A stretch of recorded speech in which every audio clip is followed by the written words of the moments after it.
down, so I want to listen to some chill music. I found a playlist that I really like. And no controversial topics today. We're not watching any sort of AI generated movies. Nothing like that. I know yesterday was spicy. Today we're just going to play some Guardian Druid. See if I have any friends online. Otherwise, we're just going to queue into some keys, chill keys. Nothing too complicated. And enjoy the game. Yeah. I'm starting to feel better. I've got some ice cream with me. I've got my music in. May play the music for you if you guys want to listen to it. But I found this playlist I like. Don't. Basically, I want to eat some vanilla ice cream. Maybe I'll even order more ice cream, which is probably going to happen today. Let's be real. This is my last vanilla ice cream in the freezer. Otherwise, I just want to play the game. I do have an interesting rant to go on today. Probably a few times today. That's what I was thinking about this morning. And I will be excited to talk about that rant momentarily. But first, let's go ahead and get set up for today. Bam. Put that up there like this. A little Discord link like so. Talent build and stuff linked in Discord. Otherwise, let's hang out. I've got a fun rant to go on in a moment. But first, I'll get to this key. And then second, I'll do this. Probably pause my music a little bit. I can't actually listen to like full-on music unless we listen to it together. Then I can probably listen to music. But it is difficult to have a conversation while music is blasting in your ear. A difficult thing to do indeed. I logged in and the first key I found was a plus 20 Pit of Sauron. It was either that or a plus 22 Seed of the Triumvirate, and I know which one sounds more appealing. What's up, Fort? Good morning. How's it going? How's it doing? How it be? How it be. I've got an interesting conversation to go on about potentially, well, actually, I've got a few topics, I suppose. One of the topics is going to be otherwise. What's up, Four? I'll see you in a few days. Just doing in-game chores. What's up, Rosen? Hello, hello. Good morning, indeed. Good morning. Hello. What's up, Papa? Good morning, good morning. I'm going to tank some cookies. What, Omnio? Oh my god, I forgot about the Omnio. You're right, Rosen. I've just realized. Haha. Bro. How many weeks are we at now? Dude, so the thing is, right, I've only been playing PTR, and I've kind of taken a little bit of time off of WoW. Oh, yeah, that's not good. How long do you think it would take me to catch up to the week 4? Rosen, as far as I know, the fire one is kind of bugged. Don't do the 4 one. Use the void one because the fire one can half an hour. Okay. I'll do it after this. Remind me after this. Great. Excellent.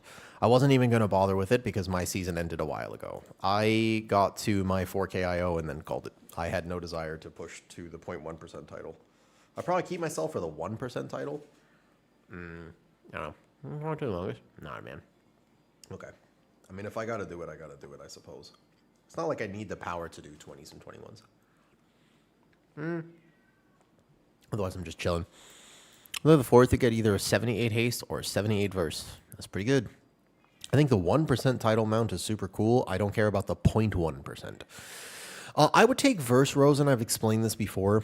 Haste for me is a weird stat. It just doesn't benefit me as much as it benefits other Guardian Druids, simply because I like to play with less haste, just because of my ping issues. Even if I have decent ping, you can see here, it's not... I still have minimum 170. 170 is really good today. Normally I have like 200 ping, and so I just don't tend to have a positive relationship with haste. It doesn't give me more globals because of the minor bit of a delay. Technically, it's still a valuable stat, but I do tend to have a better time playing without haste. So I tend to prefer... Yeah, I use exit lag. I have to use exit lag. Without... I forgot to turn it on yesterday, Sir Duder, and I had 2,000 ping walking into a key. I started a key. Luckily, it was Brazil. Immediately spiked to 2,000 ping. So I cannot play the game without exit lag from Thailand. It is actually physically required for me. Yeah, I have to. It's the only way I've been able to play WoW. I used to try at one point in my life to play World of Warcraft with no exit lag. It was impossible. I mean, it physically is not doable, unfortunately. Yeah, I still have high enough ping. Also, if you hear a cat screaming outside, we're trying our very best to ignore him. Everybody agree? No one can hear the cat outside. I can't hear the cat outside. He is well fed. Do not let him fool you. Trust me, he's going to be just fine, okay? Everybody can agree. Everybody understand this? Don't let him fool you. Do not, under any circumstances, let him try to convince you that somehow he is not extremely well fed. I won't die to that. But yeah, he is very, very, very well fed. He had a large breakfast this morning. I gave him some treats earlier, but he knows that I don't like him screaming. So if he screams loud enough outside my stream door when I'm streaming, he has figured out they're only smart when it counts. And he has figured out that I will eventually open the door and give him more treats. But now, unfortunately, this has started to develop an unhealthy relationship where he continuously does it because he knows that eventually I will give in. So now I must not give in, and eventually he will stop screaming outside my door, probably, maybe, hopefully. That's the plan. How come animals are smart? You know, what's up, Jesse? It's that hot streamer guy. Oh, thank you. Much appreciated. I will take that. Yeah, well, the thing is with cats, and I can't figure this out, they're both simultaneously the smartest creatures while also being at the same time, like literally same time, the dumbest creatures. Do you know what I mean? They're simultaneously the smartest and the dumbest. It's unbelievable.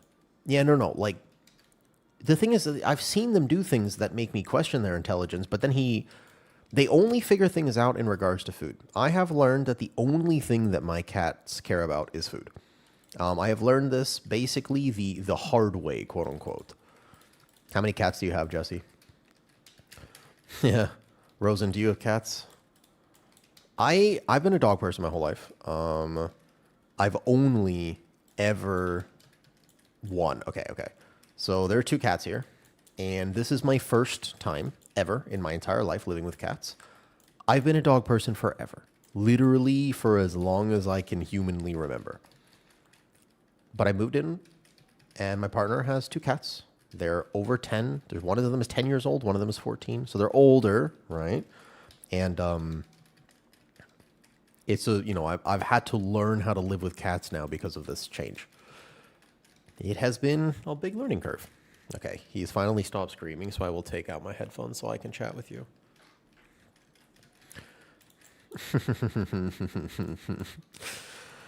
A cat will eat you if you die. No, so the thing is, I've never really understood that argument, Super, because if I died, and I would want my pets to be well fed. So I would hope that my dog decides to eat me so that they don't starve.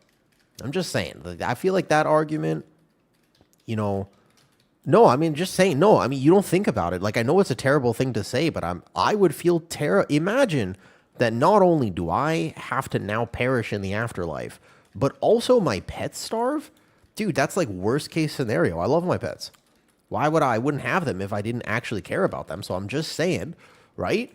It's like, you know what I'm saying? I would want them to also do well. I wouldn't want to be basically down there burning in the afterlife, thinking to myself, oh no, look, now my pets will also suffer because I decided to eat a Tide Pod or what, I don't know, whatever it is.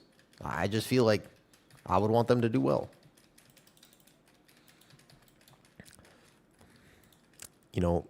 I think that when you, in a sincere way, though, of talking about it, when you talk about animals and pets, I feel like we both simultaneously understand them while also not understanding them. But it seems to me that innately, some people are able to communicate and just speak cat, and some people are just able to communicate and speak dog. Have you ever noticed that?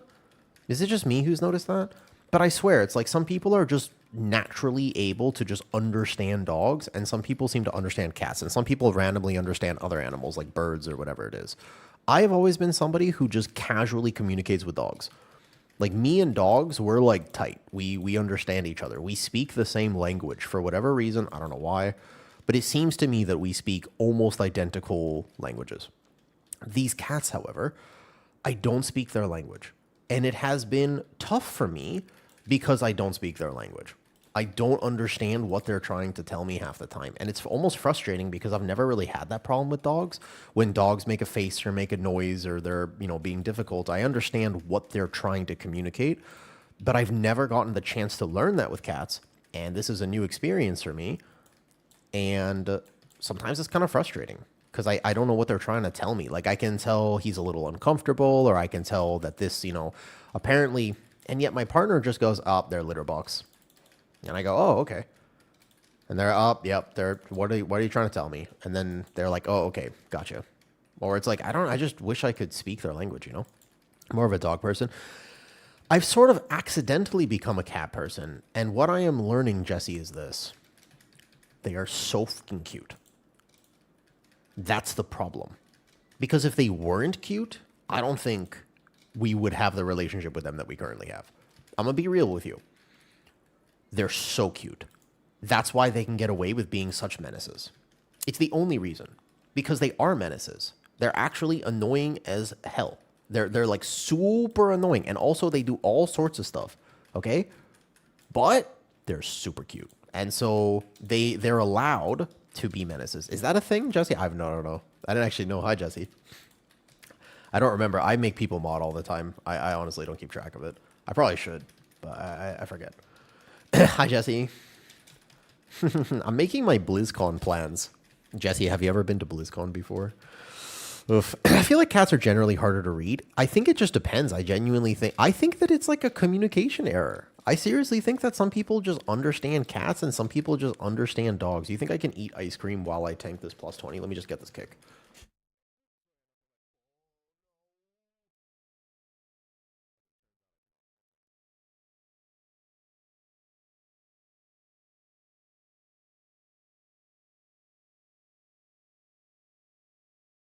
Actually do need both hands, kind of. All right, my mic should be fixed now. Are we good? Oh, icy blast. Kick. Okay, what if I drink the ice cream? I might not be able to. Here. Luckily for me, I had microwaved this ice cream before I brought it up today, so it is relatively liquid. That's always the trick, by the way. If you want like a good life hack, you should microwave your ice cream just a little bit, like maybe like 10 seconds. Maybe like 20 seconds, depending on your preference, so that you can consume it faster and therefore buy more ice cream. Excellent. Fantastic. Delicious. What? When am I going to become a goat person? Very soon, probably. Actually, depends. Basically, the only reason I am not currently a goat person is finances. Kitty has told me many times, extremely, she's very vocal about this, that we will eventually get goats. She really wants them. Now, I don't think that we should get goats because goats are super dramatic. Have you ever actually seen, like, goats? They are crazy dramatic creatures. I actually could just skip the gargoyle, believe it or not, but let's take them. Yeah. They're super dramatic. They overreact to everything. And they're if you think that cats are loud or like dogs are loud when they start screaming, dude, goats are really, they're like drama queens. Every single one of them. I've never seen a goat that's just casually chilling. And I sort of want the next animal that I get as a pet, I want a cuddle bug. I sort of want a dog that is intelligent enough for me to interact with, but not that intelligent. And I'm allowed to say this because the last dog I had was a Malinois mix. And I told myself, after you think that you want it, it's one of those things where you're like, I think I want this. You don't. You don't. You know what a Malinois is? Have you ever actually gotten the chance to cuddle with goats, Jesse? Yeah, I don't know about a bulldog, but yeah, something. No, okay. A Malinois is like a canine. Like it's like a military dog, police dog. You have two for? Do you? You have two Malinois? Wait, you have two Malinois and how many children? Bro, are you okay? Are you doing all right there? You hanging in there, buddy? How's it going? You just blink twice if you need help. Wow, I didn't know you had two Malinois too. I knew about the children. I didn't know about the two Malinois. That changes the equation. I'm gonna be real. That is wild. I was about to say you have to have. So, okay. The thing about a Malinois mix is if you do not take care of them the way that they need you to take care of them, it's GG's. Like, that's the thing. Exactly. Unsung, you know what I'm talking about. Okay, Jesse, basically, how do I explain a Malinois to you? How would you explain, if you know what a Malinois is, how would you begin to explain this to Jessie so she can be participating? You have two kids, a chameleon. Okay, chameleon and a tortoise, those are just epic pets. That sounds like something I can get behind. Rosenberg, just thank you for the sub. Appreciate it. Like that, BFD, okay, BDF Protector on YouTube says you have two kids, one chameleon, and two tortoises.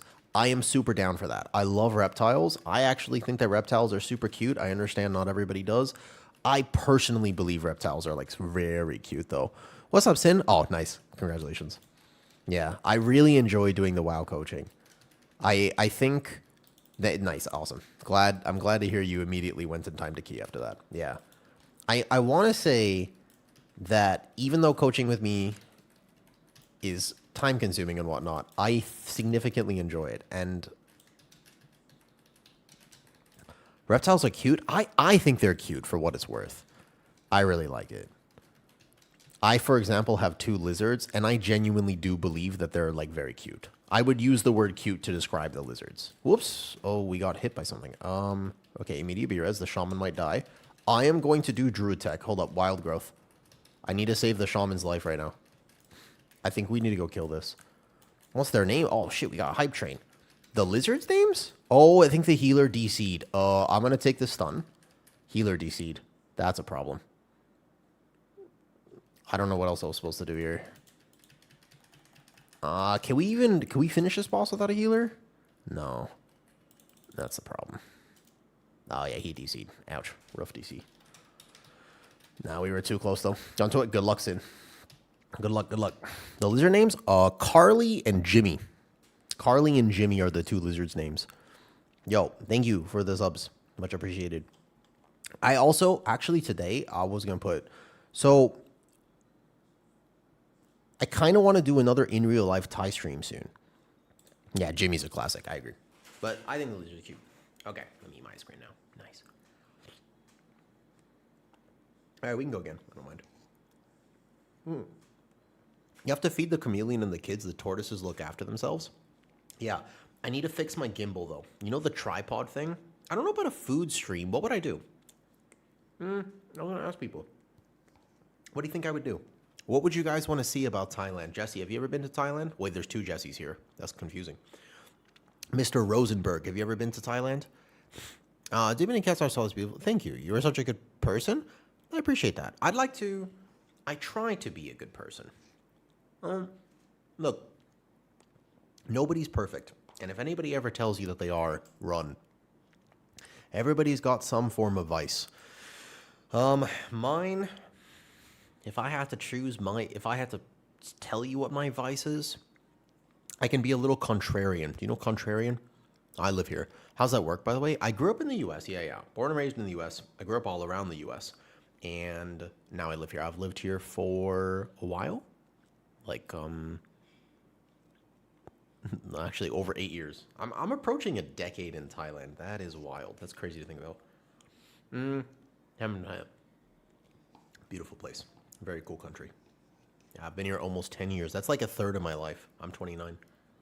I know. It's really getting up there. It is crazy. Yeah. The temples. Temples are interesting. It is very hot, SEL. Yes, it is. I wonder if I could even live stream the temples, because there are very strict rules. Normally, people are quite respectful in Thailand. It's one of the weird things, by the way, when you come to a country like this. If you are from the U.S., we're not going to get into, obviously, the reasons why. We will not talk politics, but for what it's worth, there's like a sense of identity in Thailand that's very hard to find in other places, in my opinion. I'm from the U.S. I grew up in L.A., lived a year in New York. Spent 2 years in Ohio, a year in Connecticut for a little bit, and 3 years in Colorado. And I got to experience a lot about the US. And the one thing I found was, depending on where I was, the relationship that I had was completely different. As in, the US is such a polarizing place where it's very divisive. And depending on like who you ask, where you ask, people will have very different opinions on what's happening. In Thailand, although there are, of course, different political parties and different perspectives and what, there's a sense of unity, and also because of that, a sense of respect. No one would dare cross the rules and regulations of a temple. You do not go to a temple and ignore the rules. Part of those rules are, as an example, not wearing a tank top. Even me, I only wear tank tops. I would probably have to wear an actual shirt if I wanted to go to a temple. Those are the rules. You don't mess with that. I might not be able to wear flip-flops because, in general, they're pretty strict about that, where you might actually have to wear real shoes. I never wear real shoes. I only wear flip-flops. But if I were to go to the temple, I don't know if I would live stream because it's just a sense of respect. I simply would not do that because it would be disrespectful. And respect is a large part of Asian cultures. And I wouldn't test the rules. Does that make sense? You live everywhere. Military parents? No. Yeah, it depends on the temple. Some of them are way more touristy. Some of them most likely allow it specifically. I would just have to ask. I would have to basically think around a little bit and consider and just basically do my research about whether or not it would be an okay thing to do at that temple or not. That would be the thing. Thank you guys for the subs. So I would just have to do a little bit of research. That's it. I'm getting a little lazy with these gathers. Hi, Quinner. Long time no see. How's it going? Also, you know that when I'm doing all this we did the coaching session. We have another one coming up soon. When I am doing this key, I have it all in my head, which is a fun little mini game because I've been playing Guardian for such a long time that I can tell you exactly how many seconds I have on Incarn with almost like a pitch perfect accuracy without actually knowing. Like I don't have it tracked anywhere on my screen. You can see I don't play with like a cooldown manager or UI elements or anything like that. But I just have it in my head. And I want to do a challenge. I don't know what key I would do this in because every single key would be almost impossible to do this. But before the end of the season, blindfolded key. Like actually blindfolded. I cannot see anything. Do you think it's possible? And if I were to attempt this challenge, what key level would be possible? Out of curiosity. What do you think? What do you think the maximum key level would be that I could do? 100%. Yeah, I have to get in Discord with people. I did this before. For reference, it wouldn't be the first time I've attempted this challenge. Last season, I did a Halls of Atonement, plus 17, but we missed time by like 4 minutes. We didn't quite have time. But we did complete the key. The previous season to that, I did plus 15 Priory. Didn't get past the first boss. But we did get to the first boss, to be fair. Yeah, I got to the first boss, so I know it's not impossible. The problem is it basically isn't possible. It's so hard. It's actually like the challenges of doing a blindfolded run is so much more than you think it is. However bad you think it will be, because you can't see where you're going. Like, I'll just walk off the pit. Like, pit would be really hard because I'll probably just walk in the middle and die. And how do I do, like, Forge Master? There's a lot of bosses here that actually require pretty strict positional awareness. How would I do last boss? How would I do... Like, every single boss here is basically tank position. I don't know if I'd be able to do pit. I'm wondering what the key would be. That would be, like, the easiest to do completely blindfolded. Is anyone telling you? Yeah. The 16? We'll see. Hello there on YouTube. I cannot pronounce your name because it is in a Korean language. And I cannot read Korean. Windrunner Spire. Maybe Windrunner. That could be. I think... What would you have to worry about Windrunner? Last boss, you have to soak the things. Ember Dawn could be hard. Maybe Windrunner. That's actually not a bad. I think Windrunner could be. Well, there's still a lot of dodging and stuff. Magister's Terrace. That's what I was thinking. Like last boss, I would just have to plant and just make a defensive rotation and have it in my head somehow.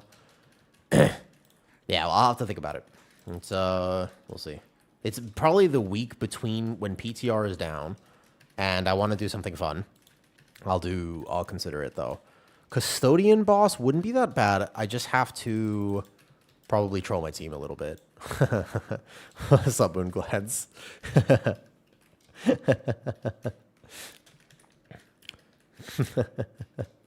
No monitor challenge. I mean, basically, the blindfolded challenge is harder than the no monitor challenge. I can't see anything.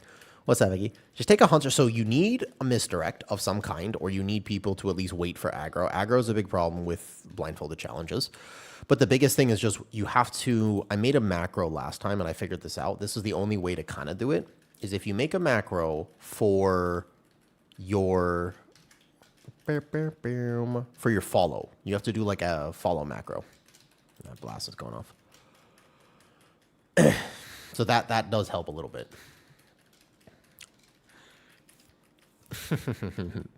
BDF Protector, if you're still there, can you send me a photo of your chameleon and your tortoises? Because I kind of want a tortoise, to be honest with you. I do. Kitty wants goats. I want a tortoise. I am heavily considering it. I like reptiles. I also want a giant monitor lizard, but that is not in the cards for us. Which is unfortunate, because I think giant monitor lizards are so cool. They are damn awesome. You know what I'm talking about? Like proper monitors. Water monitor lizard or something. That'd be so cool.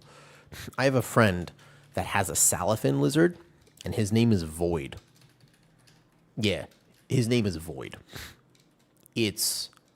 That guy is a beast. But the problem with it being a beast is that one time I saw this lizard walk on her arm and just literally rip her arm up. Like she needed to almost get stitches.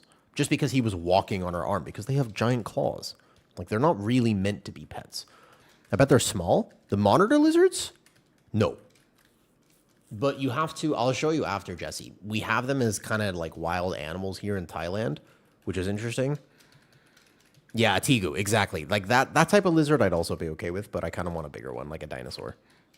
Let me check for you. All right. Yeah. So you know how you guys have... Where are you from, Jesse? Give or take? What area? What's like the wild animals that you guys have? So this is actually kind of like an interesting thought about... Like a Komodo dragon, basically. Okay, you're from New York City. All right, so you guys have like really giant radioactive rats? Yeah. You guys have like crazy big-ass rats or something like this. Is that actually a real fact? And some turtles living in the sewers. Is that also... You guys have huge turtles. You guys have crazy turtles. Like most turtles, they are pretty chill. Your turtles learn kung fu and whatnot. That's crazy. I mean, I think that's like probably one of the more interesting things. And you got like really smart rats who teach the turtles kung fu. I feel like that's... Yeah, they eat pizza. I mean, everybody in New York eats pizza. That makes sense. Does Thailand have the giant geckos? We have things called toke. They're more common than giant geckos. We don't really have giant geckos. We have toke. Tokes are named because that is the sound they make repeatedly, nonstop, for hours. They go toke. You have to play the sound. It is very... It's actually... They're cute but annoying, and they're definitely not something that you interact with. So I might have to pull a gargoyle later. Oh. So the plan was kind of to skip this gargoyle. Toke. Yeah. I can't make the sound properly. It's a very unique sound. There's like a special bird in Thailand and whatnot. We have a lot of small geckos, like house lizards. I caught one the other day because he was really interesting, and I wanted to keep him, but you can't keep them because they'll die. You cannot actually raise them in captivity. And so because it wouldn't be healthy, unfortunately, I had to make the choice to not keep him. But there was a really cool... I think he wasn't actually a house monitor. I think he was not a house gecko. I'm pretty sure that he was actually a baby skink. He was a really unique looking lizard. And I took him outside. I had him in my hand, and I was really considering. I was like, ooh, new pet? But I was like, no. Unfortunately, we can't keep them. He would die.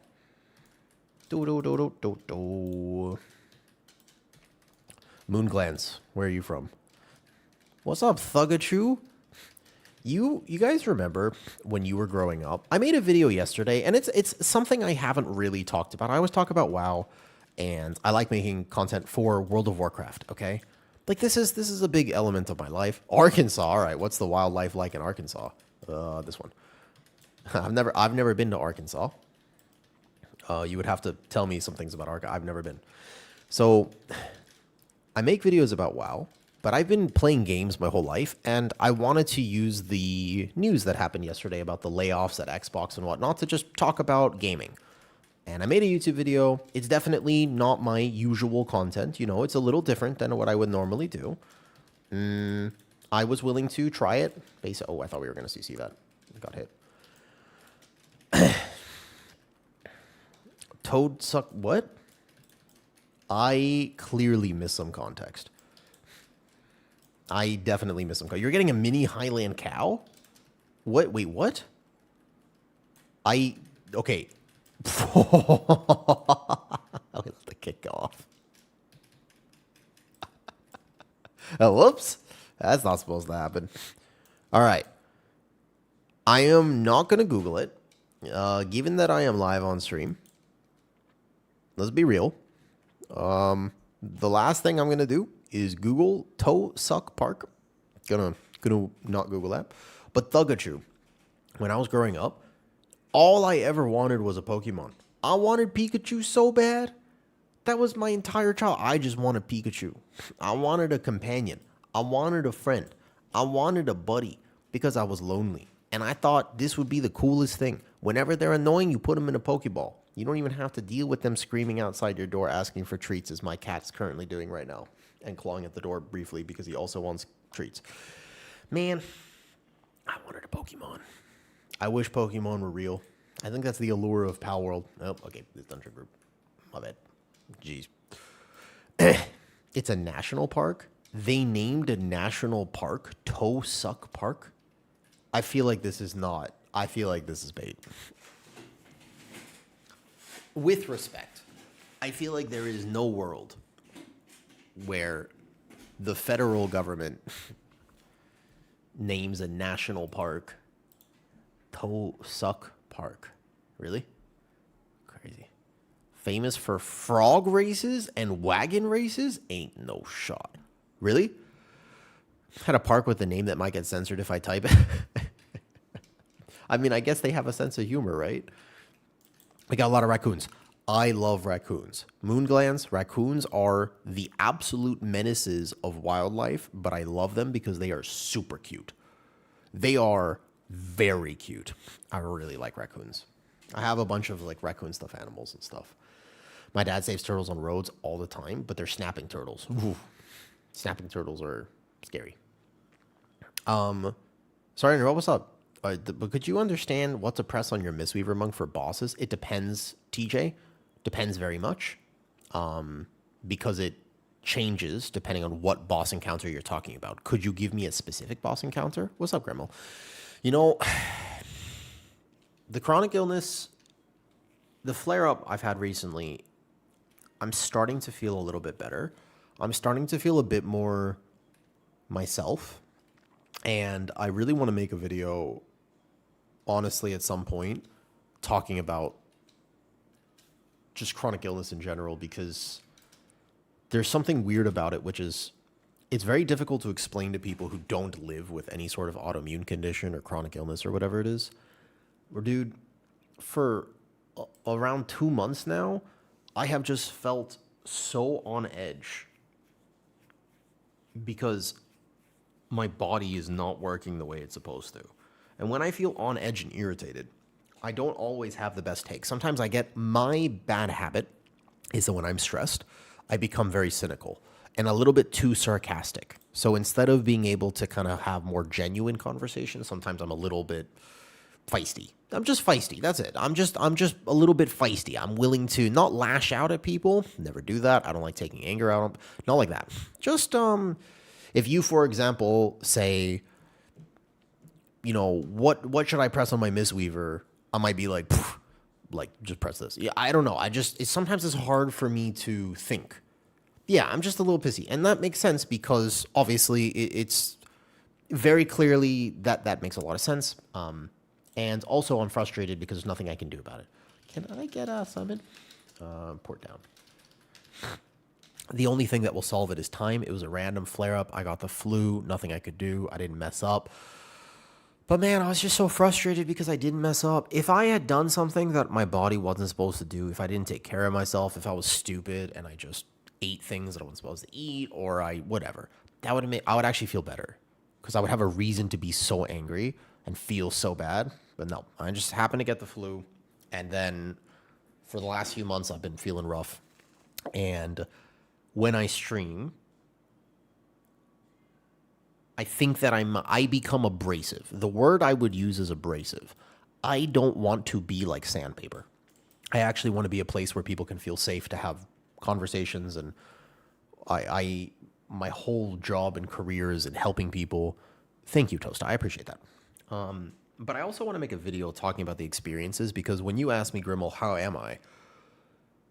It's so crazy how much motivation that I have right now, how much sense of stability that I have right now, how much confidence I have right now, how much I'm all of a sudden thinking about my future and seemingly just able to manage things. Like I got to book a BlizzCon trip, I got to book a flight, got to manage hotels, got to do this, got to figure out that thing, got to work on that project. And I'm just like, and I want to add another, I want to start a podcast. And also I want to do this. I would also love to watch a frog race. Oh, tell me about Arkansas. Nothing changed. In fact, I have barely been eating enough. My sleep is still not great. The only thing that changed is a little bit of time for the flare-up to settle. And over the next few weeks, I'm pretty sure I feel continuously better. I just think that's really lame. Like, for most of my life, I couldn't even be myself because I was always dealing with symptoms and in the hospital and just trying to progress through sludge. It's like trying to run a race when you're the only one that has to walk through the mud. It has been rough. And now I feel a bit better, which is nice. My gameplay was affected. My relationship with, I still have a life, right? I'm not young anymore. So yeah, just a flu closet for out. Thank you, Cole. I appreciate it. I try my best. I never want people to ever feel anxious about that. Everyone should always feel safe asking me questions here, even if it's about Toe Suck National Park in Arkansas. You can ask me that question. We can talk about raccoons or the rats in New York, but we can also talk about the game. And I want to help people because that is what actually makes my life feel valuable. No, I mean, it does, though. I mean, for real, though, you know? I think, I don't want to say that oh, that's a peng problem. Oh, I gathered this pull in properly. That's okay, I'll recover. I don't want to say it's not overrated, but it's not as tasty as many people think. Many people really like salads, and that's cool, but I think that salads are overrated a little bit. I think just because it's a salad, people are all of a sudden under the impression that everything's going to work out. And that's not true.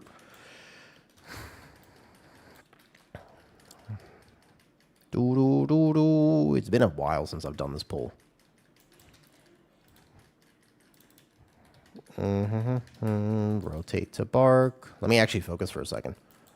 Do I actually have to kite? Do we have enough DPS for me to not kite? Oh, I have to overlap an SI. All right, I'll just kite these out. Looks like DPS might be a little low. Boom. Oh my god, I died.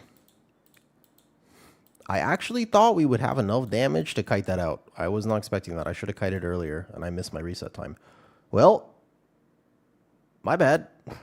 Well, my bad. I should have kited earlier. My bad. My bad, I guess. Mr. Global. Whoops. Okay, it has been a few months since I've tanked Algathar. I was not expecting to die in a 20. Bear is very good at that pull. You know what? My bad. I don't think that was Brazil. I don't think that was Brazil at all. Let me check this for a second. He was 110 through the poll. Whoops. Okay. I didn't think that was how that was going to go. All right. Well, my bad. I don't think that was result. I'll run it back on a 19, I guess. I can run it back on a 19. My bad. Hold on, I'm a little shocked. I died. 1 second. Uno momento, por favor. The hell? I guess I wasn't paying attention. Well, one of the rants I'm going to go on very soon is about how they should not design tank mechanics like that. Yeah, I can. Because I was not expecting that.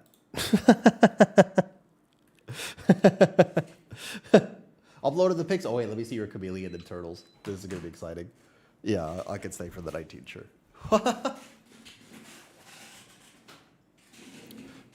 I was yapping. All right. There you go.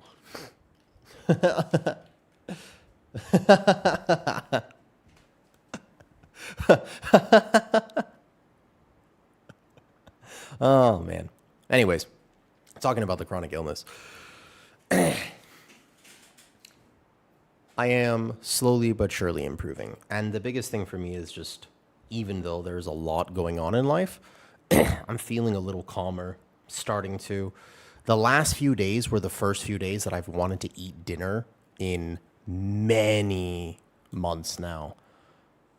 I'm still recovering. I know I'm not supposed to push myself too hard. I know I'm supposed to give myself even more time, but at least I'll hopefully be able to go back to the gym soon. I'll hopefully be able to actually go walk around town a little bit, maybe see the sun, maybe go outside for a little bit. I think it would be cool. Moon Glance, you were saying videos like that are extremely important. People discussing their experiences and their lives living with symptoms they have are what drives me toward healthcare as a field, beyond my own issues, of course. Moon Glance, would you mind if I asked you what some of your issues are, just in general? When I make a video about something, I tend to keep with topics that I feel confident in. And oftentimes I enjoy being educational. I enjoy talking about things that I have some vested interest in, but also have some level of experience in, because I don't want to talk out of my ass. There is a weird relationship that you develop the longer you stream, and also if you make videos on YouTube or social media in general, because I also have some cat reels on Instagram and Facebook now and whatnot, and there's a very strange thing where people begin to expect perfection from you, even when they shouldn't, and they almost treat you like you're a moral authority on subjects that you are not. So when I talk about the game, I will try to have nuanced takes or balanced takes and say, hey, look, some people are really excited about the changes. I understand why that might be. There are a lot of raiders who feel like they're not being credited for Season 2 of Midnight, going back to the game. And they feel as though Blizzard really needs to start incentivizing raid, so a lot of people view it as a win. I can also see why Mythic Plusers would view it as an absolute L, and that their season is destroyed, and they might as well quit because they'll never be able to be competitive, even though that's not exactly true either. I can understand both sides of this argument, and I think that that's a really powerful skill to be able to get out of your own head and say, not how does this affect me, but how does this affect everyone? The thing about chronic health and chronic illness, even though I work with it, if I were to make a YouTube video, I don't want to stand on any high ground. It is something that I struggle with. I have been in mostly remission. It doesn't affect my life nearly as much as it used to for many years. But randomly, apparently, I get the flu and bam, my entire life gets turned a little bit upside down for a bit. And I would like to talk about my experiences with it. But I'm not sure how I would talk about my experiences with it. I'm also not sure if I could just post that video on a gaming channel, because the algorithm and whatnot. I don't know if I could just make a video tomorrow and just post it, even though I want to share. What I would actually want to do and what I would want to talk about is, what does it really feel like to struggle with a chronic condition? What is the prevailing emotion? How could somebody help you if you have a chronic condition? What would you want them to know? A lot of times people have a hard time putting things into words. That's like my favorite hobby, is putting things into words, to be fair. And I'll tell you this. In my opinion, and let me, speaking of which, put on some compression socks because I will get lightheaded today. What I wish that people understood about chronic conditions is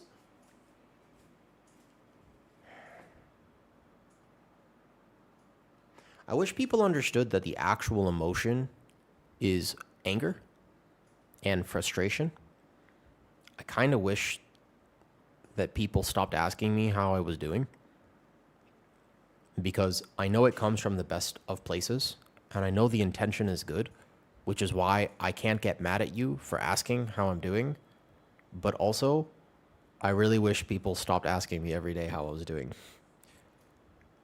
Because realistically, I'm not going to be better tomorrow. And I would never actually tell somebody to not ask that question, but it can be very frustrating because it illuminates the fact that I'm not better. And at the same time, if I could be better, I would be. You know? I'm doing what I can do. I'm doing the right stuff. It's not a magic fix. I appreciate people trying to help. But the thing that you actually feel, if you've had a chronic condition for a long period of your life, is anger more than sadness. It's frustration at just not being able to do the things that everyone else can seemingly do. And then it's depression after that. But the prevailing emotion is just frustration. And I think it makes it worse when you have to justify how you feel every day. And you either start lying to people and say, oh, I'm doing great, thanks for asking. Or you're honest with them and you say, I'm doing shit, in which case they stop asking eventually. And that's also frustrating because, you know, I need some help sometimes. So it's a lose-lose. I wish people just treated me like a normal person, even when I'm struggling. And I probably have ways to take care of myself if I've lived with it for a long time. So I kind of wish people were just like, yo, sup? Instead of like, hey, how are you? Like, just sup. Because that's what you do to your friend. Those types of things are what I would want to talk about. I would want to make a video talking about that. I don't have a solution.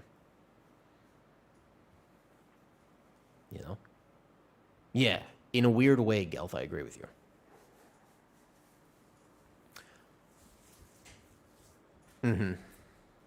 Oh, Gremmel, you're fine. Again, on stream, this is a little bit of a different situation. I more mean in real life. Like on stream, you're absolutely fine. I mean, it's just a dialogue. You're chilling. No, not you, Gremmel. You're fine.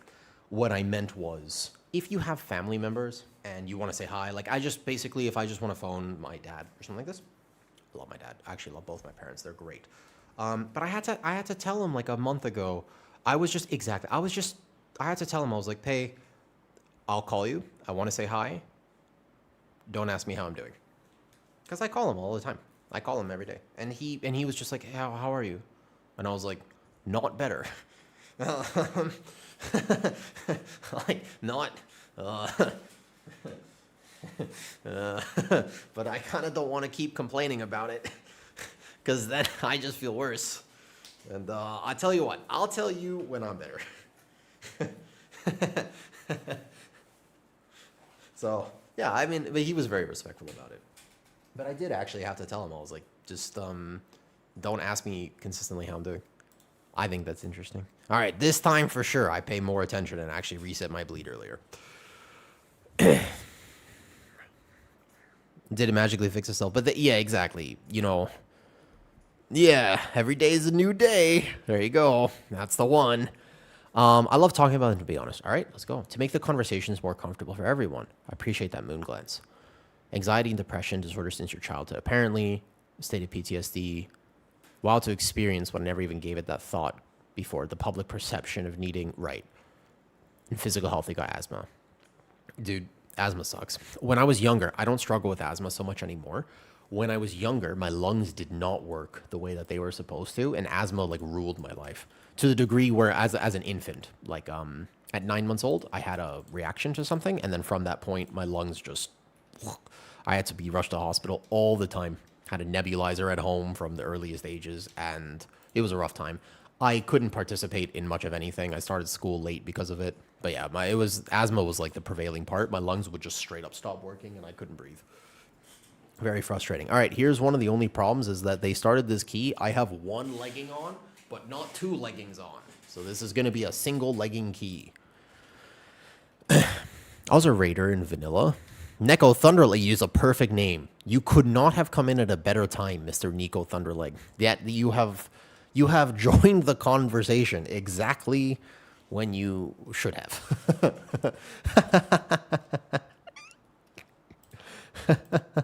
Bro, I can't believe I died. I mean, maybe I'm just washed a little bit. I don't remember ever dying to this. I don't think I've died to the first pull of Algathar Academy in a very long time. I mean, I had gathered it wrong because I missed the Moonfire. And I noticed that just now as well. But then I just kind of was like, oh, it's a 20. Like, I don't need a kite. And apparently I did need to kite. So, my bad. Maybe it was, I should have used the combat potion or something. I'll pay more attention this time. You have that talent of showing up exactly when you need to. It's a good talent. The alternative is showing up when you don't need to. That's what I do. I always have the most awkward timing. I don't think I have ever managed in my life to show up when I actually need to show up, to be fair. Boom, boom, boom. All right, bark skin plus lunar. I'm fine. And then I will go reset my bleed now. And put a frenzied regen. Yeah, I don't know, man. This I don't know what I did wrong last time. What the hell did I do wrong like that? That felt really easy. What's the difference? Well, sometimes you get got. I'm going to say I got crit. That's probably what happened. I wish WoW was more new player friendly. Oh my god, I do as well. You know, Jesse, I have so many suggestions on how they could make WoW more new player friendly. I have this idea of two things that I want to talk about very soon.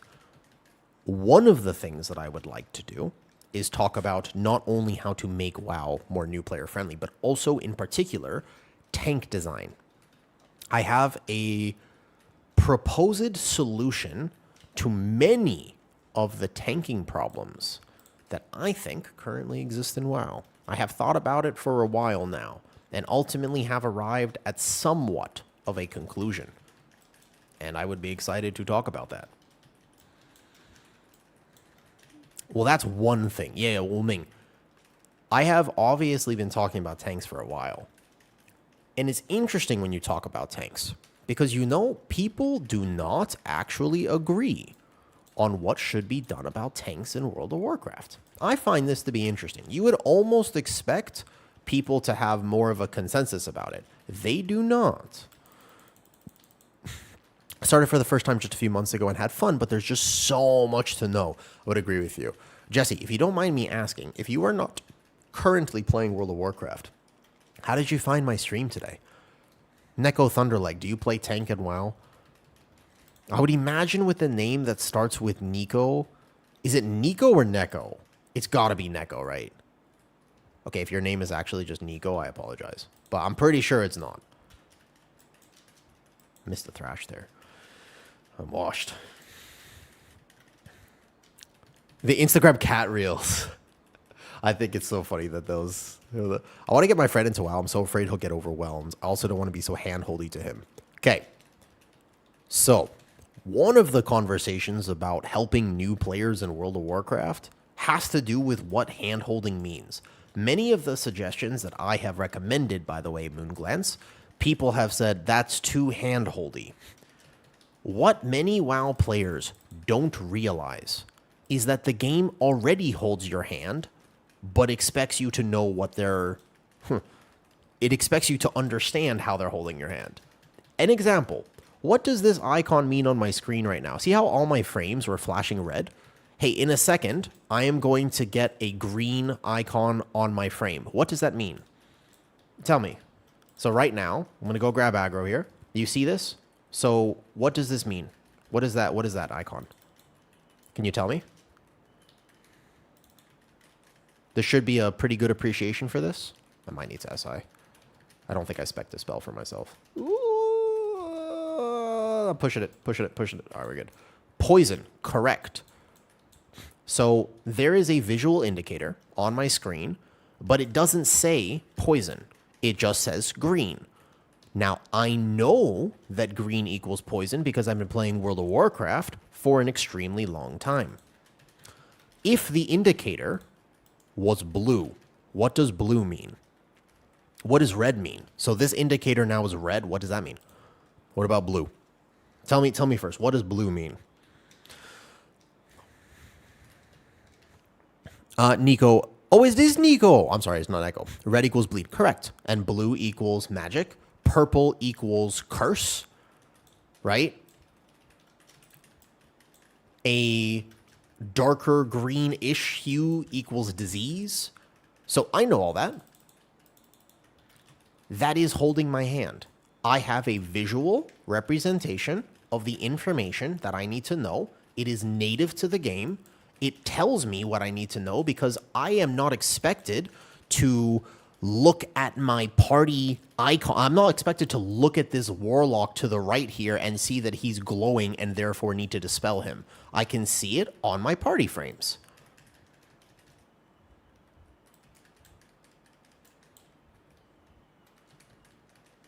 So why isn't it just on my screen that says dispel? Why do I need to download Xbox to get a notification that says dispel? They already do it, but they do it in such a way that demands prerequisite knowledge. They already hold your hand, but it requires me to have played WoW for a long time. When I walk into the new when you walk into the new dungeon, you don't need to be told that something is a poison. You need to be told that you can dispel. Because it's just flash green, so you'll know. But a new player would have no clue what that means. They just see that their frames change color. So that's a barrier of entry that could be solved by simply saying poison. It doesn't tell you who to dispel, which, by the way, is still something that we actually have right now. But the idea is, the way that WoW treats new players is as if they have already been playing for so long. And it's kind of backwards. Right, and in this case, and also, like, sometimes you are supposed to stand in the fire. So I made a short this morning, which was definitely a little bit too sarcastic, but I didn't have time. I was just really quick between my two calls this morning. I made a short. And the short was just... I probably titled it the wrong thing, and I did feel kind of bad about that because somebody commented, I realized, and they were like, what was this about? And I was like, my bad. But it was, they updated the visual for the second boss of Ruby Life Pools. Giga change. You guys remember Ruby Life Pool's second boss? Do you remember how annoying the meteor was when people got hit by it? Very frustrating mechanic. All they did was apparently update the visual. Dude. Giga change. Because that's an access thing. As funny as it is, right? Giggle cakes. Hi, Giggle. Hi, Giggle. Giggle. You are probably one of my favorite people on Twitch right now. Genuinely. I was just having a conversation about how World of Warcraft does not do the best job of explaining the game and why the game is fun and how to understand the game to new players. I have some proposed solutions to this, to be honest with you. But ultimately, the reason that we should care about it is because, well, the game's supposed to be fun. You are, in fact, supposed to giggle when you play the game. Game design choices tend to have tutorials. Right. Where's the tutorial for WoW? Where's the tutorial that explains the actual mechanics of WoW? Because that is one of the easiest solutions. They should invest a little bit of dev time. Like just a bit. Just a tiny bit. Not a tiny bit. It'll probably be a lot. But they should invest some dev time to just making an actual tutorial for tanks, healers, and DPS. The Proving Grounds was the first iteration of this ever existing. It was a start, not an ideal system. And it shouldn't necessarily you shouldn't be forced to complete it necessarily. I think you should make it optional. But like 5 minutes, you give me 5 minutes, I could probably teach most people what they need to know to start tanking. But there are so many things that are just not explained. Snap thread isn't explained. What is aggro? But just as general, like, but like I don't even think you should be required, because that seems kind of gatekeepy, and I don't know. Then they would have to tune it way too easy, actually. But at the same time, like, yeah, exactly though. I thought that was a tutorial. Unfortunately, people don't tend to respond that well when they get yelled at, Nico. Do you know what I mean? I'm still calling you Nico and Neko at the same time. I'm gonna call you Nico now. Nico, people don't, I mean, you know as well as I do just how frustrating it is to want to learn, but a lot of times tanks and healers don't even get the opportunity to learn, because if you mess up, the key is over, and no one really takes the time to go, hey, by the way, for the future, this mechanic kind of works like this. No problem, by the way. Got you. Like, you're fine. But in the future, if you wanted to learn, you could do. What they will say is, bleepity, bleepity, bleepity, bleepity. Right. It's a lot of things that I won't say right now because it would just be negative. And one time, like a week ago, I was in a particularly rough mood with how I was feeling. Yeah, bleepity. And the reason I say that giggle is because about a week ago on stream, I've had a recent flare-up of some autoimmune stuff that's happened. So I haven't been feeling my absolute best. And I was explaining earlier that if you have a chronic condition, you'll understand what this is like, but I just don't feel like myself. It's basically like I need a Snickers bar, except a Snickers bar would absolutely make my symptoms way worse, so I can't actually have a Snickers bar, so I'm just constantly in a state of requiring a Snickers bar without actually being able to fill the craving of a Snickers bar, so it's rough, you know what I mean? Really could use a Snickers. I'm pre-Snickers barred out, and what happens is I'm just kind of irritated, and to be honest with you, I'm just a little bit pissy. Just a little bit, I feel a little bit bleh, kind of, right? And I was doing a PTR dungeon, and I said, for the next 5 minutes, I am going to pretend like I am a normal bro streamer. But apparently, I did such a good job of pretending that I was a normal bro streamer that somebody who is normally chilling in my stream tuned in and said, "Oh, I normally love listening to your stream, but I can't, like, you're being so mean right now, so honestly, I'm just going to turn this off, and good night. I guess I didn't know you were like this." And I felt really bad because I was like, no, sorry, you missed the context. Like, I'm making a joke about the fact that some people are actually like this. I wouldn't say stuff like that. But I apparently did such a good job that now I don't want to tell you what the bleepity bleepity bleeps is, because if somebody tunes in at exactly the moment that I try to tell you what the bleepity bleepity bleeps are, they might actually assume that I would say those things genuinely. And that, I don't yell at people in game. I try very hard not to yell at people in game. And there's a story about that, actually, why I don't yell at people in game. It's a good story. Isn't it frustrating to be a Guardian Druid main? All of a sudden, Guardian Druid gets to be meta. I mean, I'm glad that there's a representation and people are enjoying it. For what it's worth, I'm not actually like a hipster. So I did talk to Shaw. I've been doing a podcast. I started a WoW podcast recently, and I recently recorded like a 2-hour episode with Shaw. And Shaw very funnily said before the season started, he's a Brewmaster main. Brewmaster was the meta tank going into the season. And he goes, I really hope Brewmaster isn't meta. And I was like, what? Really? I was like, I thought you would want to play the game. Like, are you not excited that you might be the meta spec? And he's like, nah, then it's not special. And I was like, it's the hipster mentality. It's like, he's having a great time when he's kind of, you know what I mean? When he's not actually meta. I do think that's kind of funny. This time you're 19 Alcatraz Bear. Congratulations. Congratulations. Yeah. People taking everything way too serious in this game, and it's not like they have brand deals to make their living at it. It's true. But I believe a bit before Brewmaster was meta, that's how a lot of Guardian Druids felt, especially because the no Apex build was meta, and people were really shitting on the fact that it was so easy, but easy for who is a great question, and I don't think that tanking or healing was easy this season for what it's worth. Good luck, winner. That's a hard one. I don't think tanking or I don't think this season was like super friendly to tanks or healers. Like I'm tanking the Battle Axe pool right now. This is the opposite of friendly for tanks. How are you supposed to know that these tiny little things will literally destroy you and face plant you into the dirt? There's no indicator whatsoever. And I will very soon make a video talking about how to... I have a solution. I actually have a potential game design solution. I'm ready to give Blizzard my answer about how they could improve the tanking experience. I do. I have an interesting answer right now, though. But to be honest with you, because I don't really compare myself and I have my own goals for the season, so I'm kind of chilling, to be honest with you.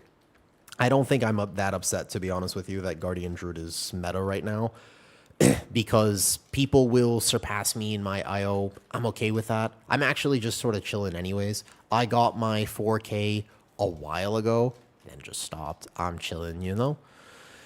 I play with interface thing. He probably he kited. Yeah, like right now, instead of spending defensives, I'm just going to do this, though. What's an IO? Jesse, I am so glad you're here right now. IO is your... Okay. You said you're from New York City, right? You know how your... How do I put this? It's been a while since I've been in the U.S. Let me see if I can remember correctly. All right. You know how your credit score and also your income level is your identity in the U.S.? Like people, for example, they're like, that's not Jesse. That's case X amount. Whatever. Yeah. Okay, so basically it's that in World of Warcraft. That's what it is. That's what your score is. It's basically just a system where if you have a high number, people say, wow, and they want to be your friend. And if you have a low number, then people say, wow, and they don't want to be your friend. Yeah. Now, how much does it actually matter, and what are the factors to getting it that high? Exactly what the credit score is. Are there things that you can do to increase your wealth in this world and become a millionaire? Probably. Do I know what those things are? Not really. But the idea is it an actual good metric for judging somebody? No. Probably not. You don't know the factors. Is it likely that they have at least some business sense and maybe worked hard and whatever? Probably. Is it also a chance that they just had nepotism or they were born into money? Probably. You see what I mean? There's so many factors that go into people having wealth that you can't really judge people for it, because it would actually be unfair of you to judge somebody just because they have money. You don't know. Maybe they worked great. Maybe there's a REIT. Maybe there's not. Maybe they're actually terrible. You don't know. It doesn't actually tell you much about them at all. IO is kind of like that, although definitely a bit more skill-driven. However, some people inherit IO because they have good friends. Some people have a bigger IO. Basically, let me actually explain it sincerely. When you time a dungeon, you get a score for that dungeon. Mythic Plus is an ever-scaling system, so you have... This is a plus 19 behind me. If I time this plus 19, I get this amount of score. If I time a plus 20, I get 10 more score. If I time a plus 21, I get 10 more score. To the degree where you have 8 dungeons in a season, my IO is 4,000. Some people's IO is 4,100. The people with 4,100 IO, yeah, it's kind of like ELO, except that it doesn't go down. So one of the weird differences is that it does not go down when you lose. And has this weird balance where it rewards playtime a lot. Because it doesn't go down, It's it's almost the problem. I don't want it to go down. That would be possibly one of the worst changes they could make to World of Warcraft. Can you imagine how toxic keys would be if IO went down if you depleted a key? Bro, oh my god. Oh, I dread the thought. Can you imagine how bad it would be if you got minus 10 IO for depleting a keystone?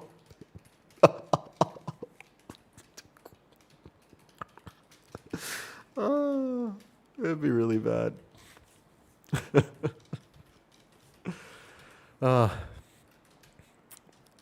Jesse, before you started playing, I borderline wouldn't mind it. I think that I have a pretty good success rate when I actually log in, but that would be so crazy.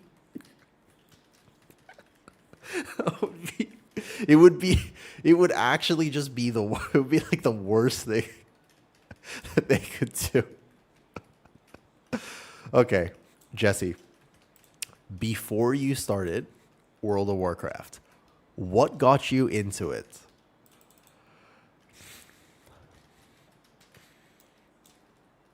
It's my question. Before you started WoW, what got you into WoW? What did you know about the game? What was like the reputation? Because WoW is a reputation.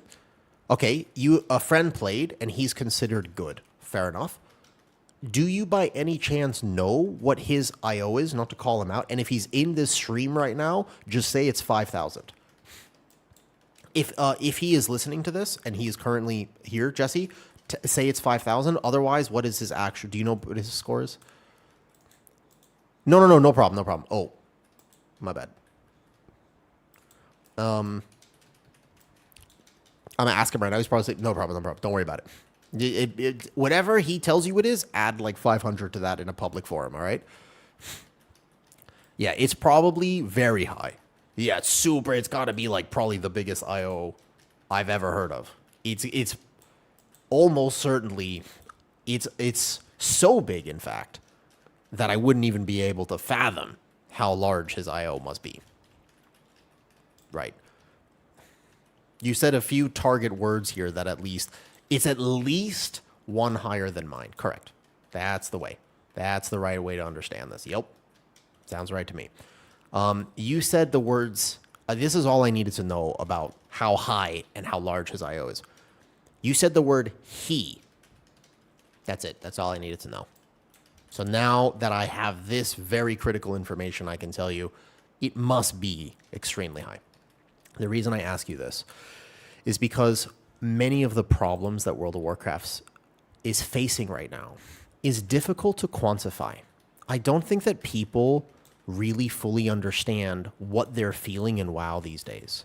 But there is a collective understanding that WoW has become a little bit more toxic, a little bit more competitive, maybe a little bit less enjoyable for a lot of people who are just trying to have a good time gaming. And I have been trying to identify why that is. I've been exploring it in videos for the last quite a while now. Because it's not unspoken, but it's hidden. It's not obvious. Is it because the game has an IO? So would you get rid of IO? Would that solve the problem? Not quite. If you were to remove the timer from Mythic Plus, does that solve the problem? No, probably makes it worse. If you took away depletes from Mythic Plus, would that help? Not really. Like originally that was going to be a massive deal, and then the Resil system happened and now we have problems with it. It's great for a lot of people. It's terrible for other people. What is the solution? I think that in order to understand the solution, we have to first understand the problem. And I still think that the problem is that people really, really care too much about the number. That's why I was making jokes and kind of harping on this whole IO thing. That's kind of why I have been talking about it in this way. Because I think that it is an important thing to talk about. It matters so much to people. It matters Jesse, it's hard to explain just how much it matters to the community. It matters more than it should. To the degree where it creates a lot of toxicity, because WoW, I believe, at the very least, maybe I'm wrong about this, but I think that WoW used to have a reputation where 5 years ago, or even 10 years ago, if somebody recommended you to play WoW, it's because they just thought that it was an Omega game. And the way that they would explain WoW to you is that this game is so fun. It's gotta be some of the most, you don't understand, the questing, the world, the Azeroth, and maybe you can even raid, join a guild, play with your buddies. How would you describe WoW today? What language would you use? How would you get people into WoW today? How would you... I think that's interesting, because I don't think it's the same. I feel like a lot of people, especially some of the vocal voices in the community, would actually say, yo, Mythic Plus, you gotta compete. It's so much fun. Why? Well, because you get to, it's a ranked competitive game mode or whatever. I don't know. How would they describe it? Maybe I don't have the right words for this right now. I was so anxious about tanking. It is a very... Tank anxiety is a very real thing. Ultimately, in my opinion, World of Warcraft is at its best when it remembers that it's an MMORPG, not a lobby game. I think that more people feel like you, Moonglance, and less people feel like Gingy, or, I don't know, just using a random popular name. The people who compete at the highest level are by default less than 1% of the player base, which I do think is a conflated statistic because it does encounter everybody who just tries 1+2. So it's probably a little more than that. There's nothing else to play. I don't know if people would say that. There's a lot of other games to play, I think. Not that I play them, but as far as I know, there's a lot of other games to play. I don't play anything. I have some like downtime games, but I'm like a hardcore WoW player. I only play WoW. There's no other way to know if a player is decent or not. Okay, so my hot take, and this is a hot take, Intruder, don't get me wrong. This is a scorching hot take. I don't know if the game would be better for me, but why should it matter if you're good?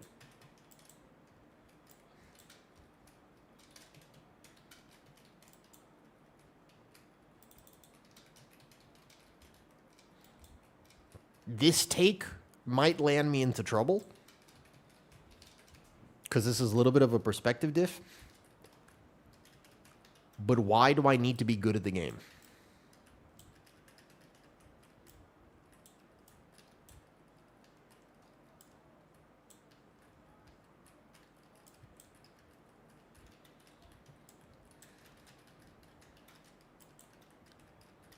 That is an actual question. You don't. You need to enjoy the game. I agree with that. How can we get people to enjoy the game? I feel like after a certain key level, it's respectful. So, agreed. The main reason, we got to move the boss after this. The main reason that people say you have to be good at the game is because it is disrespectful if you waste other people's time. Agreed. Why do you feel like your time is wasted if you don't win?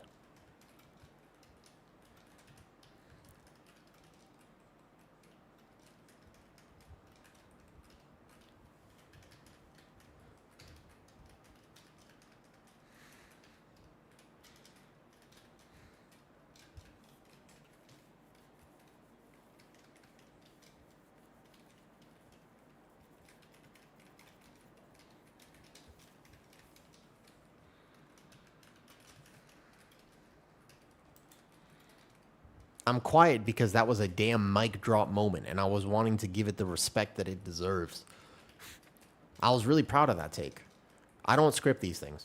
It's been in my head, but I think that is actually the right way to say it. I think I should make a video with that. I got to remember that. That was good. That was actually, I thought that was that's exactly what the thought process is. It makes perfect sense that you would say don't waste other people's time.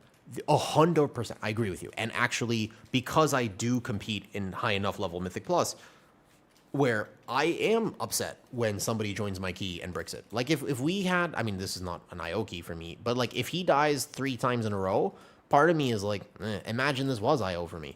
I feel kind of upset about that. Like, what if we don't time this key because he keeps getting hit by his puddles? That would be frustrating. Makes sense. But at the same time, why do we need to time the key? And why is that the only thing I care about? What happened to actually enjoying the journey? Like, why can't I just have, like, why can't I log in and be like, oh, what's going to be fun is seeing how well I can do at Algathar Academy. Or just play with the people and do a good job. And then if we win, we win. And if we don't win, we don't win. It's actually not like that. If we don't win, then why did I even start? It's actually in a weird way. Yeah, but so here's the problem. When you attach fun to winning, you automatically create a system of resentment. Like genuinely. It actually is almost immediate. Opposite. It's not immediate because at first you actually let people win. And they go, oh, I like this. I like this winning thing. This feels very nice. I would like some more, please. And you say, thank you. Have some more. But then eventually, because of the nature of how this works, you hit a wall and you stop winning. Winning cannot be the goal. It actually cannot be the goal. That is not good for the game. It's not good for the health of the game, in my opinion. And that's the scorching hot take is that I think they need to drift away from winning being the priority for absolutely everyone, because it isn't.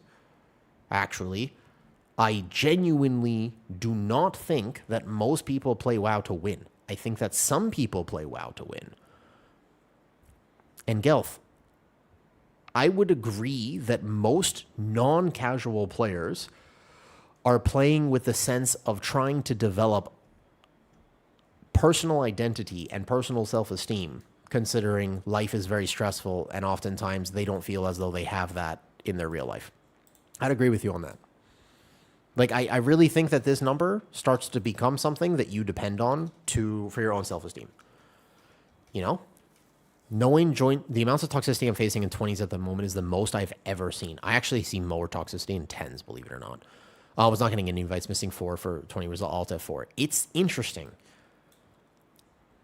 I think that it's actually something that is worth exploring in a conversation, because I don't know if I have a really good answer for this.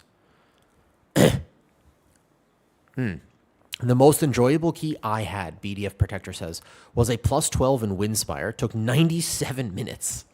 Okay, hold up. Let me read this story, because let me ask, if you're listening to this on Twitch, BDF Protector on YouTube says he had a key, plus 12 Windrunner Spire, 97 minutes, 74 deaths, and it was the most fun key he has had all season, because everybody was laughing, everybody was having a hilarious time, and everything was okay. Not one person voted for abandonment, and they enjoyed how funny the run was. Yeah. Why can't we have more of that? Like, well, why can't we have more of that? I think that that's so important. I genuinely think that somehow we have to restore that.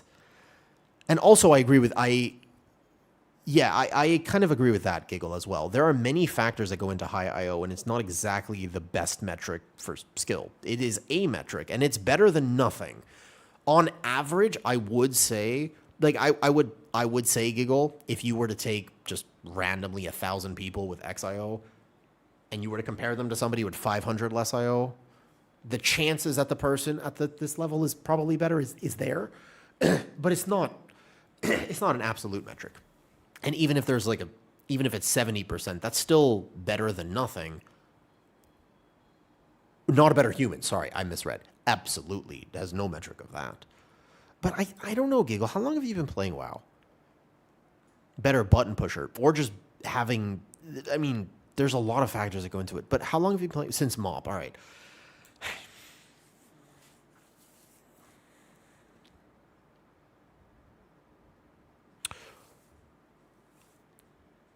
The magic of Azeroth is so very interesting. Do you feel as though there is as much magic as there used to be?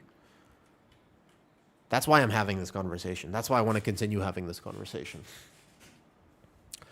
I wonder how many other people have this experience. The fact that it is your favorite people to play with who mostly have quit the game or too busy to play as much. So now you're shopping for people to play with. It's hard to avoid it getting very transactional. It's true. It went to Suck City. I think the impact of the story has been lost since that point, Giggle. As in, there was, this is a pretty controversial thing that I did yesterday. I didn't mean for it to be so controversial. Maybe I'm just, again, I might actually, this might be the most masculine part of my personality, apparently. I will say, there was an AI film of a fan-made movie, like some random dude made it with AI for Arthas. I was like, this is badass. Many conversations can be had about AI. I felt real things from that. I really enjoyed watching it. I watched it yesterday on stream with people. And I was like, bro, there just felt like impact. Like I shed a tear. I thought it was just really good. That being said, I haven't felt impact from WoW story since BFA. Give or take. Arthas, the character, Jesse, the Lich King. You would know who the Lich King is. That's a crime. Yeah, you know, actually, here's the thing, man. So that's actually that's crazy to me that you've played WoW for a few months and don't know who Arthas. Of course you wouldn't know who Arthas is. Why would you know who Arthas is? Why would you know who Arthas is? No, I mean, actually, hold up. Like, just take a second. Why would you know? Where did they tell you? Nothing, because that was 15 years ago. Do you know who Illidan is, Jesse? You played WoW for how long? What characters do you know in WoW? He hasn't been in the game for... I know, but like, you know. Hold on. Wait. Yes, but from Heroes of the Storm. Holy shit.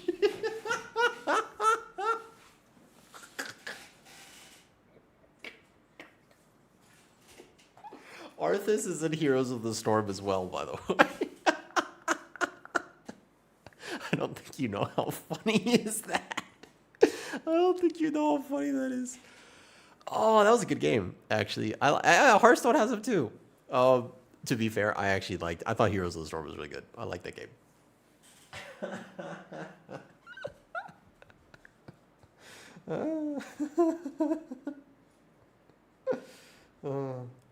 Can I make a video about this at some point? Jesse, would you mind if I make a video about this at some point? And maybe reference the fact that I had this conversation with you and you just went, who's Arthas? Illidan from Heroes of the Storm?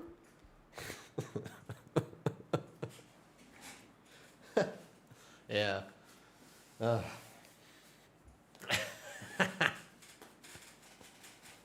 pretty funny. Okay. Just like a mythical, legendary part of Warcraft's history, I guess. But it is history. It was a long time ago. You wouldn't be expected to know that. Don't worry. Yeah, I don't know what happened with HOTS. I really like the game. Okay. So, Giggle. I made a video yesterday. It was just like a quick 7-minute rant about the layoffs that happened at Xbox. I don't actually understand. To be honest with you, I don't understand business enough. The way that I read that and interpreted it was that we are just investing a little bit less into games, and I feel as though they need to hire more people, not less, or at least need to expand their horizons or consider how they're designing games, because I've noticed a downtrend instead of an uptrend recently. You know, the last patch that came out, 0.5 patch, was amazingly bugged, and it was like, did they test this? Like, this is a game. Like, I think we should have a certain level of expectation of execution. This is a multi-billion-dollar company. I was maybe just expecting a little bit of a cleaner patch, and we didn't get that. And the PTR, as an example, like, we are the free testers, I know, but not when they release a patch. On PTR right now, Giggle, I cannot play my Apex talent for Guardian Druid because it AoE taunts every single mob in a 40-yard radius, ignoring line of sight every time it procs. I don't know why that bug exists. But yeah, so I can't test it. That's okay. It's PTR. They are going to fix that before live, right? And weirdly, this is probably the least confident that I have been that they would do that. Yeah, I reported that, by the way. I know that. I reported it day one, Leoric. They know about it. I'm not the only one who's reported it as well, because I'm in the Discord. I'm like I've been invited, you see. I am an official WoW partner, so I get to talk about these things. And because I'm in the Discord, I'm not the only one who reported it. Jarfire Divines will only hit enemies and yeah. They do let that happen sometimes for suspiciously long periods of time. All right, let's do random key. Mysara, I'd rather just do this Algothar, I guess. Young Thought. Wait a second. This is exactly who came to say hi on stream earlier today. It was on live, not PTR. Yeah, I gave up on the story looking for impact from WoW story long ago. Chipotle. I think that's sad that you would have given up on WoW story. I have an older brother. I started playing World of Warcraft when I was very young because I have an older brother. Hey, Evenkey. Evenkey, how long have you been playing WoW? Jesse, should give you some context so that you can be part of the conversation. WoW has been around, if you didn't know, for 22 years now. It's coming up on 22 years. Crazy. That is a very extremely long time, okay? When was the last time you loved... That's a good question. Okay, so that's a long time. You've been playing for a bit. My brother played WoW since Classic. He started, I think, just after the release of Classic. Not like on launch, but like shortly after Classic was released. So I started playing because he started playing, etc., right? So I the open beta, but okay. He was a pretty typical teenage gamer, older than me. He was basically he performed a rendition of My Chemical Romance, Welcome to the Black Parade at his middle school talent show. Pretty stereotypical teenager. Yeah. He's a unique person. He's super cool. I love my brother, actually. But back in the day, he was right where you would expect him to be. Okay? Black hair, ripped leggings, etc., etc. That kid, pitched a tent outside of a store 2 days before the release of a WoW expansion. Because it was that hype.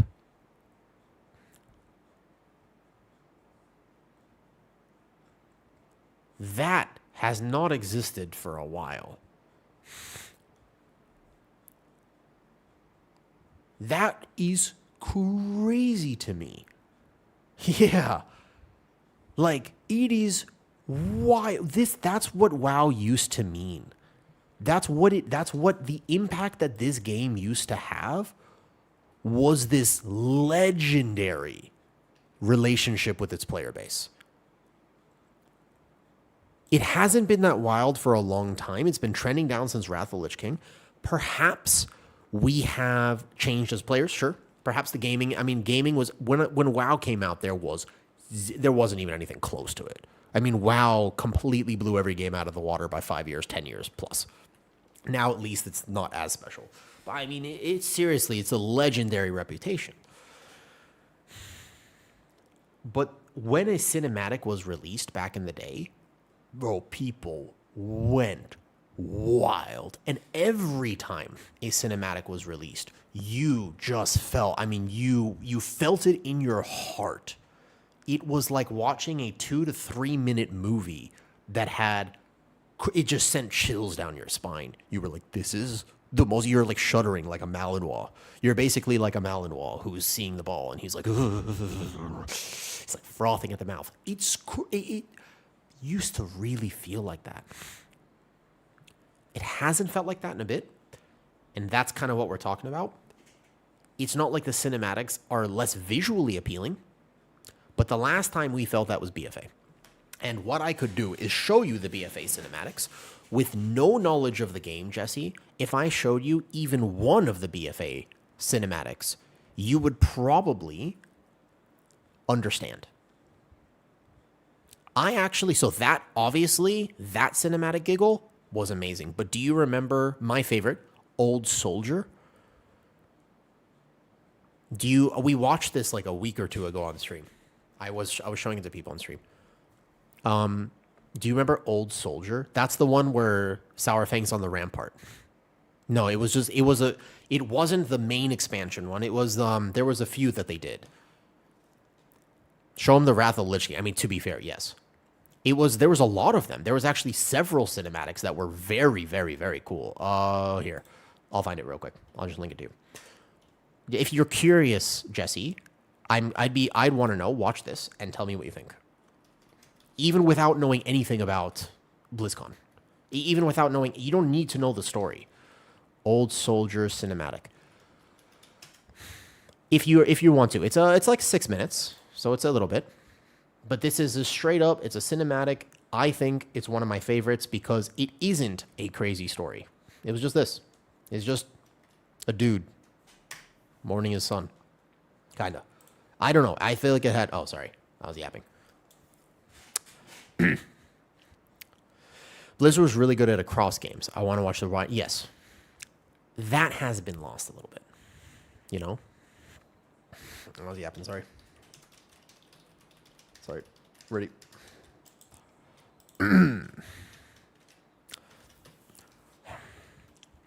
I don't think it's possible for them to capture it, but I might have a bit of a take on why this has happened. If I asked you what went wrong, what would you say? I have an idea. I might not have the right idea. I admit that it is one perspective, and it may not be the most fully fleshed out perspective. I think.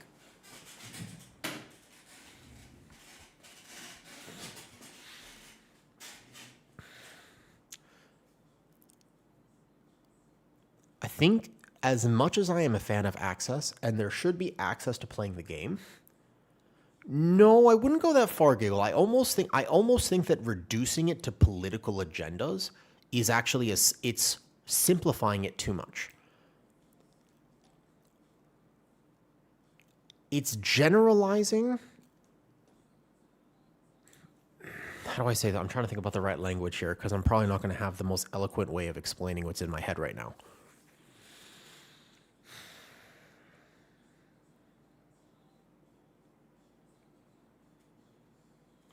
Really good art isn't meant for everyone.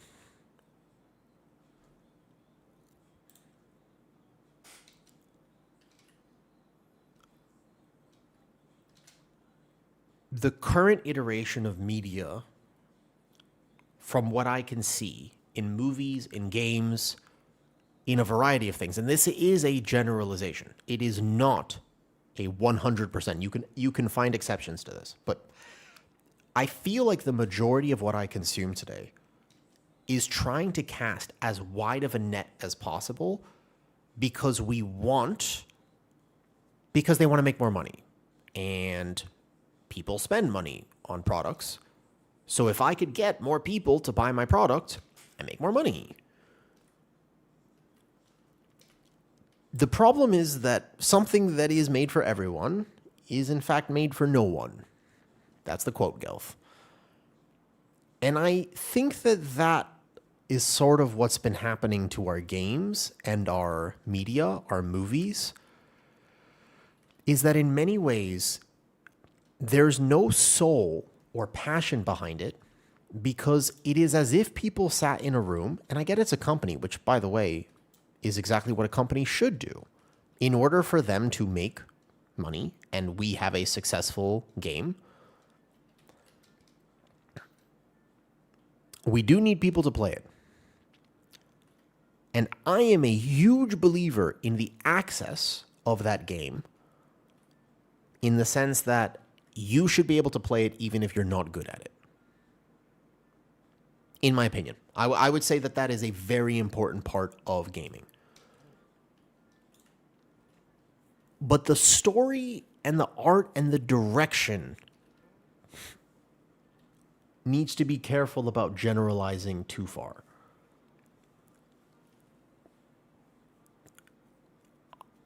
I'm not quite saying the solution that I'm after here, but do you know what I'm trying to say? Do you get what I'm trying to get at here, basically? As it used to be show, don't tell, and it's turned to tell, don't show. Exactly. And that's so the Netflix said that, right? Vati, Netflix said, okay, so we have to keep exploring this then a little bit. Netflix CEO or whoever it was said years ago that they are designing movies and specifically directing them in the sense of we know that people are watching this movie while they're on their phone. And so we have to repeat the point 5 times. Like every 10 minutes, we have to tell you what's happening, because if we don't tell you what's happening, you won't know what's happening. That was years ago. It's way worse today. It's so bad now. I mean, look, I'm not trying to call anybody out. You know, this is a safe place. But how many of you ever do chores, go for a walk without headphones? How many of you do the dishes with no audio in your ear? I feel like it's pretty rare. We're all just pretty constantly hooked up to some form of something. You? I don't. I'm gonna be honest. Like if I have like 30 minutes to do something, I have headphones in. I feel like I need the audio. Yeah, I've got a podcast, I've got something. You know, I feel like a straight freak for it. Yeah. I feel like I can't do anything without the audio. I feel as though I'm weak. Yeah, TikTok brain. I don't think it's healthy, but I am really, I actually feel kind of weak at this. You only listen when you're at the computer? I feel like it's probably a good thing. I used to be so much more okay with raw dogging reality. No, even when I'm at the gym, I actually hate going to the gym if I can't have music in. And it's not just music normally at the gym. It's actually anime compilations of Erwin from Attack on Titan screaming at me at the top of his lungs. Damn, that's very impressive. I don't think I could do that. I respect it, but I'm going to be honest with you. I feel weak. I feel weak. Well, hold up now, Mr. Demon Hunter. Did you hit those mobs as they were running in? Wait, where was he? I had Starfall up, actually. How did he hit those mobs? Okay, so this is going to live forever. Do we have an Auguroker here, though? Yeah, you know, I actually, if you want, by the way, Moonglance, I'll send you some anime compilations. They are so motivational. They're so good. They are unbelievable. They're perfect. If you're into that sort of thing, but the only thing I will tell you is that they're very intense, so you have to be specifically craving that form of audio. Because for anyone, sometimes I've tried to show people, and then I feel very awkward for showing you, because you're just like, what? You know what I mean? Like, either you get it or you don't get it, and the truth is that most people do not get it. I think you have to be a anime fan in order for that, though. Oh, also... Okay. Oh my god. God, that bleed trucks. How did that crit me?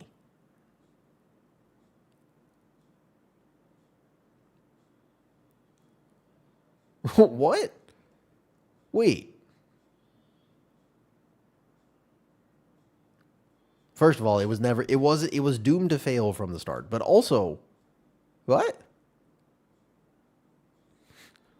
What's up, Aluso? I didn't know it could crit. I don't think it's supposed to crit. Actually, was it a reapplication? Maybe. We did have a death right away. Release social work and absolutely love it. I'm down because I like anime. All right, let me show you.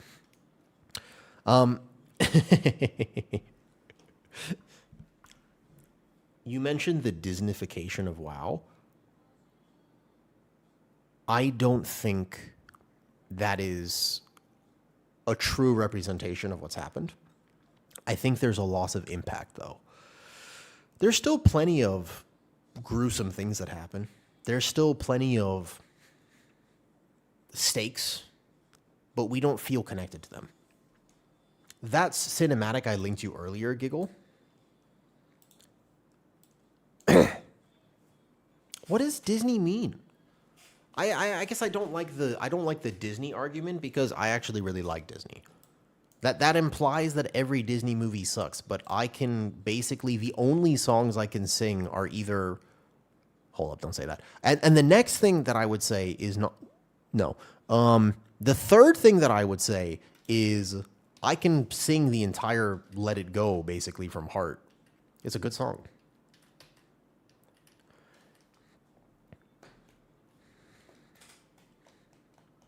But you can't have deaths every expansion. Oh, I might be getting tired here. It's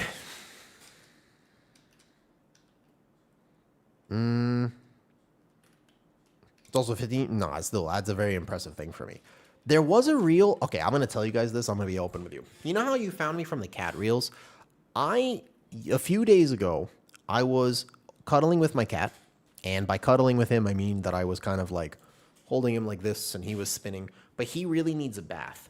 And I started singing an ironic song. It's a song that not many people know. I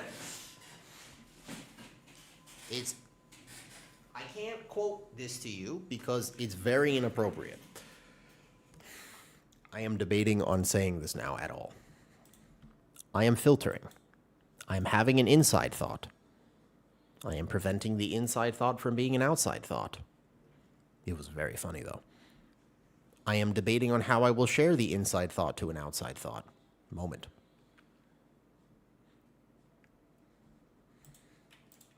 Let me just confirm who actually wrote the song. I've got this. I figured it out. Who wrote W-A...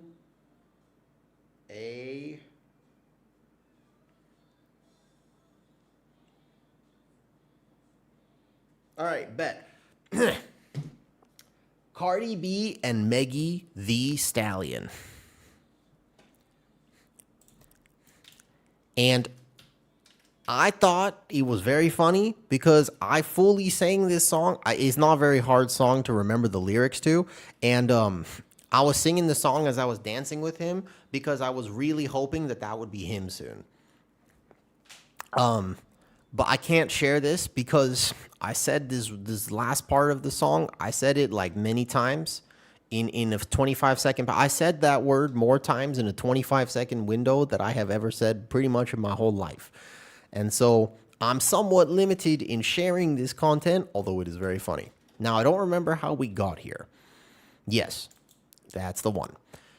I don't know what came over me, Spec. But there are only very few songs that I know from heart.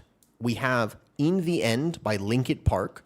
We have Let It Go from Frozen. And we have Wet Rump Cat from this artist. And apparently those are the only 3 songs I know. And it's not looking good for me. I feel like I got to increase my repertoire. I feel like there has to be more in me than that. But as of right now, that's what I got. Yeah, that's going to be that. And where I was going with this, I don't remember where I was going with this. I have zero clue, actually. I genuinely have no idea where I was going with this. Do you remember where I was going with this?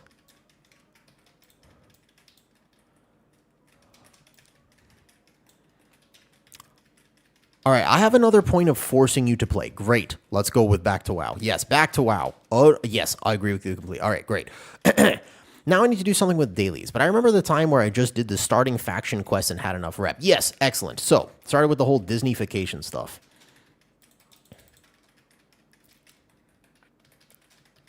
People today, I remember where I was going with this. All right, Hecky, I'm going to go back to that because I think you're right, by the way. People today, I don't think that they want to think. I don't even think that they necessarily want to feel. I think that many people feel very overwhelmed in general with their life. And I think that when you consume media, it used to be that part of media was telling a story and perhaps even making you consider things that were a little uncomfortable. It was just fundamentally a part of what we went to the movies for. We didn't realize it, but there was a message. And sometimes that message was a little bit deep or a little bit tough. However, today, when you watch something, if it is too deep, or especially if it makes you uncomfortable, I think that a lot of people are liable to just walk out of the theater. And so I almost feel like things are designed to be flashy and maybe just deep enough that you won't leave and won't check out. But we were okay with that for a few years now, up to a point. I think that we are now reaching a sort of climax, which, to be fair, is normally a good thing. But in this particular instance, we are reaching a finale where people are starting to realize that they want a little bit more out of life, while simultaneously being heavily addicted to TikTok and instant dopamine. It's a very tough balance for them to find.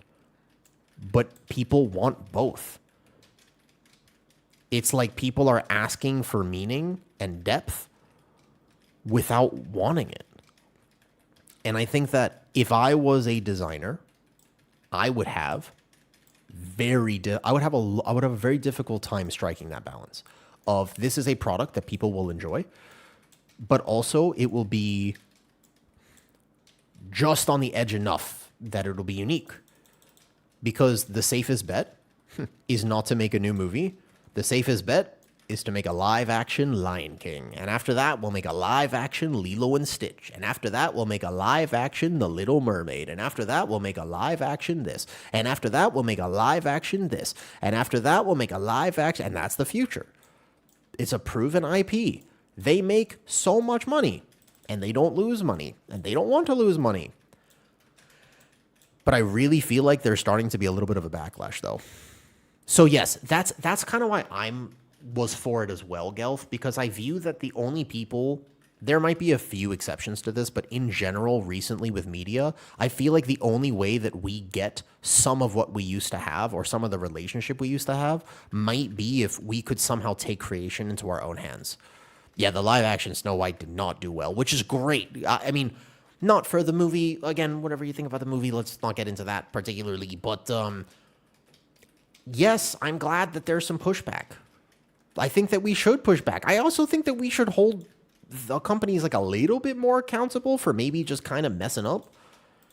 Like, if they come out with a patch and the patch doesn't work, I feel like we should be a little bit, yeah. The live action Mulan was so disappointing. I know, GG's.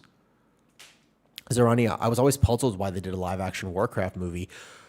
Yeah, the movie was because it was too generalized, because they actually didn't tell enough of a story, in my opinion.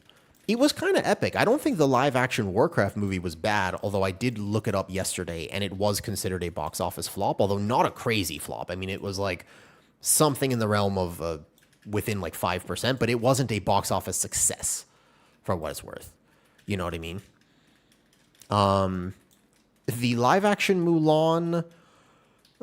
yeah, I like the movie too. I also did. I only have mostly good things to say about the live-action Warcraft movie, but for what it is worth, I do feel as though it didn't quite accomplish the thing of getting people into WoW, because I think they played it a little bit too safe. Look at Arcane as an example. Do you know how not great League of Legends is as a game? Like visually, League of Legends is not exactly fantastic. And yet, Arcane came out, and Arcane all of a sudden gets probably like hundreds of thousands of people to download League of Legends. It's the biggest bait and switch of all. Can you imagine watching Arcane and then being like, oh yeah, I'm going to download, I want to play that game. And then you download League and you're like, the fuck? I do think that would be very funny.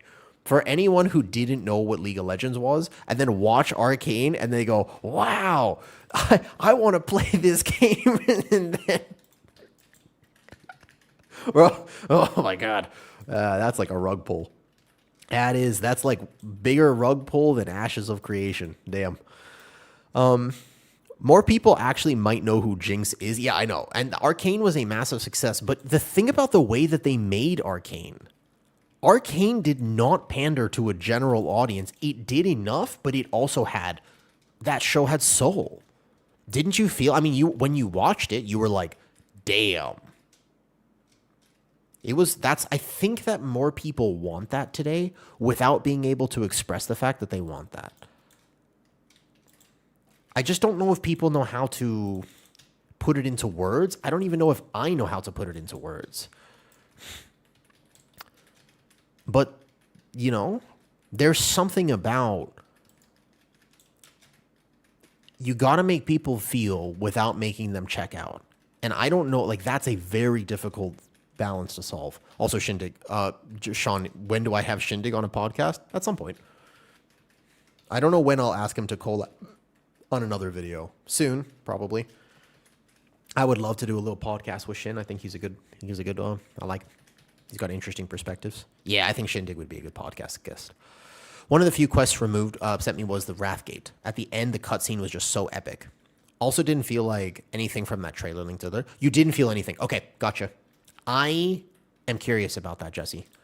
Because one thing I can tell you is that my relationship with media, I am simply not a expert. I don't appreciate the finer details of things. I am the sort of person who will not remember what color anything was. And also, just because it's blue does not mean that the person was sad. I didn't even realize it was blue. But I do feel impact. I think I like music. But I don't actually... I'm an artist without the R. You were going to come back to this. Oh, yeah. So, originally, World of Warcraft was a game of very open world activities. As in, you logged in at level 1 in Elwyn Forest, or wherever else you were, and you were not told what to do. The game did not actually tell you what to do. They completely let you figure it out for yourself. But in doing so, there was a sense of adventure. There was a sense of, whoa, I'm in a world. And we've completely lost that. Everything has to have a direction now. You have very specific things. You have to fill your Great Vault. You have to do this. You got to have this objective. They've actually pulled back on dailies, which I think is a great decision, because that was also a problem for a while, was that you got to do your dailies. You got to do this. You got to do that. And it became a you have to instead of a you want to. And again, I think that people will tolerate that for a period of time, but not forever. And that's kind of where we are right now, is there's a lot of have-tos to the extent where when they make a change, which will be a big deal. I'm not saying it's not a big deal, and I'm upset about it. I do not like the changes to gearing in Season 2, but honestly won't be nearly as big of a deal as many people, like it's not a reason to quit. It's a big deal, but it's not the worst thing that's ever happened to WoW. I'm being kind of trying to play contrarian to my own. In my opinion, is pretty bad, but the actual power difference is not going to mean that you can't do keys at your own, the level you like. It's not a reason to not play the season. Okay. I'm repeating my own words here a little bit. I'm getting tired,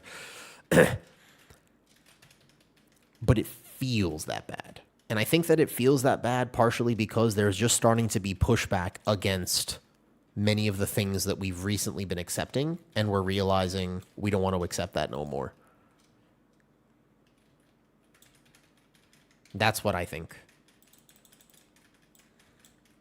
Yeah, the Maw. Oh my god, I don't want to talk about the Maw. Yeah. I mean, Shadowlands in general. It wasn't just the Maw. Do you remember, like, Shards of Domination, Korthia, this, that, and the other? God, no.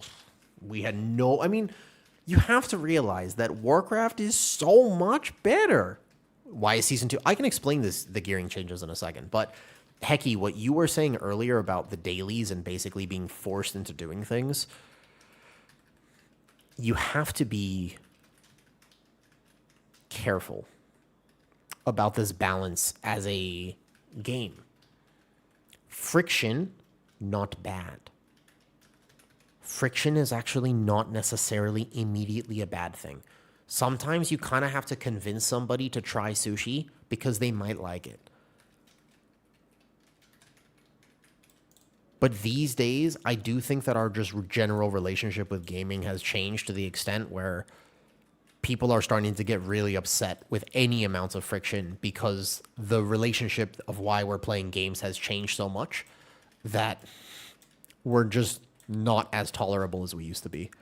What's up, Pristine Frog? You want to know what I learned about frogs today, Pristine Frog?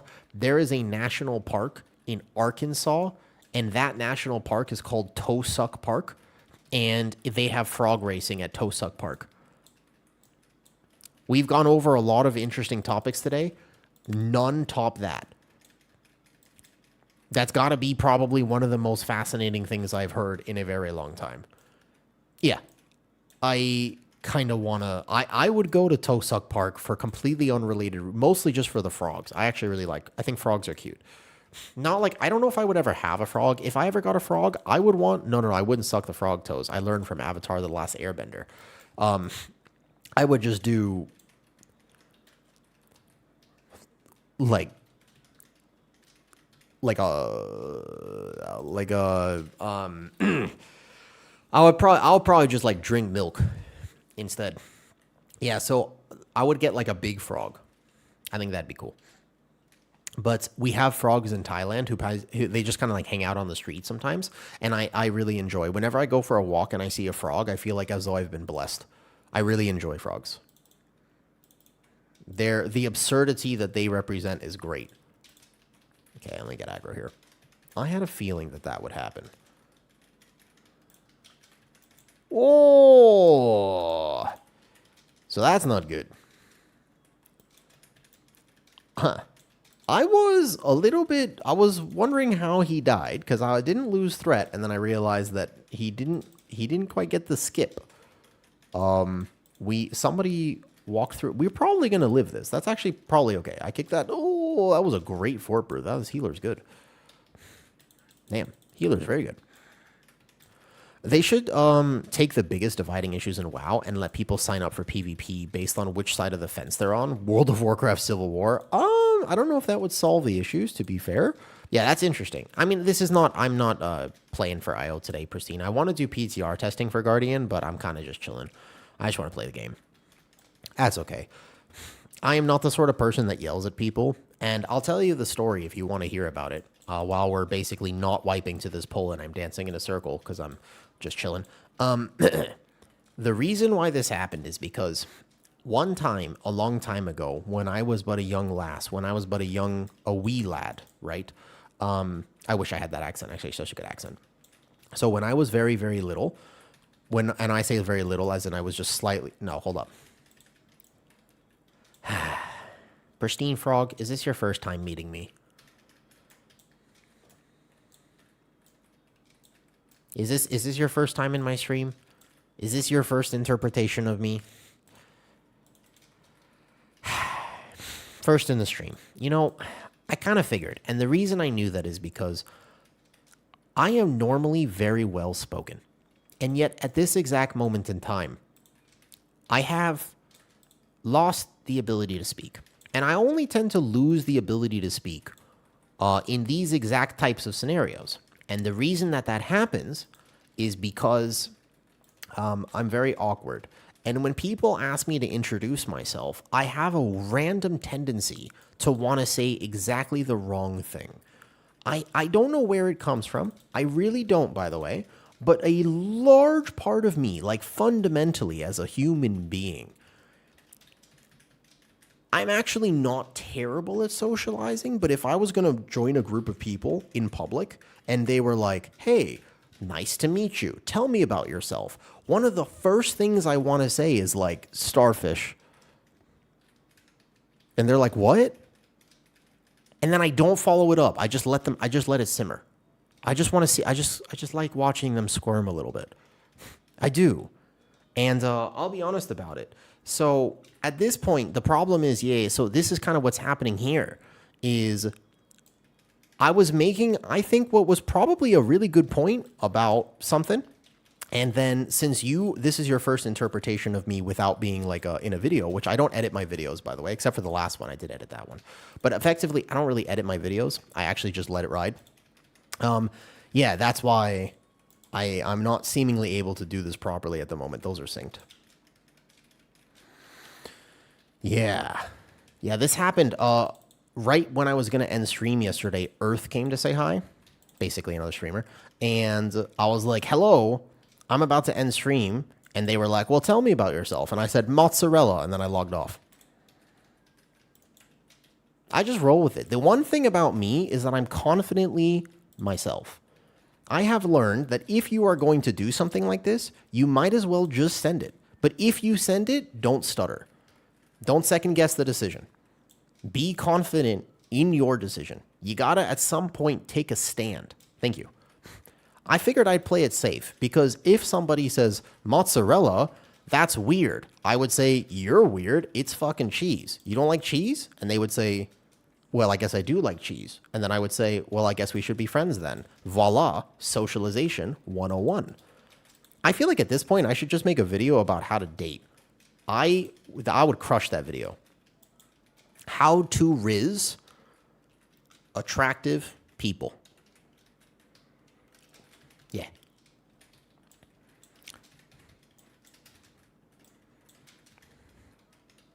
Well, I do think you can learn how to talk to people, to be fair. Like, if you are somebody who has struggled with social anxiety, you can do your own exposure therapy so long as you're motivated enough to do the work for it. As long as it doesn't demotivate you too much, I do think that it is possible to overcome a sense of social anxiety. And I know this because when I was younger, in high school,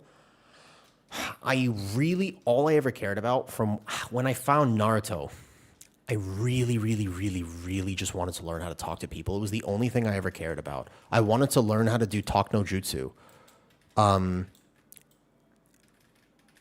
When I was in high school, I had just left residential. I had just left a bunch of different boarding schools. I grew up all around the U.S., and that's why I was sent away when I was like 8. I dropped out of 3rd grade. And I just, for like 7 years, 8 to 15, I was all doing all sorts of, I had a lot of medical problems, a lot of challenges. Get back to that. We won't get back to it, I'll forget. And at that time, when I came back to start high school, I really was so interested in just learning how to be like normal. And so I told myself, I'm not getting this quite right. Let me practice. And I took Uber to school for a year. And every time I walked into an Uber, I would learn how to ask them questions. And then for 3 months, I had to take the bus all the way over to the gym that I was going to because my current gym basically shut down. So I told myself, this is LA, by the way. So I would not do not actually take this as advice. This is really bad advice. Don't do this. But back in the day, okay, back when people were civil, okay, I told myself that I would talk to one random person on the bus every day. And some of the craziest life stories that I have had were specifically because of that. Because I told myself I would say, one person, every time I hop on this bus, I'm going to start asking them questions. And I had to go through trial and error, but I was willing to be confident in my awkwardness. And I, at first, remember that I would ask people based on things that I was thinking about at the time. So, for example, I would ask people, hey, I was recently watching this anime, and what does it mean to be a king? And they'd be like, what? And I would be like, okay, wrong question.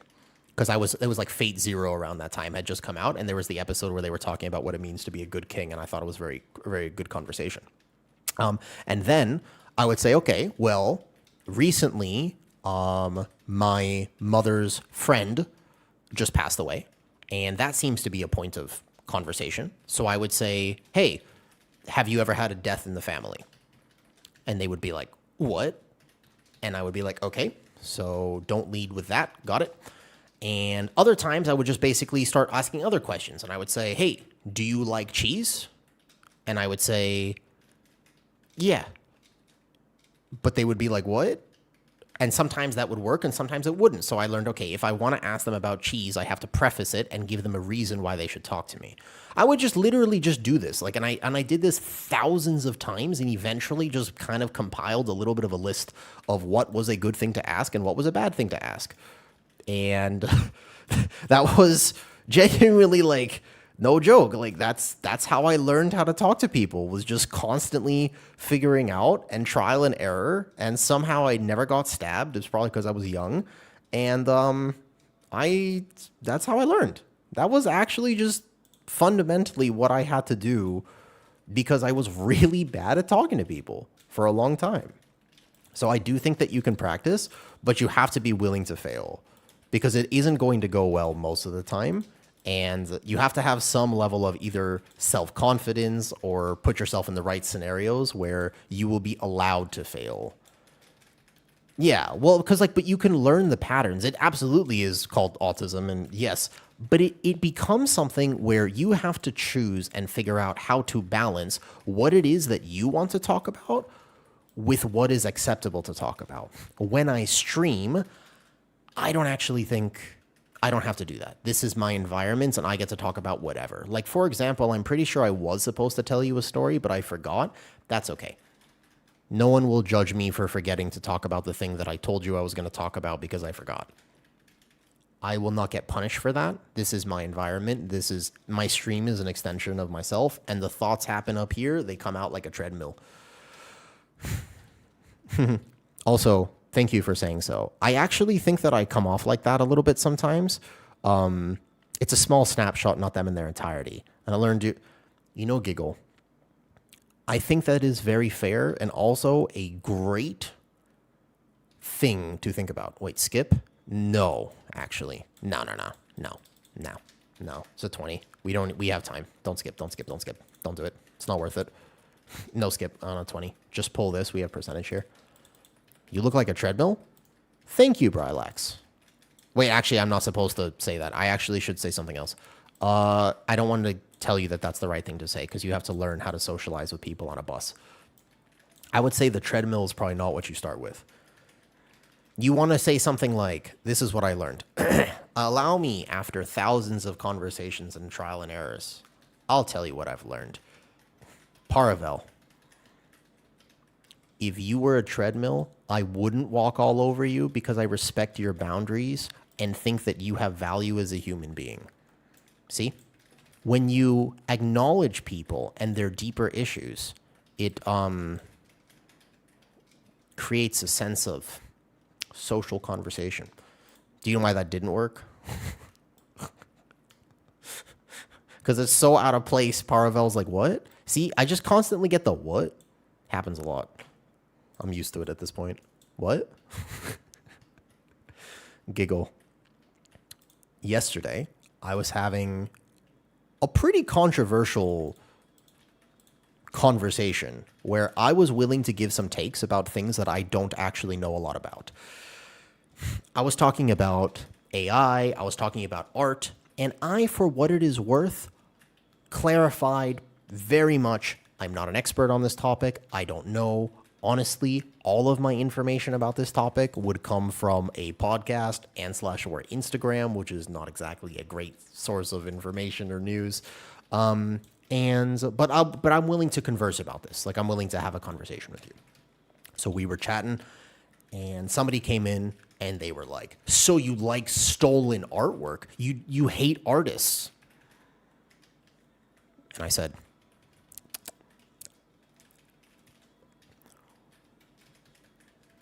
many times people have come into my stream, and we have a very strange relationship with streamers in today's world. We are way too accepting of the fact that when you come into somebody's stream, they are telling you exactly who they are at every minute of every interaction. This is a live recording. It is not edited. It is not filtered. I am not a moral authority on any subject matter. There are certain things that I have a level of expertise in. There are many things where I am simply having a conversation. When we start viewing people who are live on Twitch as a moral authority, and as if every statement they make is a direct reflection of what they genuinely believe, we effectively limit freedom of speech in its entirety. Because I have to be able to just brainstorm and think out loud. I do think that there's a certain expectation that is relatively fair of saying, I am somewhat responsible for what I say. I'm fairly responsible for it because I am live to an audience, which is why I clarify, which is why I provide context, which is why I'll have those conversations. But people are super willing to judge based off of a 10-second YouTube short. And that is no good. It's no good not because of how it impacts me. It's no good because we have to start developing in 2026 some critical thinking skills and understand that if your information comes from your device, which is your phone, it is being fed to you. This is not a conspiracy theory. This is just statistical at this point. Most of what we know, most of what you think is a reaction, and we have to actually start changing that paradigm to it being a thought. Otherwise, we're in danger. A little bit of critical thinking, 10 seconds of a clip, is not a reflection of anyone's personality. I might be a terrible human being. You don't know. I mean, you probably know, actually, at this point. I feel like you spent enough time around me I don't think I'm a terrible human being. I don't exactly think I'm a nice human being either, though. I'd like to believe that I have kindness and try my best to be as... I am naturally empathetic. I am capable of getting out of my own head and viewing things from someone else's point of view. So I'm empathetic. I don't know if I'm if I'm nice. In my opinion, nice is like the type of person who will just validate you for no reason and be like, oh, like, I'm so sorry you had such a shitty day. Like, I am not a great friend to grab a drink with at a bar when you are not having a good time. I'm probably the last person that you want at that bar because I will I want to attack the issue and I will be visually uncomfortable if I cannot. So if you're the type of person who's like, I just want to ignore everything. I don't want to talk about anything right now. And, let's just grab a drink. I'm like, call someone else. That's not me. Not my role. Not my thing. Probably why I don't have any friends. But anyways, I don't remember where I was going with this. Just the general rant. I don't have to know where I'm going with this. That's actually my rant. Why... I should be allowed to think out loud, I think. I feel like I should have permission to just talk and communicate with people and see what comes out of that conversation, if that makes sense. I would agree with you, by the way. Also, hi, Bloody Claws. What is a nice human? I am an honest asshole. But, that's a good question. What is a nice human? I think that there's a difference between niceness and kindness. I think that the Doctor Who quote, always try to be nice, but never fail to be kind, is a goddamn good quote. I don't think you would walk into someone's house while they were playing WoW and start judging them on how they play, look, and speak, but streamers have to deal with that all the time. To be fair, Giggle, we do have a big selection bias where the only people who will probably tune into our streams based off of a recommended... I mean... Jessie said they were here because of an Instagram post I made about my cats, which are super cute. But I don't know. Are you here because I play Guardian Druid? Are you here because of the stream title? It says Guardian Druid Keys. And if you are, there is a selection bias of you are here to... Judge is a strong word, but you're basically here to judge me on how I play Guardian Druid. That's part of it. The thought is slipping. We were talking about being forced to play. Yeah.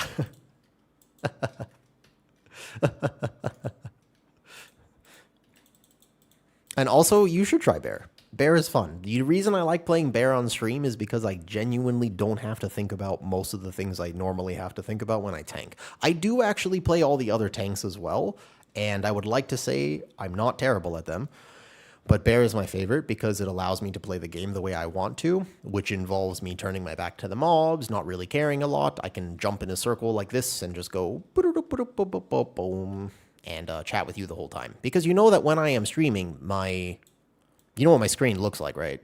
This is why, okay, sometimes I die in keys, but would you like to see my screen?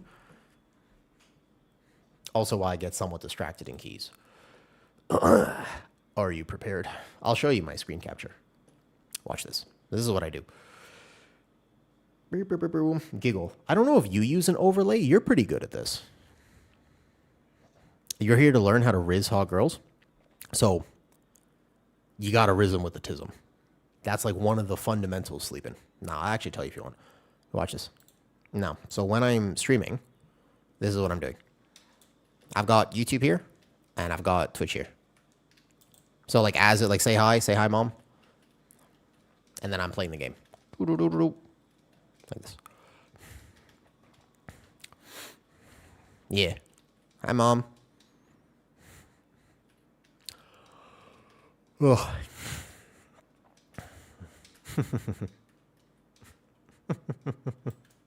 This is how I do it. Otherwise I wouldn't be able to respond to people. My chat's on another monitor? No, I wouldn't be. I wouldn't be able to look at another monitor. What's up? Just blinks? Oh, that's a good reminder, actually. Oh, I should blink. Not twice, though. Just once. I don't need help. I'm an independent. I'm a strong person. Oh, yeah. Although sometimes I do sing very inappropriate songs with my cat. What? Keep blinking? No, I do. Be a mage? No, that's terrible advice. Listen, you had me in the first half. Blinking? Great. But, oof.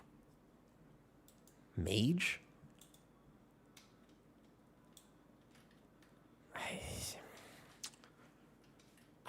I don't know if I'm arrogant enough to play mage. I don't know if I have the ego required to be a mage. You're welcome.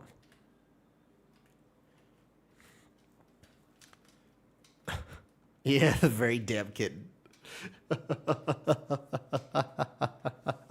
Bro, should I post that video to Discord? I could probably... No. You don't have to have an ego to play Red Pally. It's the opposite. I don't have enough main character energy. I have enough main character energy to have a second take on that comment, Giggle.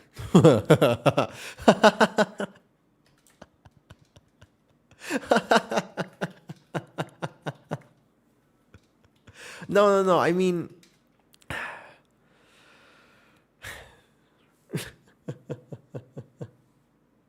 Try WoW again? Jesse, if you want to try WoW again, have the most fun with it. There are always going to be people complaining about WoW.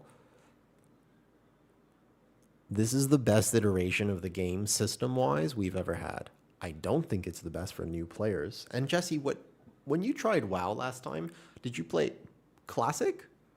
Or did you play Retail? I only complain about the narrative of WoW. Oh yeah, we were talking about this a lot, Just Blinks, earlier. We were having a whole conversation. Just Blinks, you can give me your thoughts on it, to be honest. How long have you been playing WoW? Oh, you just dropped in, no problem. Well, how long have you been playing WoW? Because there's a lot of people who are almost missing. I actually have the Old Soldier cinematic right now, since vanilla, long time. I have it open right now, the Old Soldier cinematic from BFA. I believe that what WoW is missing is impact. Warcraft 2, that's longer than I've been alive, I think, almost. I've been playing for a long time. WoW used to have impact. And I think people are craving impact.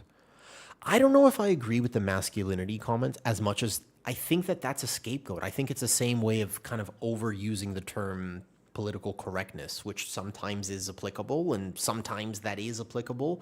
But I actually think that that doesn't address what's really going on, which is shareholders. Like the problem is money not masculinity or the Disneyfication of WoW. The problem is that the net has been cast so wide that it's not designed for anyone anymore. Like, why should you play WoW is a very good question.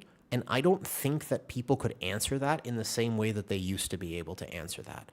But I don't think that it is as simple as the Disneyfication of WoW. I actually think that that's almost like not addressing the problem. Do you know what I mean? I get the raw man fighting and slaughtering as an idea, but I also don't think that that's why people played WoW back in the day. I think it's easy to think that's why people played WoW back in the day. If that makes sense. And the reason is because there were many other games that were big man, axe go boom, if that makes sense. But that's not... It's a part of it. I'll give you that. It's a part of it. I just think there was impact that went beyond that. I'd like to believe that although many people constantly surprise me with their lack of intellect, people are smarter than that. It isn't as simple as big man, big axe, go boom. There is more depth to it than this. I think that if you start treating your player base like they're all idiots, some of them will stick around. Most of them will not. And that's kind of what WoW or a lot of media has been doing. I genuinely believe that many movies and games are sort of like, we'll just give them whatever, they'll be happy. And it's like, we're starting to get to a point where we're not. Like, there's a little bit of pushback now to just, yeah, the Supergirl movie comes out. This doesn't make any sense. Why? You know, I think that there have been a lot of points, a lot of funny points about the movie, but it's actually a deeper issue of when you design something for everyone, you design it for no one, as the quote goes from Gelth earlier. What's up, Mr. Marlowe's? Because keep in mind, systems-wise, I mean, I can... No, this is water and electrolytes. Because you can see that I'm getting a little lightheaded, and when I tend to repeat myself, it's because my... I'm not breathing properly. Starting to feel a little better, Mr. Marlowe's. The illness has been tough, but I can tell I'm recovering slowly but surely.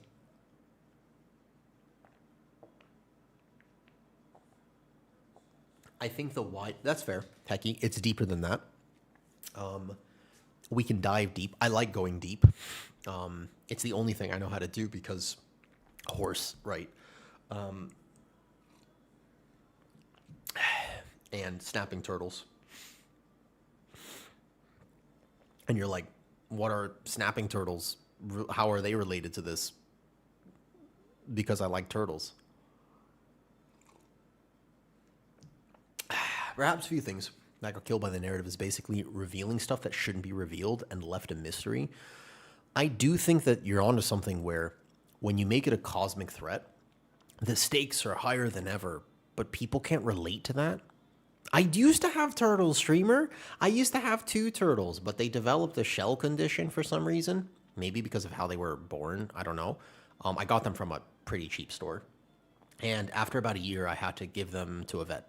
So I don't have turtles anymore. But I have 2 turtles. They are so smelly. But they were really cute. Yeah. Elune, Shadowlands. That Shadowlands was certainly a part of it, but do you know why Shadowlands really sucked? Because you can make a good story with cosmic forces, actually just blinks. It just so happened that Shadowlands was the story where what they actually did, okay? Hold on, let me turn my music. Shadowlands was the moment where they took the player's passion and stepped on it. Some people, a very small but vocal percentage of the population, enjoys that. But the jailer with the narrative effectively retconning everything was a problem. because people are vehemently passionate about WoW and they care about the characters. They care about what's happening. The fact that Shadowlands was hyped and then trampled on was like a big, really just slap in the face to anyone who cared about lore and the story. And that's what I mean by them treating the player base like idiots. Because I really feel as though anyone objectively looking at that was just, what? Like, I think it was kind of obvious to just realize that subjectively we were going to be not happy with this story. The actual opening cinematic of Shadowlands was epic. That was a very good cinematic. It was not bad. The end of Shadowlands made the reputation quite off. But there were a lot of systems in Shadowlands. There were a lot of other problems. But ultimately, in terms of lore and story, not only was there no impact, but there was anything. Vati, if it ends up being that the jailer was actually a robot and there was this big thing, if they have a massive drop where they're like, so this is what the jailer really represented, but that drop happens 5 years after the fact, it doesn't, you know what I mean? Like, if they somehow tie it in like all the way later, it's actually too late. If they want to launch fireworks into the sky, we have to be here to see the fireworks. I finally managed to time your first plus 18. Congratulations, Mango. Nice job. What 18 was it? How did it feel? You can copy paste more jailers. I don't know how they were going to top Battle for Azeroth to begin with, but certainly the cosmic threats, like Dragonflight felt a little bit better, almost because it was a more localized story. But then, of course, it became cosmic again. I don't know. Like, the best part of Battle for Azeroth was not the end, actually. It was, as in, it was like, again, cosmic threats are very hard to relate to. Made sense with it. I came up with a theory that the only thing the Void fears is death. So, fair enough. Got tired of the grind. Dude, Season 2 of Shadowlands was like probably one of the worst grinds ever. We had Korthia and Shards of Domination. That was tough. And I played a lot of ults back then. It's quite interesting. Gave the jailer's purpose more meaning. Fair enough, streamer. I don't think that people should be required to watch a lore video to appreciate the story. Like, they have to be willing to do that in the game itself. Shadowlands was good in Season 4. Gameplay-wise or story-wise, Bloody Claws?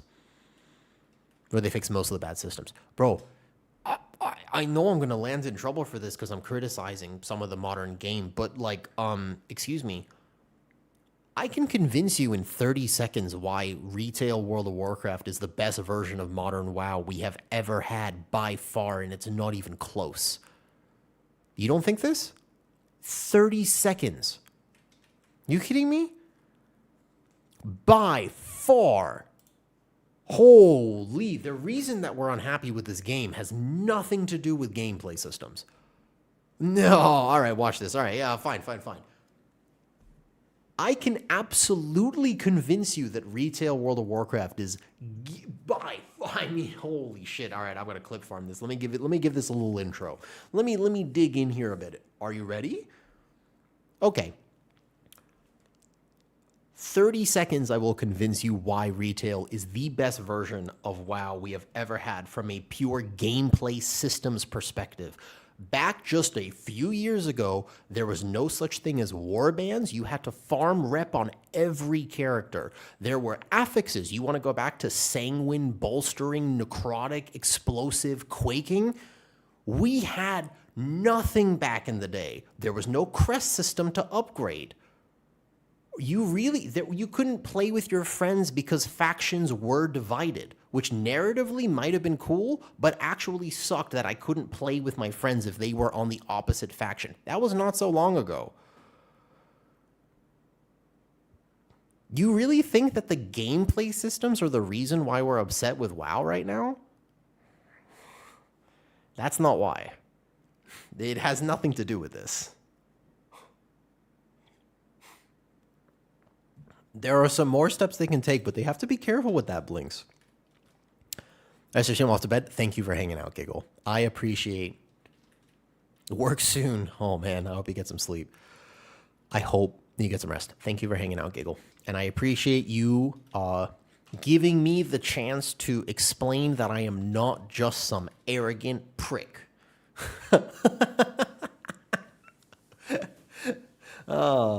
So again, narratively, I think that cross-faction may have had problems and may have reduced some of the impact that they're able to express in the game. That friction is questionable. But it was time at some point. Like, it was very annoying back in the day that I couldn't play with people. And you had to make a whole different, like, you had to faction change and stuff.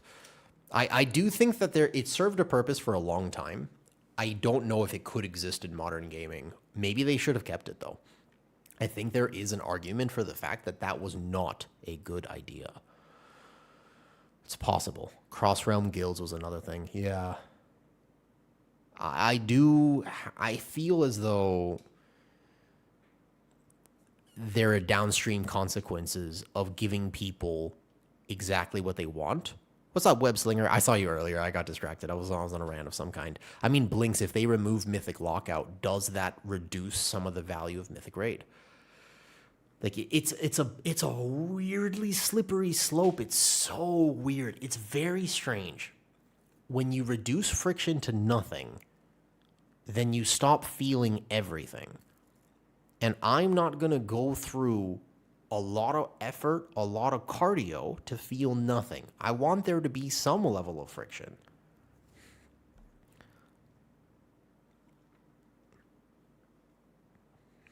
So things have value because of the challenge you have to overcome. But if you want people to obtain that value, you have to give them access to overcome the challenge. I do not envy that position. That's difficult. Extremely hard to figure out the balance for this. Gamor, what buff? I was taking crit. I mean, I normally just take crit if I'm doing Alcathar. For me, a 20 is not a high key. I was just pugging. This is not a difficult key for me, so I take crit for damage or just whatever. But if you were going to do very high keys, I think verse. I would take verse in more traditionally high keys. Oh, you were the evoker? Of course, yeah, happily. I was just bugging. I go to quick join, and if I see a 20, I join, but if they have a tank, I just do whatever. Could sometimes help, because sometimes you go into Voice Bar, kill 2 or 3 bosses. At this point, people kill 1, and then you can't leave. I think they have to give people access, Bloody Claws, to Mythic Raid, and I definitely think they need to iterate on Mythic Raid. And you could see this very clearly by the changes they made in Season 2, which, by the way, somebody was asking me to explain that. Are you familiar with how they have, in popular tongue, how they have killed the Mythic Pluser only? Like, if you are a Mythic Plus only player next season, congratulations, you are now permanently behind. You might as well just quit. If you can't engage with Mythic Raid, it's over for you. Yes, why even try? The folio buff we got this week. Oh, verse. I'll probably take verse. But I think that because it's an actual stat, Gamor, hear me out.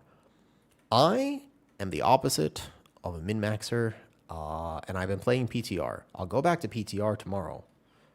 I haven't even done anything. But if I was to take anything, I would make sure that I'm not in the DR territory, and I'd probably take verse. I'm not a big raider myself, Blinks. Because no player type knows where they stand. There's no consistency. There's almost a fodom with devs and systems for certain demographics. I think that the arguments of always listen to your players is not correct. No, you're fine. I like Mythic Plus testing. I love Mythic Plus testing. I like to be able to test pretty much every tank and most healers if I have time. Yeah. And I don't have a guild, so I'm not going to raid next season. I'll still be able to do most of what I want to do, Bloody Claws. I mean, I decided, but I'm a weird player where I don't feel pressured into doing things that I don't want to do, and I'll just make a plan.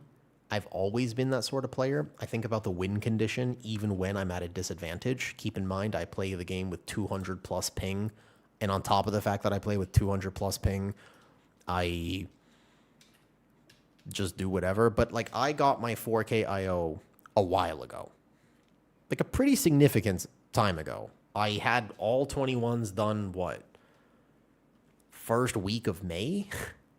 Except for Seed of the Triumvirate. That key fucking haunted me, I will say. That key haunted me for like 3 or 4 weeks. So like pretty much 2 months ago I had this and I just stopped.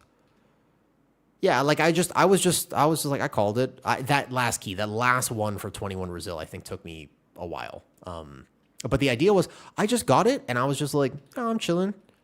Like that was it. That's my goal. The idea of pushing to 22 Seed of the Triumvirate was not entertaining for me. So I was like, all right, I'm good. That's it. Like that was it. I was just, okay.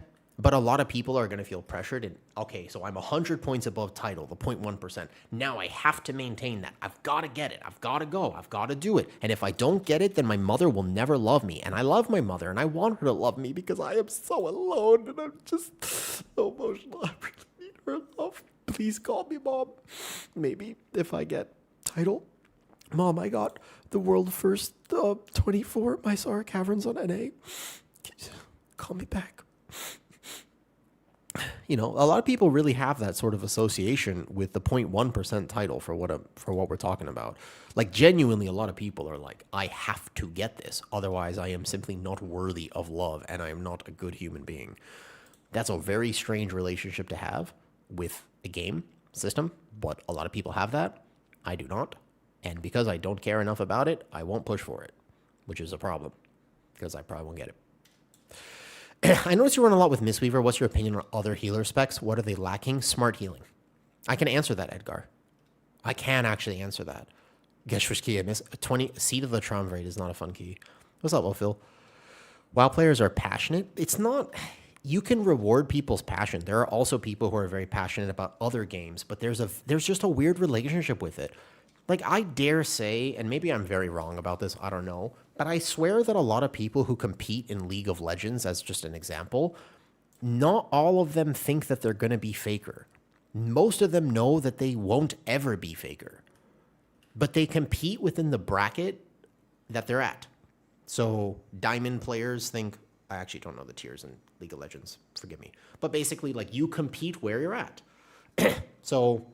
people who are hard stuck bronze compete with other bronze players, and people who are gold compete with gold, and people who are in this tier compete with this, and then people who are in this tier compete, and maybe you think you should be a higher tier, but nobody thinks they should be a professional. World of Warcraft is such a weird game because it's probably the only game, one of the only games where people are like, Liquid, I could do that. No, you can't. No, you can't. It's such a weird relationship we have. We're like, oh, I watched the MDI, and it's like, that's the top player in the world? I could do that. It's not even that hard. Yes, it is. You know? Like, it actually is that hard, and you might be good, but you're probably not that good. And you know what? That's okay. You are not a professional. You're not actually getting paid to play the game. Congratulations. Enjoy it. It's okay. I know I'm not trying to offend you. I'm not trying to shock you here. And I'm not trying to tell you something that you didn't mean to call you out like this. I'm just saying it is all right to compete in whatever level that you're competing in. Yeah. Also, like, yeah, you got to play. You have the time for it. I mean, if you're getting paid enough and you're passionate, I guess.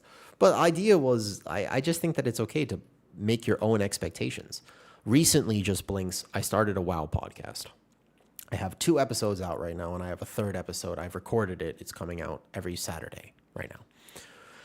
The 3rd episode is with Shaw. You know who Shaw is? Streamer. Tank guy. Tank content creator. He's cool. He's got some spicy takes. That episode, actually, if anything, is going to get me fucking canceled. Because I called him and I was like, all right, Shaw, what do you think about the balance for meta? And he was like, oh, it's great. And I was like, what? And I was like, defend yourself. No, we had a great conversation. 2 hours. Very good conversation about just tanks and just the game in general. I'd be curious to know what people think about it.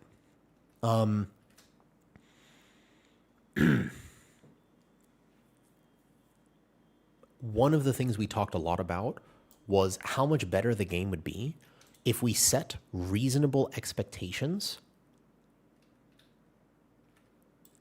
and followed through with that. For example, I believe the meta perception is real bad. I really do, by the way. I think that the meta perception is a genuine problem. Meta power? You're a mage player, just blinks. Is mage kind of in trouble? Yeah. Can you make it work up to a reasonable key level? Absolutely. Like, is it actually as bad as people think it is?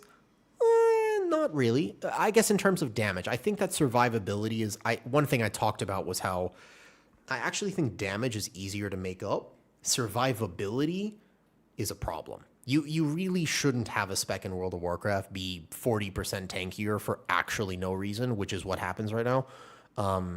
That, I think, is a problem. That, for what it is worth, that's an issue. But, like, the damage differential, the profiles of this, what they bring to a key, you can mitigate a lot of that up to a level. Like, it's hard, and it's not fair, but it's not as bad as people make it out to be. The perception is a problem.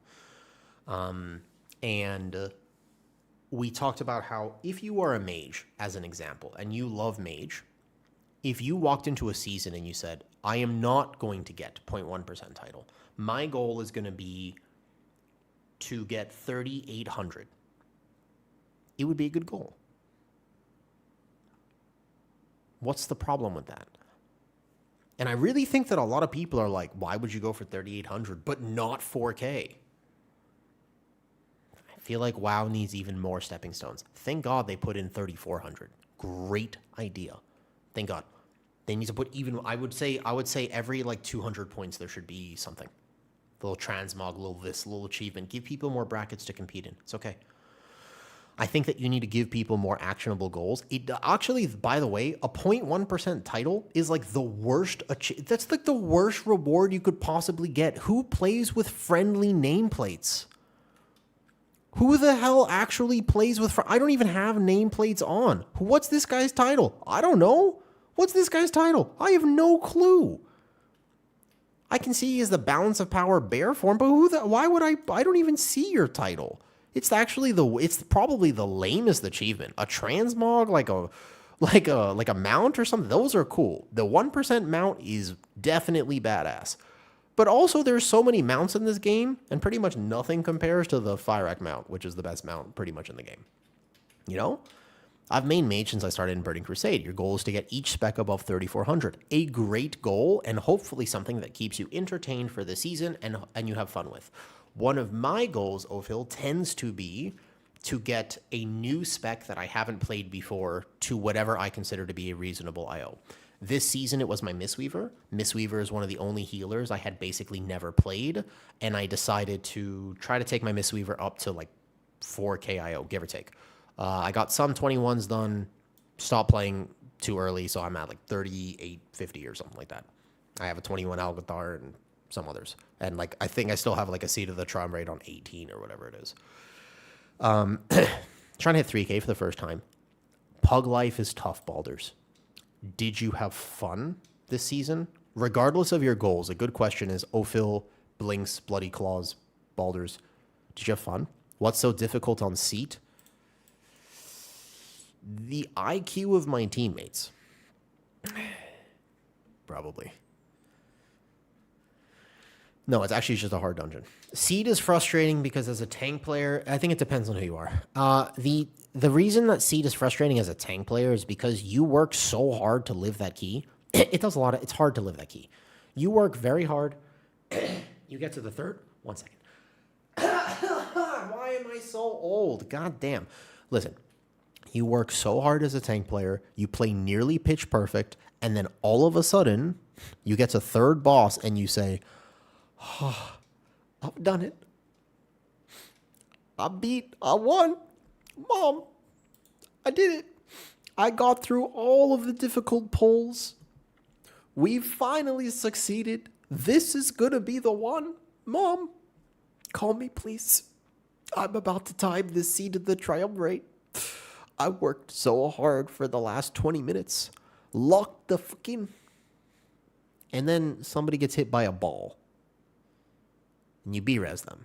And you say, Mom, we're still going to time this. It's okay. The timer's not a problem. As long as 3 more people don't die at this exact moment in time, we're gonna time this key. And then 3 more people die at that exact moment in time because they also get hit by balls. And you think to yourself, Mom, this game fucking sucks.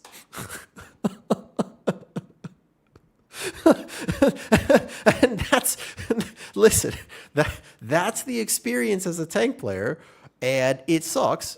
And that's why that key sucks. So that's why everybody hates it, because you work very hard, especially as a healer too. You're like, that's a very difficult key. And then you get to third boss, and people check out a little bit. It's also just, it is a tough boss, to be fair, but still. You know? Oh.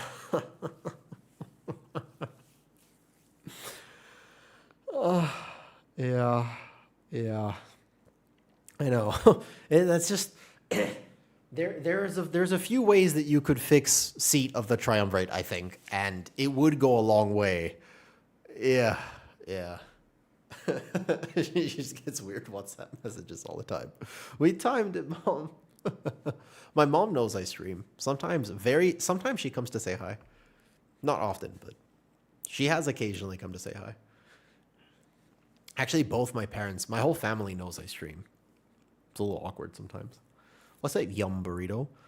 All right, Mr. Yum Burrito. Convince me, what is the best ingredient that you could add in a burrito? Oh, Phil. So you know how I have a long history playing this game? I never played Temple of Cithralis or King's Rest because I didn't play BFA. I had just moved to Thailand. It was the only period of time I took off.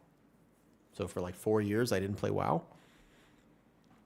I have heard things, but I have to test them tomorrow on PTR. PTR is not up till tomorrow. They need an extra day. So supposedly I'm in for a world of hurt. I'm an addict of Al Pastor style meat. What is Al Pastor style meat? Temple's very... I've heard that they fixed the bugs already. I've heard that that's not actually an issue. What do we want to do? I'll just apply. I don't do... Let's do... I want to walk on a treadmill and maybe tank up my Sara or something like this. Is that honey marinade? The drink that I'm having right now? It's basically 2 grams of sodium because I need a lot of salt. I have a genetic condition, Enlil, and it causes me to require a lot of salt. So I need to constantly hydrate. Oh, the drink, not the Al Pastor. Oh, yeah. I don't know what Al Pastor is, to be fair. Till I came back from being super casual in Shadowlands. Do you like it now?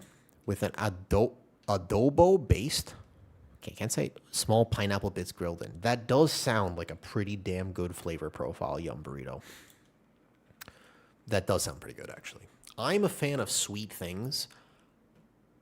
Now, what I'm about to tell you next, if you have children, you might want to cover their ears. I have been told that what I am about to tell you is a culinary atrocity, but I like to believe that it's actually something that is just so good, people can't understand it. You know how the best art in the world for many years just goes unappreciated? I believe this. So given that I have 17 Michelin stars, let me tell you one of the best food combinations that you could possibly have.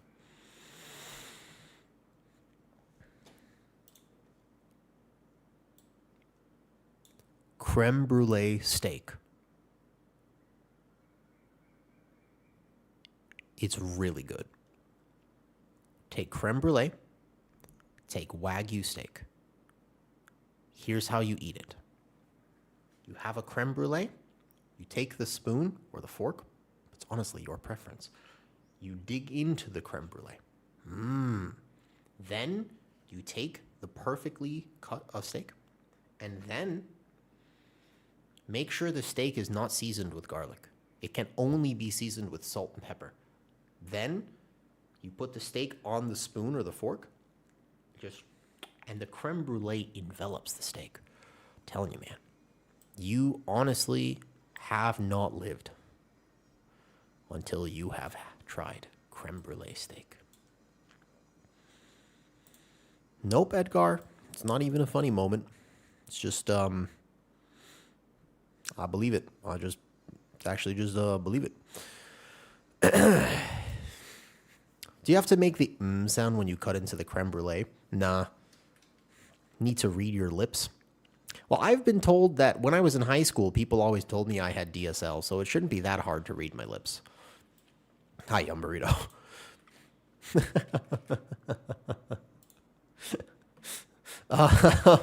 Edgar, you asked me about healing in WoW earlier. Could I explain it to you and why I believe that there are some healers and what they need for what it's worth? I think that what healers are actually missing is smart healing. Mistweaver is very fun to play right now because the way that they heal is by doing a rotation. That rotation cleaves healing onto their allies, which means that they're very consistent in the way they heal. Your rotation does not change based on whether it is a plus 15, a plus 12, a plus 20, or even a plus 22. There is a level of which it does, but for the vast majority of keys, regardless of your comp, you can do the same thing because the way that you heal is not direct. And that creates a playstyle of consistency. I think that Mistweaver is the best pug healer, partially because it's powerful right now, but also because you don't have to make active decisions as much as other healers do. If you've ever played a Resto Druid, as an example, if I am not actively making the right decision, I am not healing. Whereas a Mistweaver can walk in and just press a few buttons and accomplish all the HPS while also simultaneously contributing meaningful damage. And they do have to make a plan on bosses, but so does every other healer. Right? And so I think that that actually is what makes Mistweaver so friendly. Oh.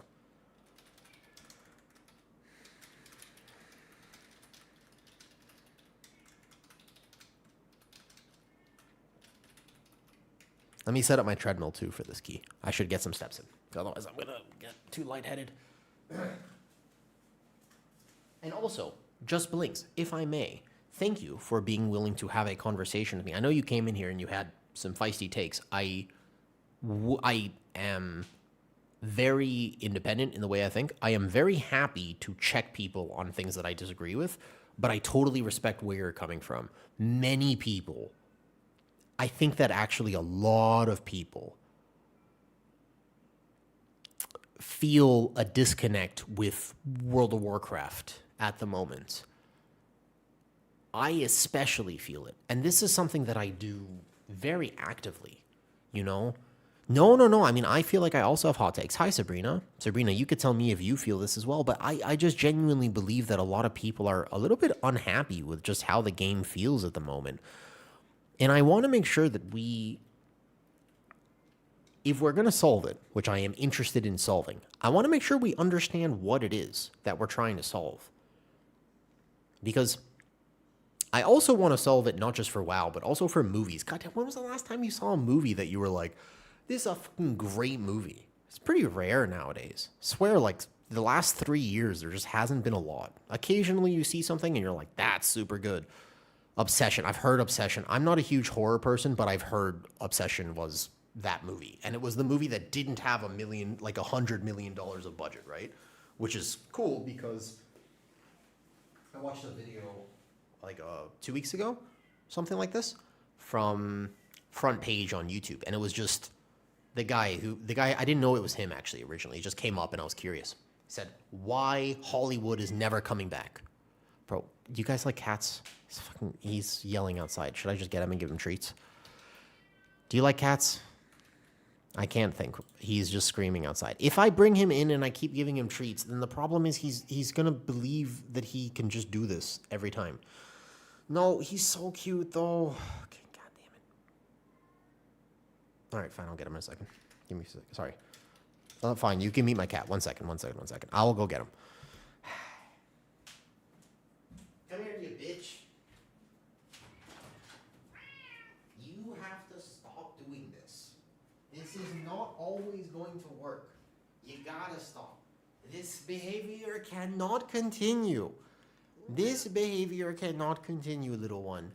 Listen, little one, you gotta stop yelling outside my door. I feel like I can't give him treats every time he does this because he just will learn to do it every hour, every 2 hours. Hi, buddy. I know. The world is cruel and people starve. Not you, though. You are very well fed, and you know you're well fed. Stop trying to pretend that you're not well fed. You are. You had breakfast and treats and probably another snack already today. You do not require more food. I know. You don't require more food. I know it's not what you want to hear. Yeah. Look, listen.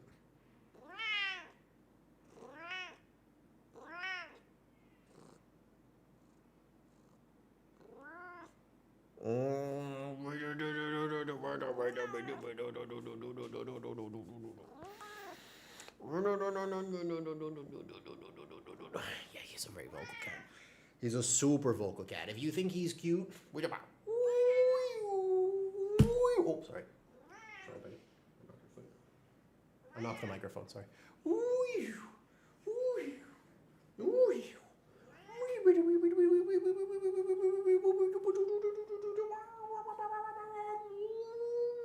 Alright.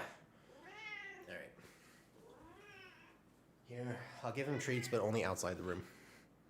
If you like cats, my entire social media is just cats, by the way. Yes, I will give him treats. He's not getting al pastor meat, though. All right, 1 second. Whatever you use, if you think he's vocal here, you should actually go look at the Instagram or the TikTok or the Facebook. I don't think Facebook is linked there. Come on, buddy. There are 2 cats. The other one is patiently waiting for treats as well. I'm going to throw treats down. I don't want to encourage this behavior. Come on.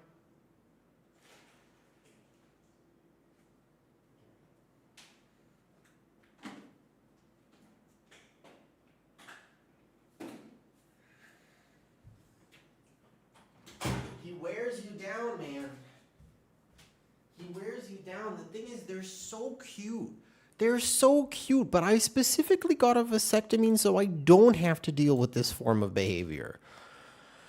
And yet here I am. It's funny how life works out. All right, 1 second.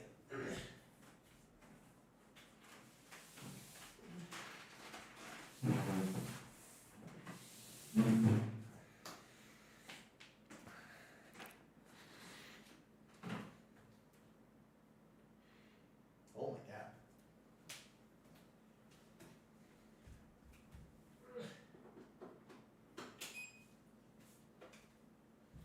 Do you ever realize as you're gaming, this is why I think I get like lightheaded sometimes. Do you ever realize all of a sudden out of nowhere, you're like walking and your arm swings as you walk, but your arm swings a little bit too much, and then you go.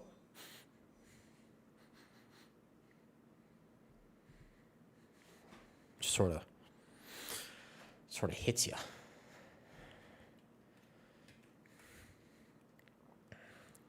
Wafts. Follows you. All right, I joined this key. Let me actually do it. Can we do my route? Here. Okay. Let's do left route, by the way. First pull, a bit different than normal. We'll just do a little bit of a different route. I like my route for this key. As long as my ping is reasonable, we'll do it.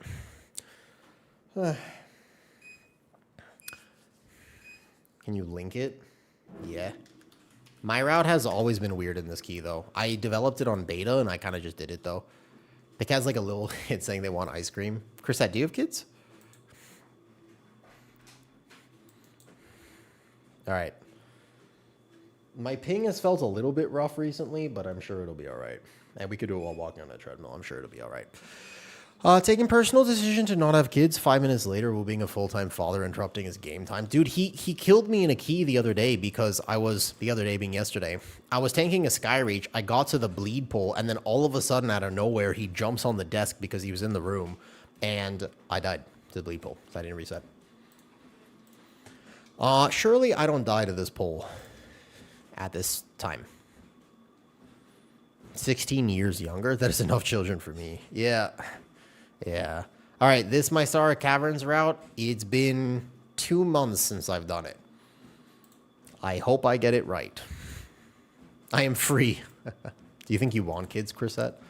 Hard question. Not exactly what you were expecting in a World of Warcraft stream, but you know me. Always hard. Lunar Beam. Whee! Oh, this was a bad decision. I have too many ping props. I have to hit SI. Damn.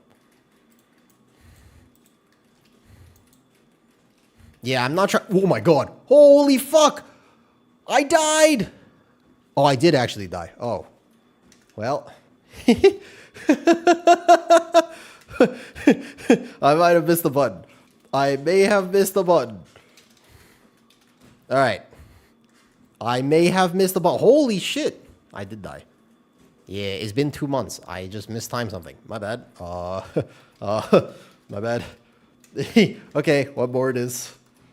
This is... Please tell me this is Brazil.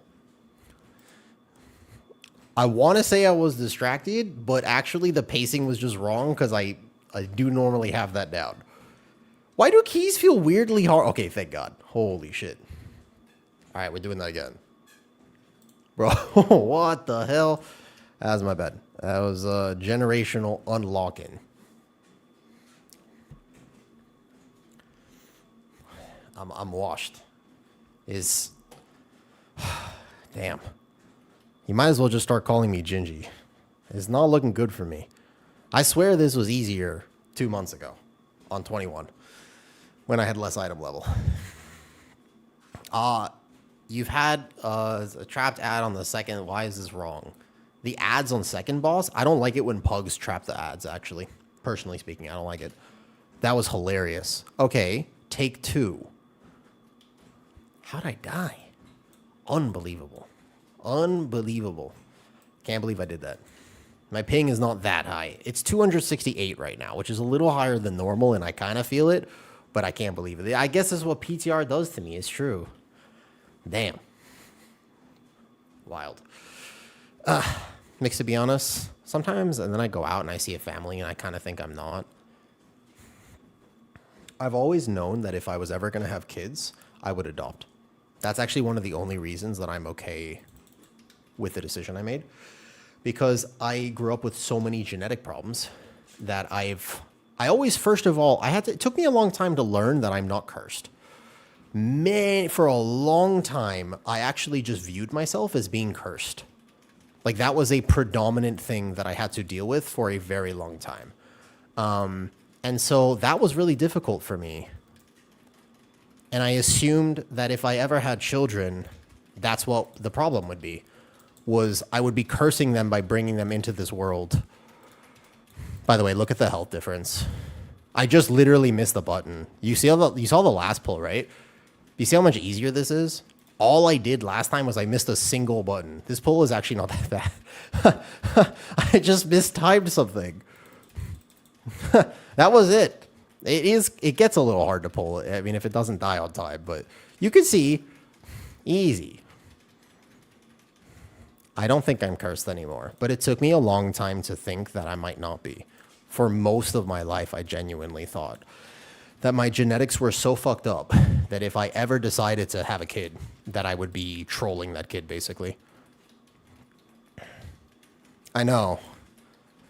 Well, I mean, to be fair, it's a complicated pull, and the timings were just off because I barked early and I forgot that I'm not supposed to bark early. But you could see that I took no damage on the second pull, right? And there was no difference aside from the fact that my timings were off because I haven't played in a second. Like, even right now, I have to put that lunar beam down, but I wanted to put it here, but I just targeted a second late. So, you know. That was the funniest moment to tune in. Hey, man, it happens. That's just how it be sometimes. It's just how it be. The thing about tanking higher keys that, I don't know, maybe I don't think I'm alone in this. I think that a lot of other tank players would agree. What's up, Ian? But for what it is worth... oh, I see. That's the moment you were talking about. Yeah. I'm convinced if I had kids that I'd be trolling them because I have cursed gen. Where the fuck is my bark skin? Yep, that's how it goes. In order to become a good tank, especially in a season, the thing that matters a lot is raw repetition. Because what you do is you learn your timings. Where, for example, I would not press Incarn on this pull because I know what pull I'm doing next. So I need Incarn for the following pull. But also, if I gather this improperly and waste my bark skin, I am going to die. Like right there, I just realized I wasn't supposed to press that wild charge. This one has to be Lunar Beam on these three, and then I have to be able to navigate past them. There's a very specific way to gather this where everything is coming toward me, but I'm supposed to have a Frenzied Regen right now, and if I die on this global, that right there needs to be a health potion. I almost died just now because I was supposed to have a Frenzied Regen, and normally I do. So sometimes your timings can just really affect things as a tank, and that's one reason that raw repetition matters. This pull is not so bad, but the crunch armors, right there, I was a second late with my Frenzied Regen. If I'm a second late with my Frenzied Regen, then I get insta one-tap. Frenzy is coming in 3, 2, 1 as crunch armor. And they're going to sync on me in 3, 2, 1. So right now, my bark is expiring. My Lunar Beam, my Lunar Beam was expiring. I had Frenzied Regen ticking, so I need bark. But the next one is going to hit me in a few seconds. The 1%? I don't think 1% is going to be that much higher than 4,000 IO. Like that we don't know exactly what it's going to be, but it's certainly more competitive than it previously was. I didn't think it was going to be this high, but it will be. I think it'll be like Resil 20 with half 21s, or it actually gets to Resil 21, in which case it'll be probably one of the easier 22s that separates it. Who knows, right? It's really hard to say because we've never had a 1% title metric before. And the one thing that many people are just not realizing is how crazy high that thing is going to jump on the last week. Because it is very carryable. Not for buyers, for your friends. YN, you know enough competitive players in this game, right? Think about how many people are going to log in and be like, yo, guildies, you have Resil 22, gimme. And they have like a plus 17 done. And their guildies will be like, yeah, bro, I got you. I want the 1% mount. Most people who inflate their IO at the end won't be the buyers. It'll be the people with friends. Yeah. And so I think that it's going to be higher than 20. I actually think that it'll be 21. 20s are too easy to carry. 21s are slightly harder, but still nonetheless not. It used to be that if you're buying title, like buying a title key would be buying a 24. That is a very difficult thing to carry. Not many people can sell that. There are people who do, but there's a limited amount of them. But the 1% title is significantly more accessible. And I do think that that matters. Let's pull 2 bears with this. But again, timing really matters here. So I'm supposed to Stampeding Roar, and then I go in here. We don't pull the Dread Eater. All the responsibility is here. There are no puddles to dodge, but they're going to sink on me, so I have Bark Skin plus Frenzied Regen and the aggro problem. His Collapsing Star got me because I was a second late with things, so they get stunned. Crunch Armor in 3, 2, 1. I have a Lunar Beam and a Frenzied Regen before. Otherwise, I am dead. Holy. I mean, I shouldn't have to work this hard in a 20, but my Mysara Caverns route in the first area is a little bit sketch. Here, SI, because I need it up. I think a lot of us who don't really like selling to people, unless they're... Hold up. I did not die. The thing is, a lot of us don't really like shilling out to people who are basically asking for free shit. Yeah, but way more people will. I understand your principle, and I kind of agree with you. I should have vortexed. I get it in concept, but in practice, so many people will feel it's a good feeling to be able to give something to someone. Like, if you have a family member who has the means and the resources and they want to shower you with gifts, it is a thing that makes them feel good. So let them.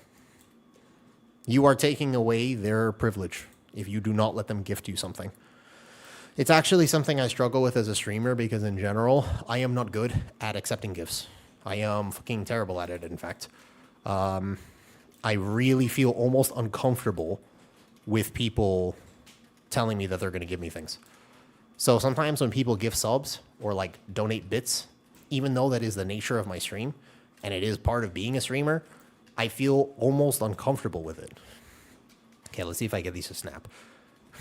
Yeah, there it is. Perfect. I think it's this corner that allows them to snap, as long as you don't pull the headhunters. Oh, but the snap's super weird, and it looks like not everything actually did snap. Oh, no, and they snap back. Dude, this is the weirdest snap. I don't actually understand the logic to this snap. It's like 50-50. Wait, so what happened there? In the actual season, the success rate of that snap was not very... It's not 100%. But they actually came down and then snapped back up because not everything came down. That's a weird one. I thought it was that corner. I moved too early. It's okay. You make a plan to get the percentage later, though. On beta, it worked 100% of the time. Then they did this weird hotfixing thing. And I haven't actually... It works like 70 to 80% of the time now.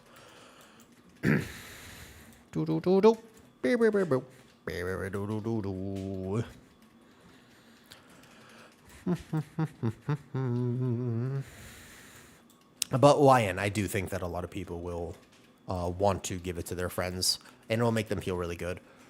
You got to keep in mind that if 1,000 people get the top 0.1% title, that means that 10,000 people are going to get the 1% title. That's a lot. But I have a feeling that it will be way higher than we think. Unless there are just enough people who are just done with the season. That's also possible, I guess.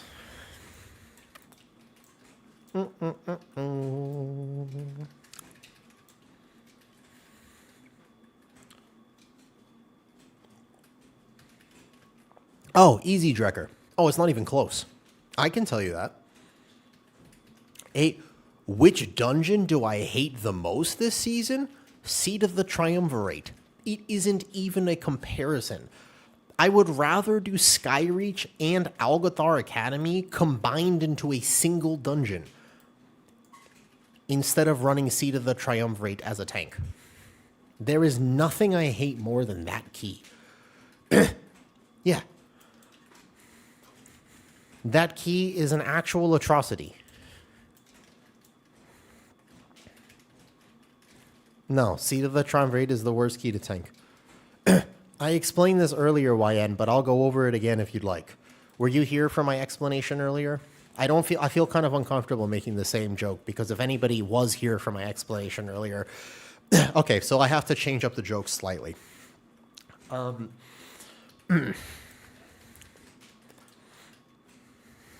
So you know how like when you feel a little overwhelmed, YN, you just need a little reassurance. You're gonna call your poppy. That's basically a prerequisite for understanding why I hate Seat of the Triumvirate. Right? Some people, they prefer the Oedipus version of these events, but for today, and for the purpose of this next following few minutes, we're going to go with the poppy. All right.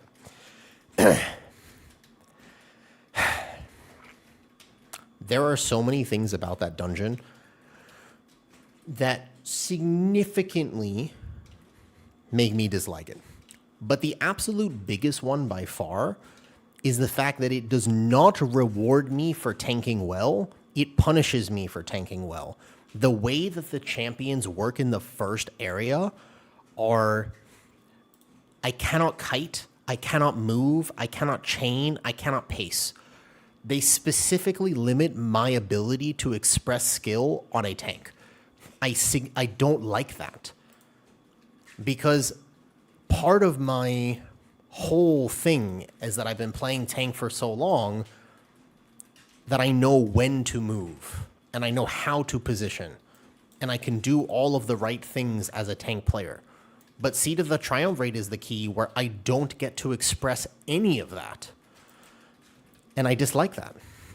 It actually limits my ability to express skill as a tank.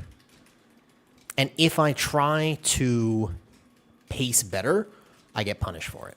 So that's a big area. That's a big thing in the first area.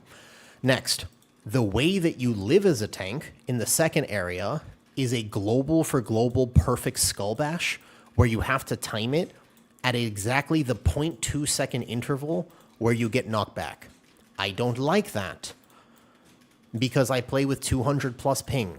And so in order for me to do the adept plus champion polls, I actually am physically required to just plan my defensives better than most tanks will have to do on probably a plus 23. The polls are so wildly inconsistent because of how the mechanics are actually designed. And what I mean by this is the Riftstalker bleeds are pretty RNG. If they hit the right target with the right defensive, it's not so bad. If they consistently hit the wrong target, key's over. But the major thing is this. I fight my entire 20 minutes of that dungeon. I finally get to the third boss. That means that I have done everything right. I have cooked the route. I have planned my defensives. I have not missed a single global. I have been panicking for the last 20 minutes. I have not chilled a single moment of that key. From the first pull to the second pull to the third pull, the first boss, the second air, everything in that key could kill me. And I'm fighting for my life in a way that I'm not even being rewarded for or enjoying in any way, shape, or form. But I've done it, YN. I have successfully managed to tank Seed of the Triumvirate, and I'm happy. So we get to the third boss, and I feel like celebrating. I say, thank God we have 3 battle reses. I've done everything perfectly. I call my Poppy. I say, Poppy, I did it. Finally, Brazil accomplished. And he says, son. I say, yes, Poppy. He says, I'm proud of you. I say, thank you, Poppy. You know, all I've ever really wanted is to make you proud. And he says, son, you have. I said, thank you, Poppy. That means the world to me. And then somebody gets hit by a ball. And I say, wait, Poppy. It's going to be okay, right? And he says, son, you have 3 battle reses and bloodlust. Everything's going to be just fine. And I say, okay, Poppy. I'll hold it together. And then somebody else gets hit by a ball. And you say, Poppy, it's going to be okay, right? And he says, son, you still have 2 more battle reses. Nothing can go wrong from here. I say, okay, Poppy. And then we use those 2 battle reses. And I say, Poppy, I'm not feeling so good. And he says, son, neither am I. Your team are idiots. And I say, Poppy, what am I supposed to do? And he said, don't worry, son. The key is Brazil. Just do it again. And I said, Poppy, no. I can't do it again. I've already been here for 2 hours. I have played fucking perfect. I hit all my buttons at exactly the right time. I can't do it again. And he says, son, you must. Why, Poppy? I don't want to be here. So I do it again.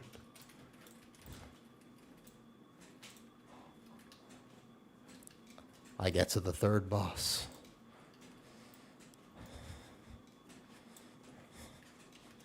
And people get hit in the fucking face.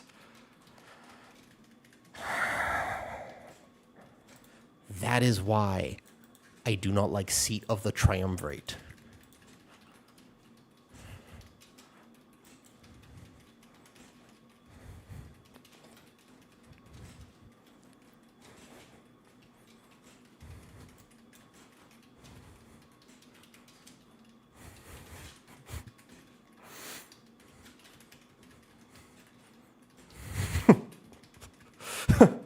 Like, it's such a bad feeling, man. There's only so you can't do anything about it. Like what, you know what I mean? Like you just can't.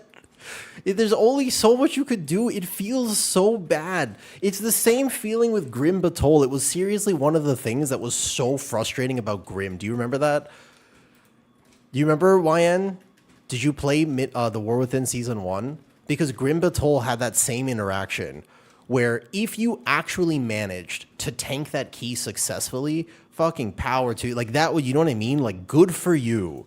You have done a good job. You are probably a good tank. Okay, but like at higher level Grim Batols, every single pull would kill you and pretty much demand that you play global for global near perfect.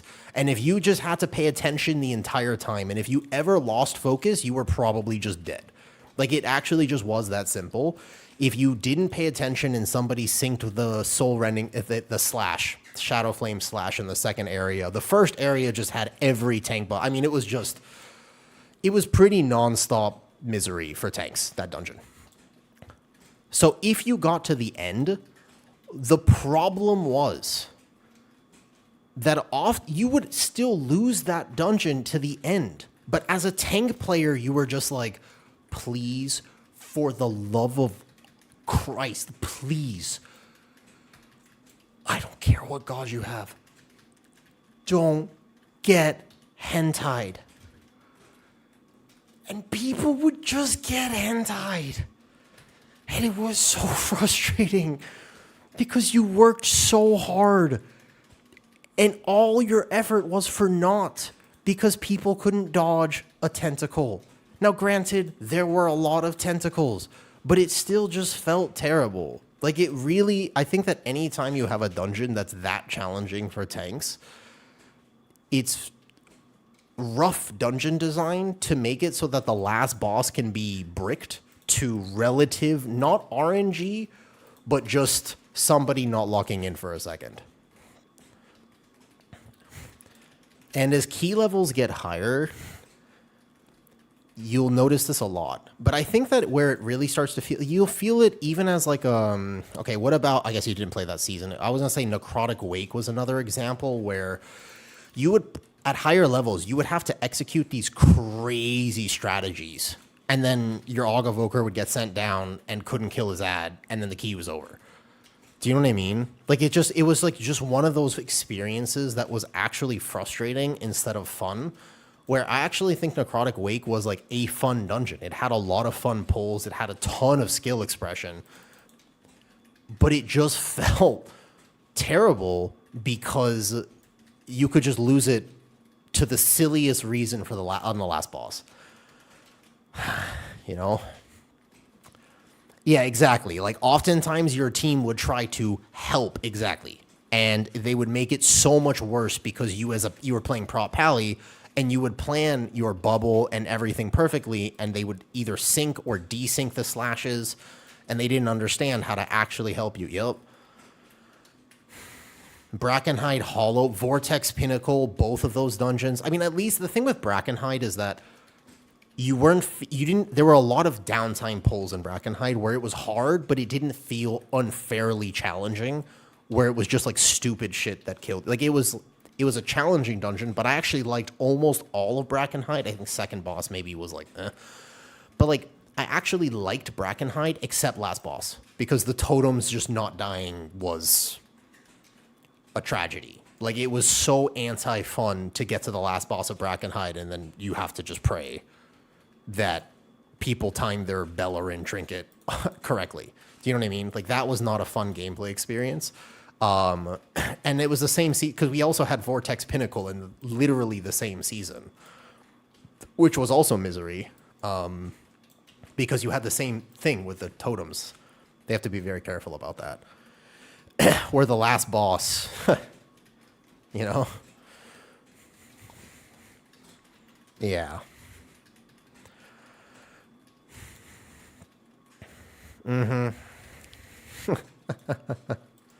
So, yeah, that's basically why I hate Seed of the Triumvirate. And also, healing that dungeon is really also shitty because people, in higher level keys, YN, people actually know, again, how to help you.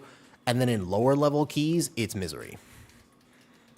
Because no one actually knows how to help you in Seed of the Triumvirate. So sometimes you're healing, and then both Riftstalker bleeds go out, no one dwarfs, no one defensives, and you kind of just go, there's nothing that I could really do.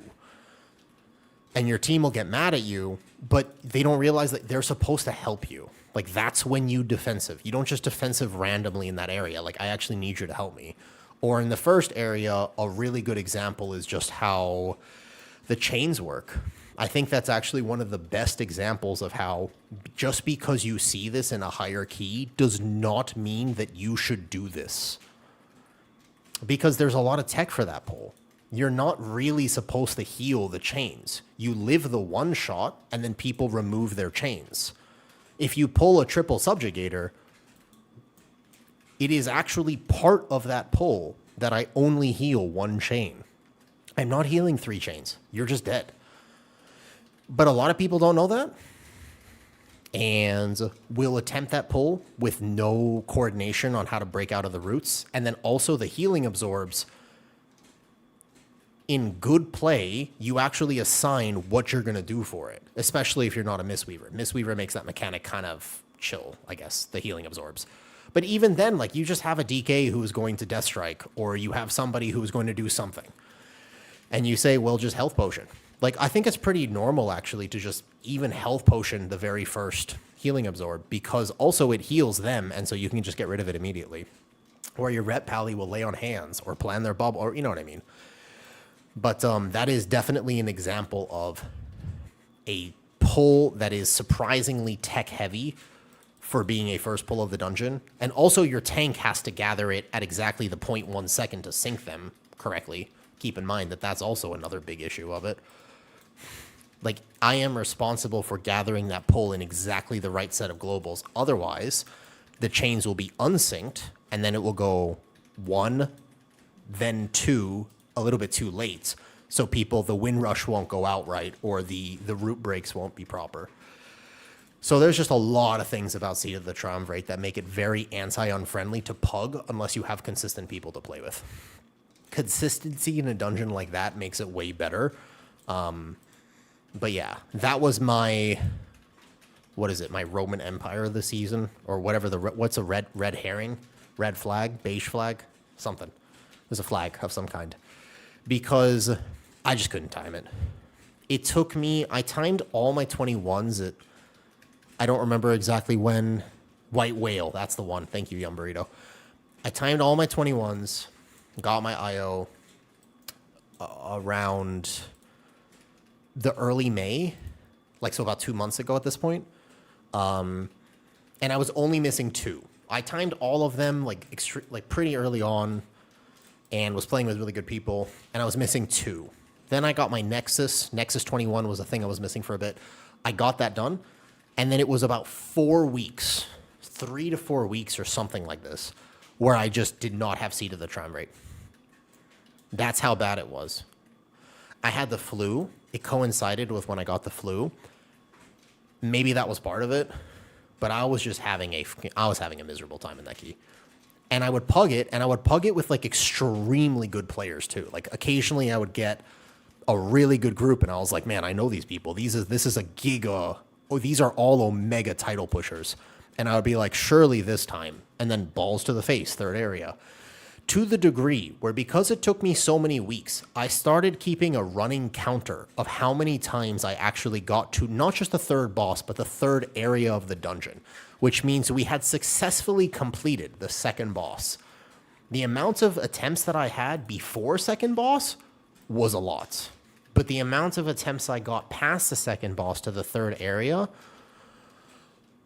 47 was the running joke. And it was the running counter for me to time Seat of the Triumvirate 47 times. Bruh. I don't think I've ever had that many attempts in one key. I don't know if I've ever had that many. Like, the amount of just raw hours I had to put in, it completely broke my entire season. I was just like, I am so done right now. I think it was actually around 47, give or take. But it was an extreme amount. I think we're talking like 20 hours in that key for a 21. Like, not a 20, it wasn't like a world first key, and it's not even that high of a seat. And I just was watching everyone get IO and everyone push. And I even offered, I was like, I actually messaged a few people and I was like, look, at this point, my mental health is suffering. I'll just pay gold. Like, I'll pay you for this. And I didn't end up doing that, but I was really desperate. That key broke me this season. Yeah, internet user. Haha. Do you consider the flu vaccine after what happened? Nah. I don't want to get into a whole rant about this because I know it's going to be kind of divisive, but my health got way worse after I got the COVID vaccine. Specifically, I noticed a very specific timeline and interaction with this. Was there any reason you stopped playing with Arson? Arson is amazing. I like him a lot. Personality-wise, I think we get along. There was one day where there was a bit of a miscommunication, and from that point, we just stopped playing together. I think that's sad, because I actually really like playing with him. And then they found another tank. It was ultimately a miscommunication. I don't think there's any bad blood between us, but it was just straight up a miscommunication, and I said the wrong thing, I guess. I can give you exact context for what it's worth. He was upset. Yeah. He was upset because he's a Giga Aflock, and Aflock was actually one of those specs where it was simming as well as in practice just casually doing like 25% less damage than Demo earlier this season. So he's just having a bad season because he really wants to play Af. Like, that's his thing. That's his joy and his passion.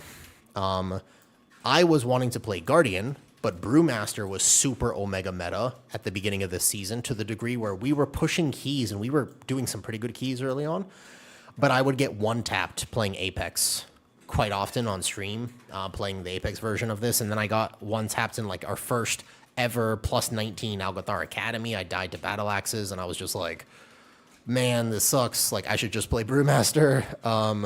So I started re-rolling Brew. He started playing some Demo in some keys. I don't think either of us were having like a fantastic season because of that. It ended up being that, okay, I'll wait. Took them like months to beat their demons and time the Algathar. Yeah. That's how I felt about Seat. We're back? Okay, perfect. So I don't think either of us were having a particularly good time because of that. And then there was one day, it was like a week before I got sick. I wasn't having a great day. And I think I was being a bit harsh, to be fair. That's where I look back on my own actions. And I was like, I was just kind of pissy, to be honest with you, that day. And I didn't say anything bad or nothing like that. All that happened was we were doing an Algathar. It was a Resil 18, something like this.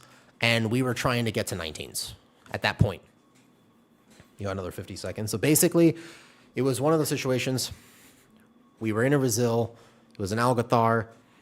We kept doing it. I was tanking it. And then all of a sudden, we lost it. And I was like, yo, like, I just really want to get to this 19, okay? Like, and I basically said in party chat, I was like, hey, Arson, like, can you just go Demo for this? I did ask him. I was like, could you just go Demo, like, so we can time this key? I was harsh. And he was like, man, I just want to play AF today because that's what I like playing. And then that conversation led him to say, he's like, hey, you guys, honestly, you guys are doing great. Like, he gave a message in Discord after. He was just like, you guys have a great season. I'm just going to do AF. Like, it's not about the score anymore. Like, I just want to have fun. And you guys should find like a meta comp to play with. So that's just basically what happened. It was just a bit of a miscommunication. And then from there, he's playing with Deco, the healer. I like both of them. I hope that we can play more together in the future. But then they found another tank to play with. So every time I would log in and ask them if they wanted to do a key, then they would have a tank to play with. I have a general question. What's up, Godus? What do you think about the single button assist in general for use in tanks? Absolutely fine. Yes, Kodus. Yes. 100%. In plus 10s, absolutely.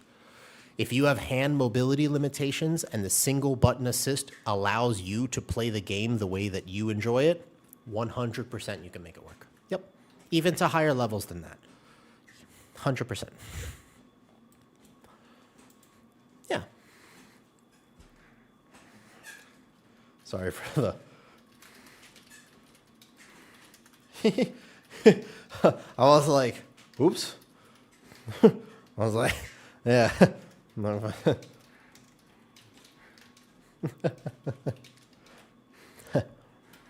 You make me want to play WoW again? Yeah, I just gotta die, feel alive. Mask what the anime pick is next to Natsu. Oh, I can't turn around because I'm on a treadmill right now. Yeah. There's on the left, yeah, on the right, it's My Hero Academia, great anime. And on the other side, Kenshin. Rurouni Kenshin. Yeah. Classic show. The OVA for that show destroyed me. Yeah. When I was a kid, Mr. Blinks, you have to understand, I was an awkward child. I had no social life. I didn't know how to talk to people. And therefore, I stayed at home and played video games and watched anime. I watched anime for so long, I distinctly remember being a not old enough child. And I was like, you know what show I would really like to watch right now? Ranma 1/2. And then I was like,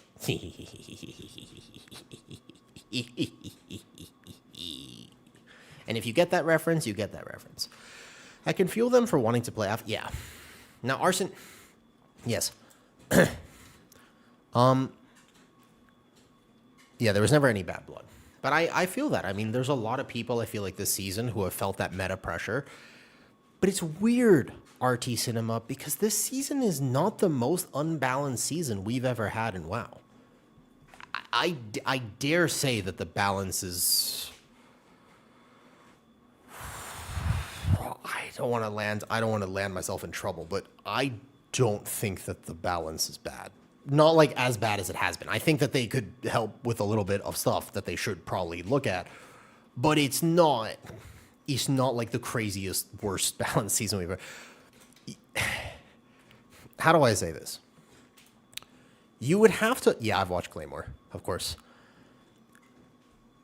I mean, okay, if you're playing Fire Mage, then yes, you happen to be at the bottom of the barrel. But you know what, Blinks? I have 3 spicy takes to give you right now.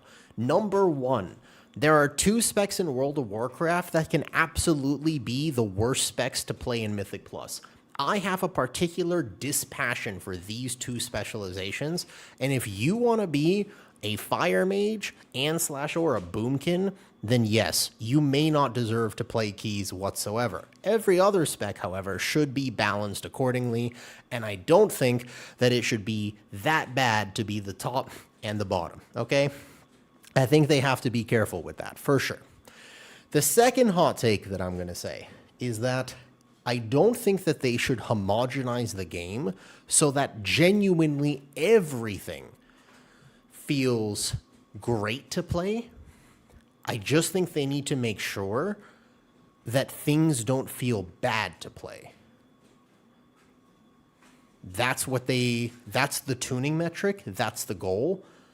Not how to make it perfect, because I don't think they're going to get it perfect. Just think about how impossible it would be to balance a season perfectly.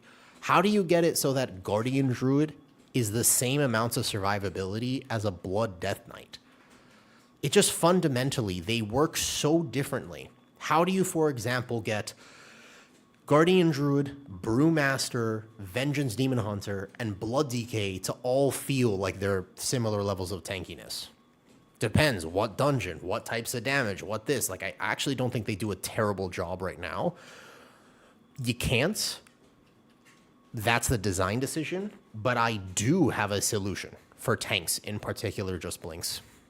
Well, a relative solution. I do have one. I'm going to rant about it soon. It's going to be a proper rant because over the last few months, I've been collecting some data. And I think I have a solution for maybe how to solve tank pressure a little bit, or just at least address one of the biggest problems with tanking. They might be doing it next season already based on my PCR testing. We'll have to see how the new dungeons feel and keep testing a little bit.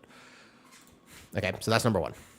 But the third take is that boomies can also get nerfed again by 20%. Every tank player feels like this. Every tank player hates boomies. You say, what did boomies do to deserve this? Boomies deserve this because it's just when they were meta, they physically have to dot as you're walking into a pull, and they also have Starfall rolling as you walk into a pull. So aggro with a boomy sucks, and they never go bare form when they should, and they greed their damage and they die a lot. And it's really annoying sometimes to play around Solar Beam and Pugs because they don't kick either. So it's like, why are you here? And also, I'm a Guardian Druid, so I want the Druid spot in Keys. So when they were oppressively meta, I hated playing with them. I mean, it's a personal take. I don't actually believe that for the game, but I'm gonna be, from my own heart, fuck boomies. Yeah, like from the bottom of my heart, not from my opinion on the game. Like, I want to have a neutral take. Like, you should be able to play what you like, except boomy. But, if one spec falls through the cracks, 40 specs in WoW, it's pretty good, right? That's like 39 are good. Like, if the one spec was gonna be boomy, it'd be all right. Just saying, yeah. And also Vengeance, yeah. If there was one tank that should never be meta again, it's also Vengeance, correct. That is absolutely true. If Vengeance is the meta tank next season, everyone is going to have a bad time. Every single person in this game is going to hate it. If it turns out that Vengeance is the meta tank, prepare yourself. That's why you quit. You don't quit because of the gear. You don't quit because of the raid changes. You don't quit because of anything like that. That's not a reason to quit the game. You do quit if Vengeance is meta. Holy shit. Kami. The problem is that there's so much mobility. Listen, man.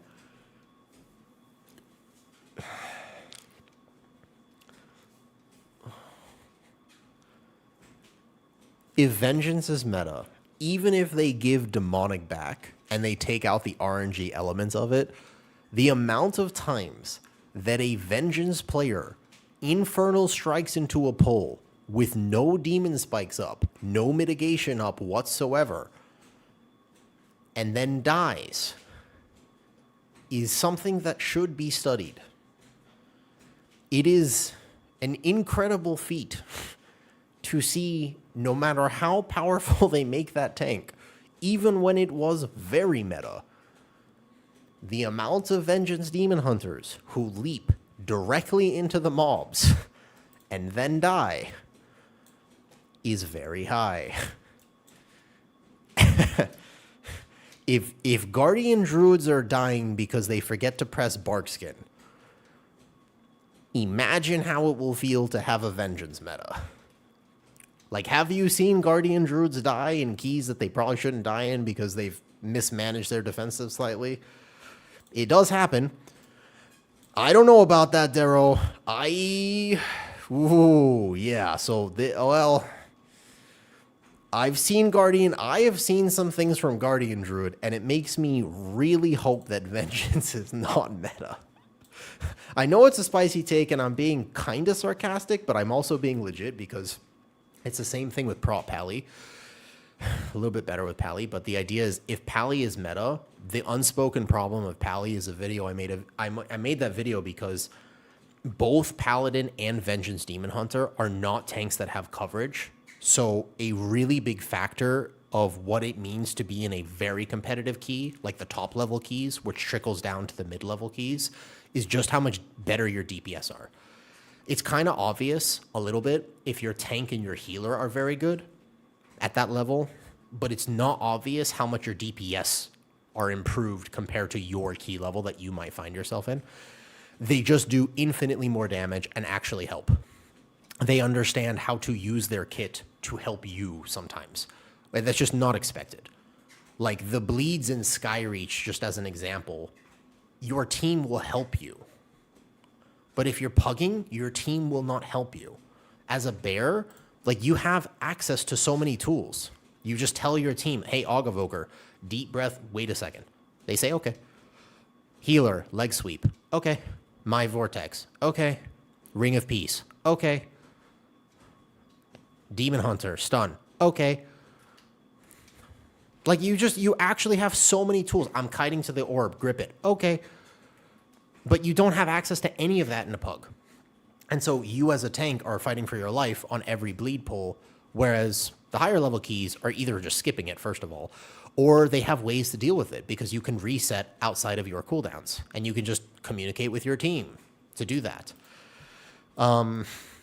Yeah, but the idea is Vengeance is a tank where you will really need your team. The difference between a top level team playing Vengeance and a mid level key, which will trickle down, is very tough.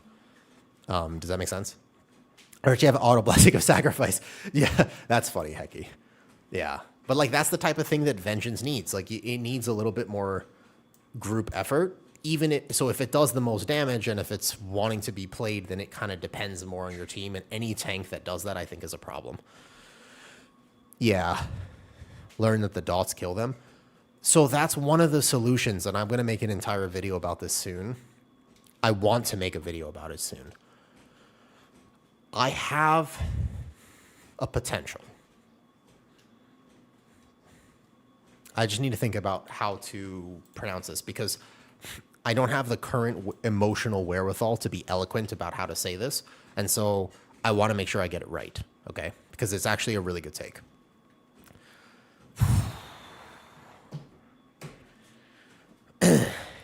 Blizzard is not responsible. Yes, I did hell.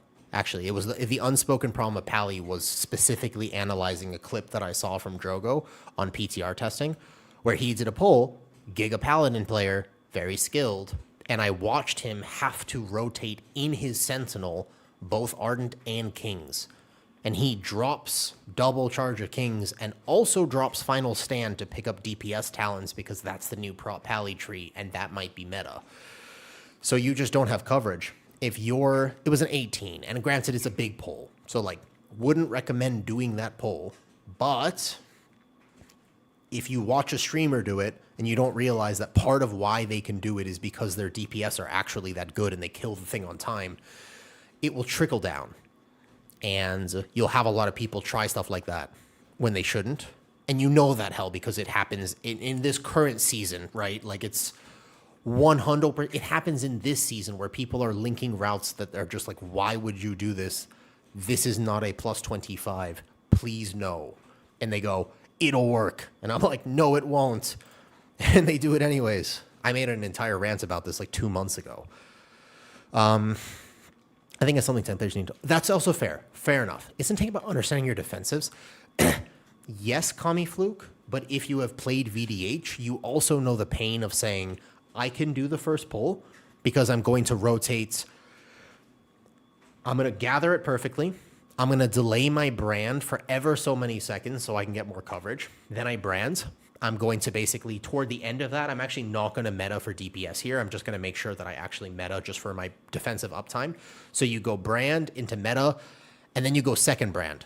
Let's say that the pull actually lives. It's a very hard pull, but it's going to live for 50 seconds. So that means that as a Vengeance Demon Hunter, you say, okay, first brand into the meta, into the next brand. And then I have to hold the third one as the first brand comes off cooldown. I need that for the next pull, right? General thought process, not exactly right, but just bear with me. What if your DPS gets hit by a puddle? And so now the pull lasts for 1 minute and 10 seconds. What's your plan? You have to use the second, you have to use the next brand. So then what's the next plan? How do you do pull 2? What if it actually lives for 1 minute and 20 seconds? What's your plan? That's what I mean when I say it's dependent. You just get another meta proc, just don't be unlucky. Right. That's the issue, right? Like that's kind of where the thought process stops. And because it's really tough, you know, to compensate for this situation happening. It is designed in a way where you don't have coverage.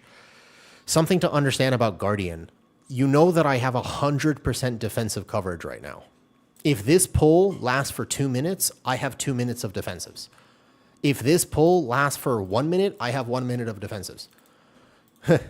If this pull lasts for 3 minutes, I have 3 minutes of defensives. And baseline, I'm also tanky. So you see what I mean? It's a different design. And I think that people don't realize how fortunate they are that Guardian Druid is kind of the meta tank at the moment. Okay, I'll get this kick. And so that anytime a tank is Gamba RNG feels terrible. No one likes it when your tank is actually based. They're either going to live or they're not going to live based entirely off RNG. It's a pretty rough feeling. I just don't think that's good for anyone. And also, it's not even that. Even when Vengeance played Aldraki in, was it, why am I forgetting the season? Season 2 of Dragonflight? Yeah. No, sorry, not Dragonflight, The War Within. Yeah, The War Within season 2, right? It was before Prot Warrior. It was season 2. When you played Aldraki, the amounts of VDHs who fucking walked into polls and then Giga died was incredible. I mean, and that was when you had actually solid defense. Like, can we Shroud? Can we Shroud, actually? If we have Shroud, let's do it. Yeah. Shroud. I won't do a skip, but we can do Shroud for this. Yeah. I actually agree. I don't like the RNG proc. It's not just the RNG proc. It's also the 10 seconds off of stuff. Rage is called X-Boss. It's an add-on that you get that you should deal. How to deal with tank burnout? Very good question, Zeev. I have a lot to say about tank burnout right now. I also have a relative solution. It's not a perfect solution, but it's at least a start of how they could design dungeons so that your tank does not get as burnt out. I had a long, funny rant, which honestly I should go back and clip. Somebody should have clipped it. Where I talked about why Seed of the Triumvirate is the worst key to tank this season.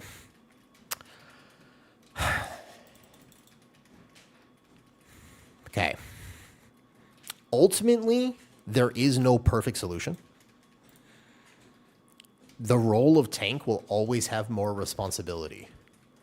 But there is a way to design mechanics which allow tanks to feel as though they have more agency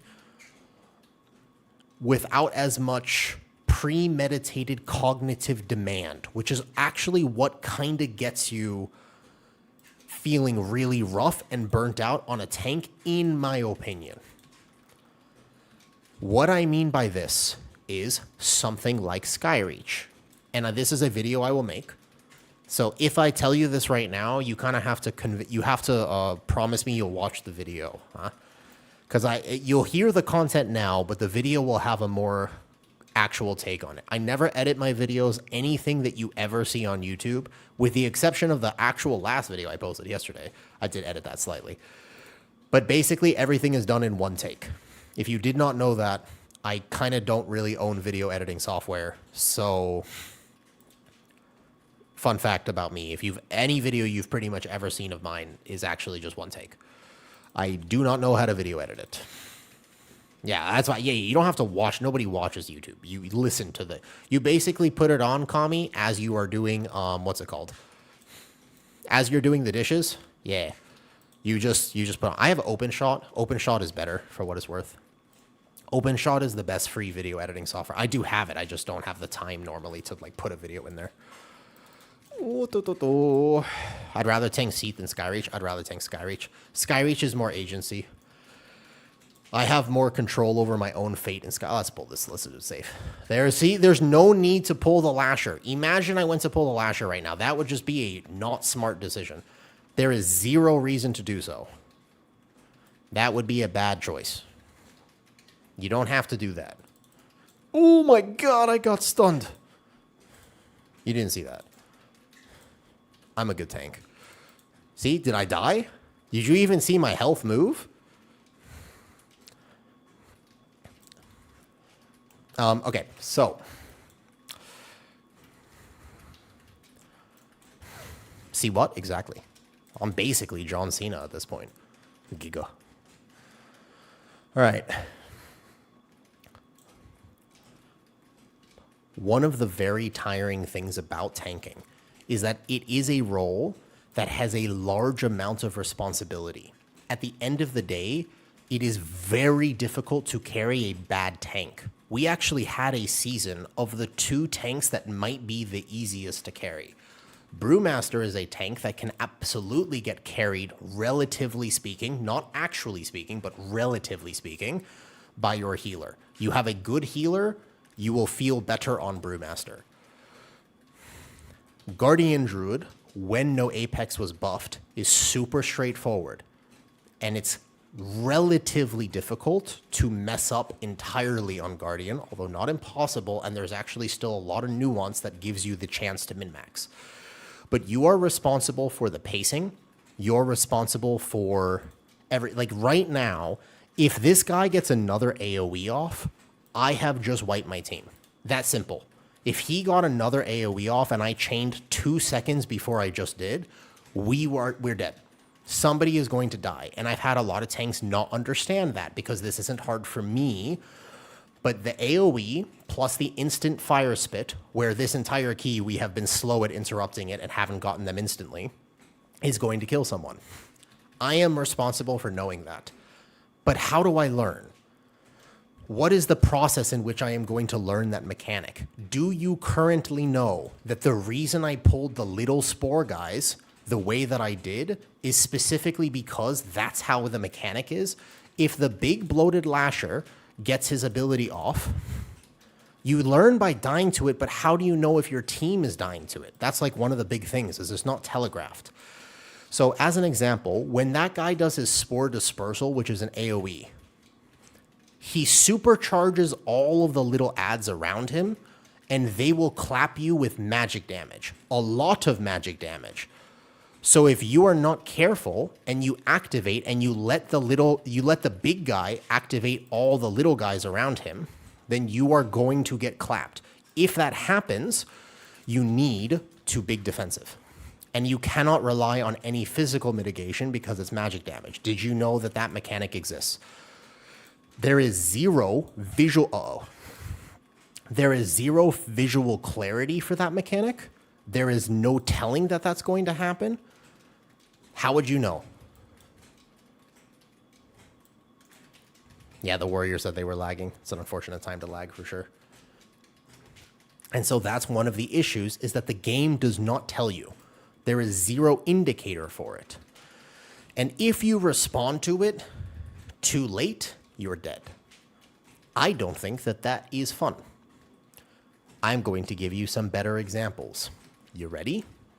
Hold on, let me just ask him for Brazil. Like, are we going again, or we just probably okay actually. Reset? Oh, okay. If they want to reset, that's fine. Oh, there's so many things. Like, I made masterclass tanking series that were 1 hour long, and that was on beta. That was before we figured a lot of this out. Just blinks. I had an entire series on Patreon and whatnot that had, yeah, sure, I'm chilling. And they were like hour-long videos. It's like, why do you need to watch an hour-long video to explain a mechanic that this is a game? You don't have to watch it. I would wait for the next season where I make more of them. But watch this. Here is a solution. Okay. Here is a solution. It just blinks. You should watch the podcast, actually. You should, I'm going to play, if you want something on in the background, yeah, podcast. Okay. The problem with tanking is not just the responsibility. That's something that you have to clarify, and it's a caveat to tanking, which helps you understand that there's already additional responsibility. One of the big problems with tank design is not individual class design, but dungeon design. If a dungeon demands that you have a premeditated plan of how to deal with the thing that is going to kill you, it will unfairly benefit those who have either beta tested, PTR tested, and/or watched one of my videos. But if you have to watch a video to learn a mechanic and you cannot respond to the mechanic in order to live, that is a failure on game design. This is what I mean. In Skyreach, if you notice that your health is dropping rapidly and you're like, oh my God, my health is at 20%, and you do not have a plan with your health potion, with your defensives, one of the things that you will do reflexively is run. And that is a good option. That's a wise decision. You should run. It's a natural defense mechanism. But the way that tank mechanic works is if you run after the bleed has already been applied, you die. And you don't get to learn how to prevent that from happening in the future. The very first pull of Algothar Academy, if you don't reset before the point that you're going to die, there's nothing you can do. You have to know to run and have a plan to prevent your death before the mechanic happens. Premeditated knowledge. The new dungeon on PTR has a tank buster in the first area. The tank buster is something that you can reflexively respond to, because what it is, it's the same exact thing as Skyreach, except that instead of the mobs putting a bleed on you, they get a stacking buff on themselves. The stacking buff on themselves increases their attack speed. As they get increased attack speed, they also get real big and real angry. Visually, their size increases, there's a red aura around them, and their attacks start throwing sparks around. So in order to deal with that tank mechanic, you go, oh my God, these are scary and my health is dropping. Let me run away. So you run away, and if you're out of range of them for 2 seconds, their mechanic resets. Excellent design, because you don't have to watch a video. You will learn as the season goes on how to deal with such a mechanic. It is clearly telegraphed. It will kill you, but if you die to it once, you will have a general idea of how to deal with it the next time. The way that most tank checks are designed this season are, if you die to it once, good luck. If you let the champions bleed you in Seat of the Triumvirate, you're just dead. There's no counterplay. If you don't previously understand how the battle axes work in Algothar Academy, you just die. You will walk in and you will die. There is zero visual indication. There is zero knowledge. Why did you die? I don't know. That pull just really hurts. Why? Well, the battle axes do additional arcane damage inflicted on hit, and it's double the amount of their melee. How would you know that? Well, you say, the only way to know is that if you look at the tiny little icon on their frame, then you will know. We figured it out on beta. No, not the guys before the last. You would expect that would make sense, just blinks. The guys before the last boss in Algothar, Those are big dragonkin. Nah, they're easy for you. They don't do anything to you. Their melee hits like a wet noodle. The mobs, the most dangerous mobs in the entire amount of Algathar Academy are these battle axes that are about this big. You can't even tell on MDT that they're battle axes because they look like bunnies. But they don't feel like bunnies. That's bad game design. That's a problem of game design. Like, they need to think about that. And I don't think it should be Barbarian Beast, the expectation that you watch a video. Yeah? It's the Veximus platform. It's the reason that tanks die on Veximus platform. Because those guys don't melee you, they do magic damage. Why do they do that? No idea. Doesn't even serve a purpose. It literally doesn't serve a purpose whatsoever. Would be nice to have that in the dungeon journal. Yeah. Or what if it just kind of was obvious? Like, why can't it just be obvious? Why not just actually have it where you go, huh, big, bad, red thing. That thing hurt me.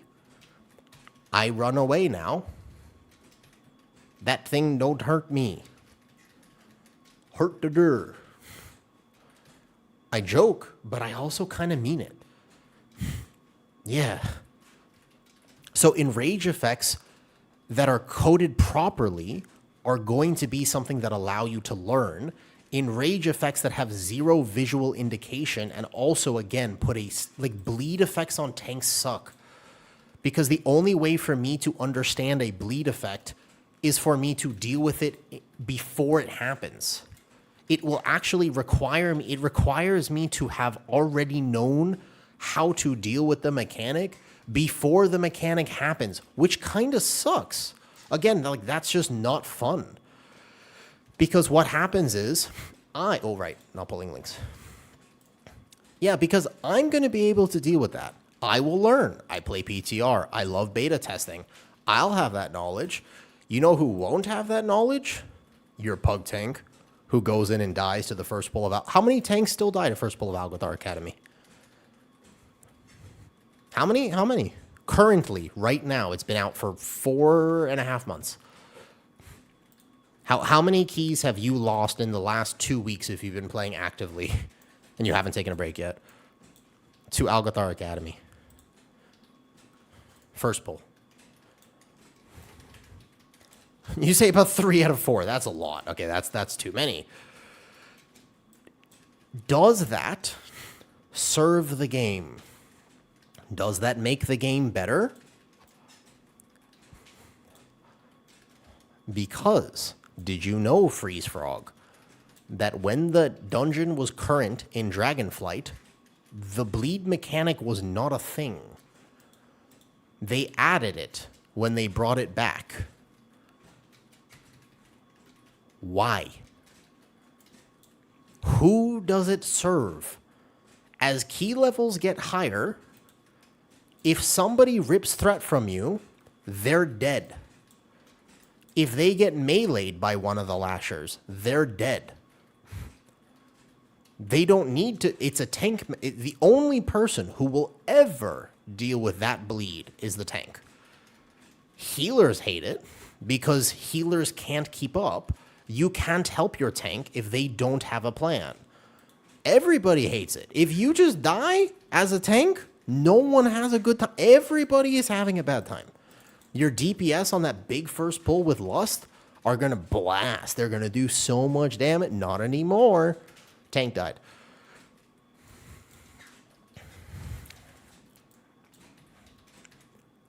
When they brought back Mists of Tyrna Scythe, they added the anima slashes in the maze. Why'd they do that? Who did that help? You remember Mists of Tyrna Scythe? You remember when they brought back the anima slashes? And also it was RNG about whether or not you got the path that you actually have to deal with an extra one or not? Yeah. Who did that help? I actually think I don't want tanking to be so easy that there is actually zero form of skill expression. That's not what I'm asking for. But why do you keep making it so that tanks bear the responsibility of having to do all the homework? And why is that the defining? It's like one of the actual defining parts of tanking right now. And it's also kind of why people don't want to tank.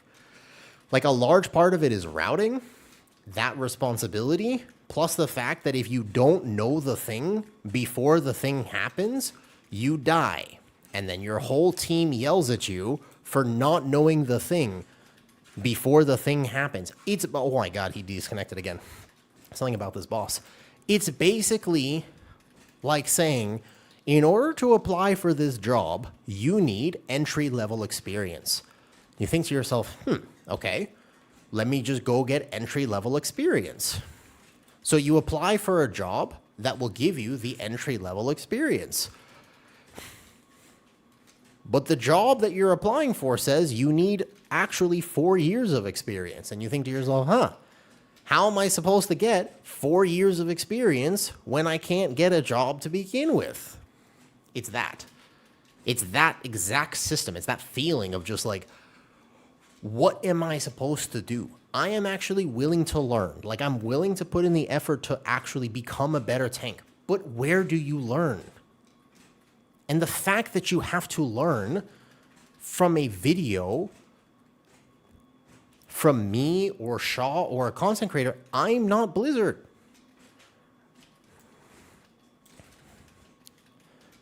So there's a big disconnect between what they think tanks want and what tanks actually want, in my opinion. And this is just one opinion for what it is worth. What do you think about this? Like, if you're a tank player and this is something that you've experienced, what do you think?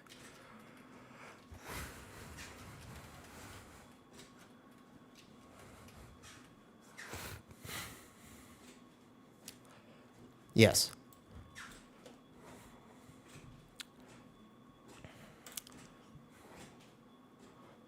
Oh, I got hella steps in. This is crazy. Ooh. My knees feel it. Oh, I don't think I should be wearing these leggings as I am walking on the treadmill so much. I don't know if that's a good idea because I'm starting to feel some weird feelings. I got 6,000 steps just now. Wow. That's good. That's a lot. That's a lot of steps. Look at this. I'm wearing leggings right now, but they're compression. You see this here? But they're very tight. They're extremely compression leggings. And so I'm wearing underwear today. Don't worry. I made sure.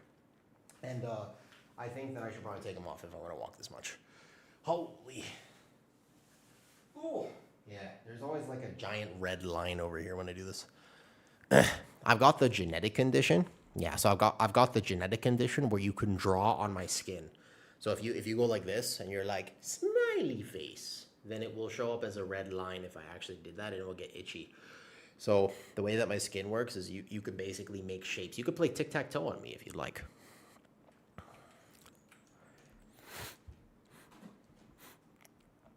I want to start tanking, and what you said exactly.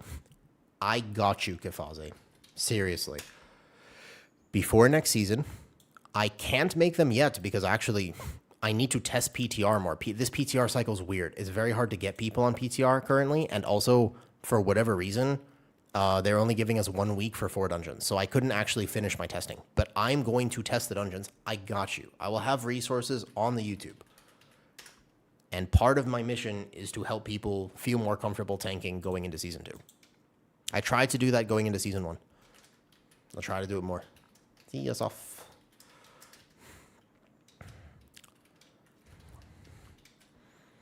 Unfortunate warrior DC there. Okay. What else is going on? Doing homework always seemed like a given to me. If you have to do homework to play a game, that isn't a game. That's not a game. That's a job. And that's that Revenant. That is significantly the actual issue with WoW right now. I want to make more points about this. I struggle to figure out how I'm going to manage it because there's so much to you can't. It's a game. Yeah, you shouldn't have to. If you want to and you want that edge, go for it, but you shouldn't have to. What key do you have? I don't know, some 21. I'm done this. I don't want to push this season. And I'm done. I made a goal for myself. I hit 4K a while ago. Done. I have zero desire. Literally zero desire to push higher than this. Maybe if the 1% ends up being like a 22 or something, I'll just get it. But otherwise, I actually clinically have... The thought of a 23 seat of the Triumvirate makes me physically sick. Yeah. I want to play PTR. No, I love PTR testing. I think 1% will end around 4K. I think it'll be either Resil 20 for NA too, Kami. I think it'll be Resil 20 with almost all 21s, or it will actually cross into Resil 21 with maybe a few. Yeah, but the thing is, you're not the only one who feels like that. Dude, this is like, if we are all older now, listen to me. Look at me. If you play World of Warcraft, you are not young.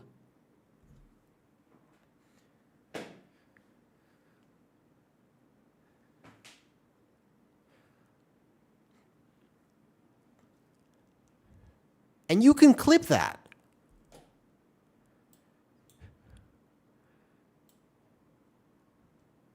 You're not...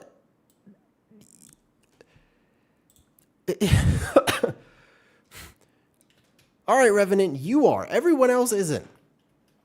No one... Listen, we got jobs and lives and shit. Like, you know?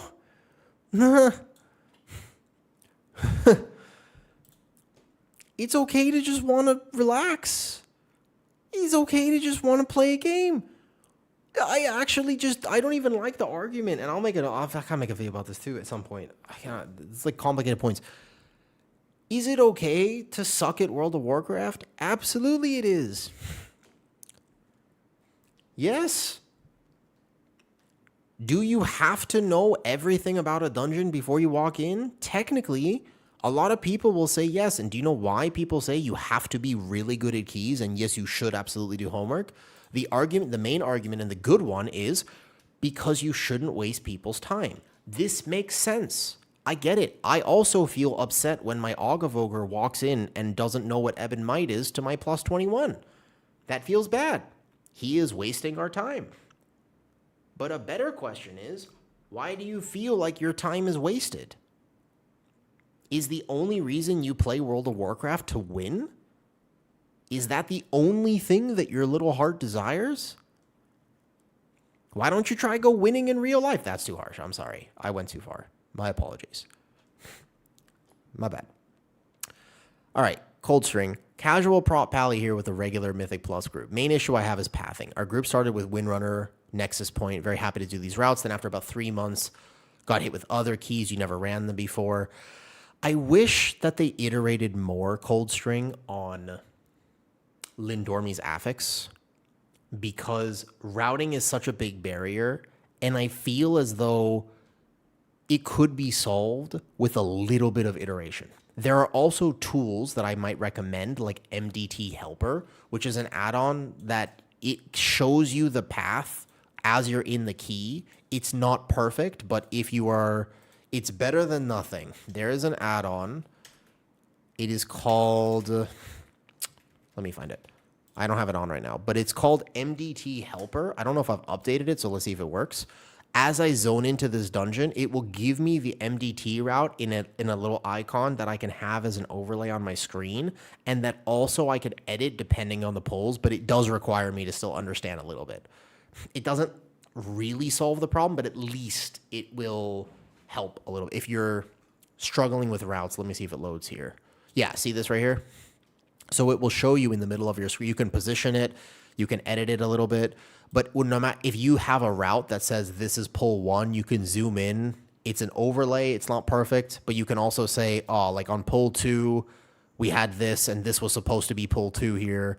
And it's supposed to dynamically update. The developer for this, MDT Helper, I made a video about it. The developer surprisingly commented on that video saying, I'm going to update it dynamically. So you can click on this, and I think it's control click. You can basically deselect or select depending. I think it's right click. Yeah, right click. If something does butt pull or whatever. No hate, just wondering why bind your spells if you click them. Mutiny, because this is a great question, Mutiny. And a lot of times when I answer this question, I have a mutiny in my stream because people are like, oh, let's have a conversation about WoW. But then they find out that I click some of my spells and they go, oh, woo, I can't believe you debated me like this. I was listening to you and then I found out that you are functionally, no, hold up, wow. And then I found out that you're a great person. So, yeah, you don't notice that? There's a lot of things I do in WoW that is very different. I'll show you why. I have a genetic condition, which affects my joints, and it is an adaptation. Yeah, well, I keyboard move. I move on keyboard. Because I have this condition. You can see my joints on the screen here. It's like, like this. My joints are extra bendy. And when I try to keybind things with Shift, Control, or Alt modifiers, I miss. Because when I move my finger, it literally bends in weird ways. And I can't control it super well. Like I'm obviously, I've gotten a handle on it, but I've been like this my whole life. So when I started playing games, I recognized that if I try to use too many modifier keys, I miss them all the time. And it's just an adaptation that I've made to bind my rotation to my left hand and to click my abilities. I do have them bound, so if I need to hit Shift D, I can. But in a pinch, I am more likely to click because Shift D might be Shift F, and then I go hit Heart of the Wild and I'm dead. Or whatever it is. That actually happens to me quite a bit. So I've just learned that if I click my cooldowns, I have better timings, and if I bind my rotation to my left hand, it is an adaptation that I've made. Mutiny, thank you for asking. Many people will come in and flame me for it. I think it's really cool that I have been able to still figure out a way to play well enough with an adaptation because of a disability. Not really a disability, but like I've made this adaptation for myself. I think that should be celebrated. Many people view that as like a terrible thing. That's okay, but welcome to the WoW community, you know? Yeah, that's like one adaptation I've made. There are a few others that people don't really pick up on too. You know, yeah.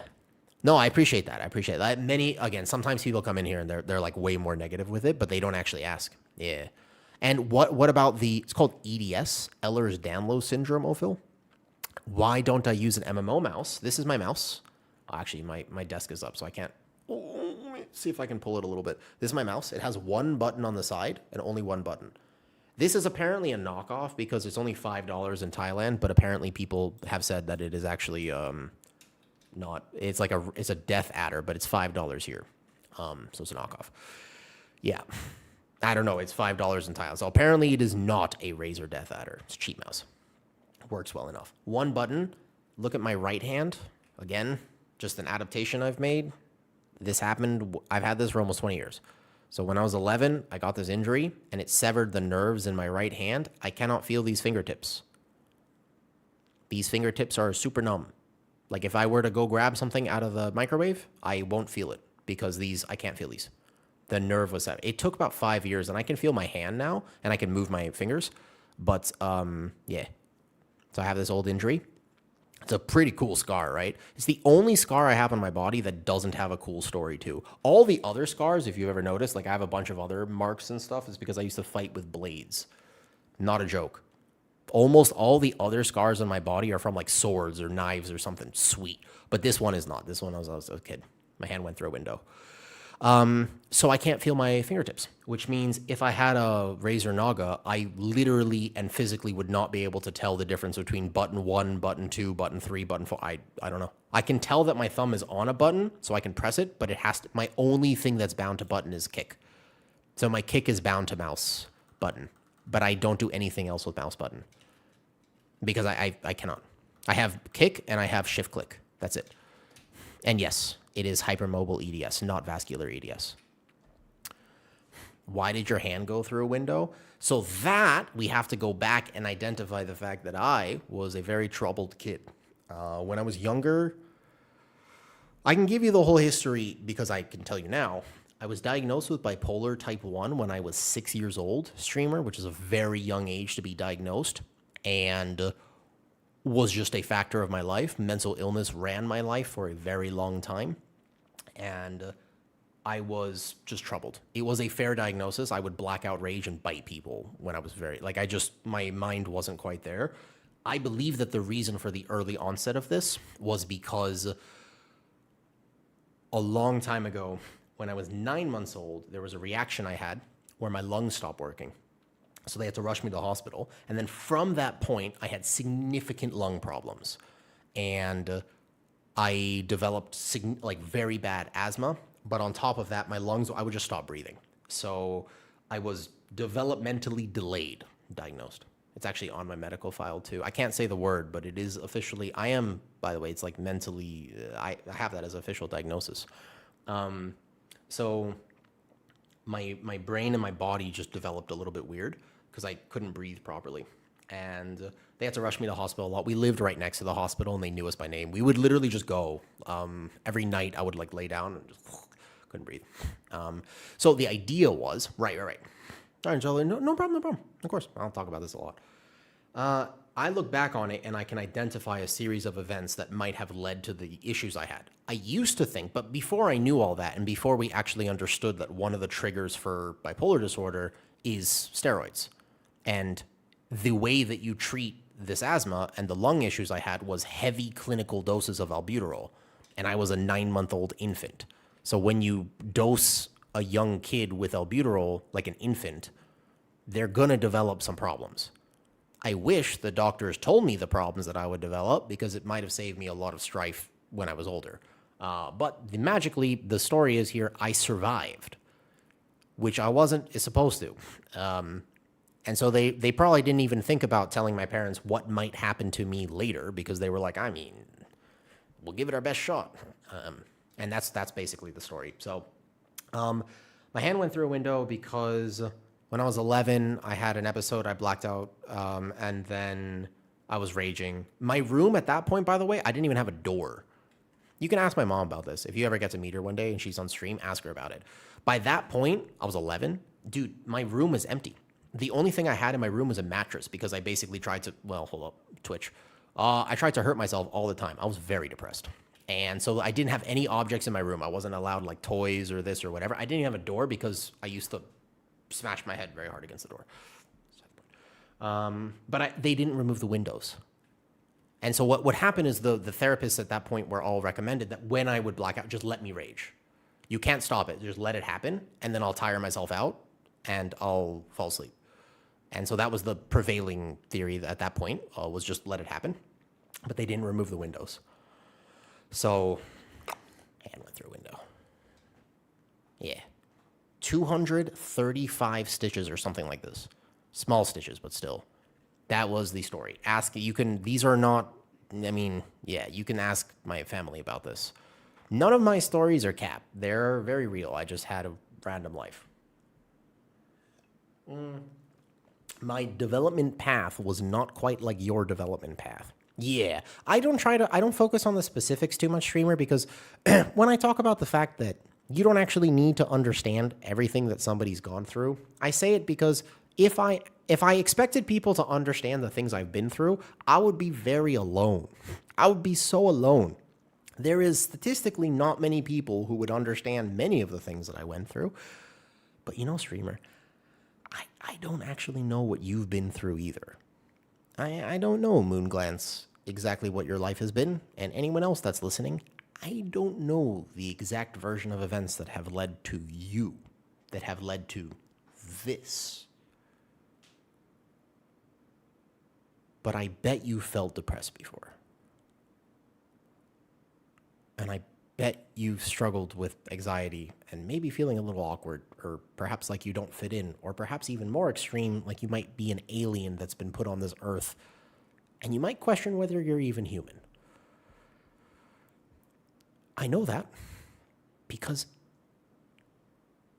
you're watching me on Twitch.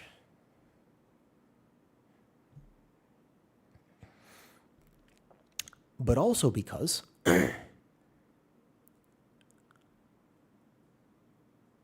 way more people go through the things that you've been through than you might realize.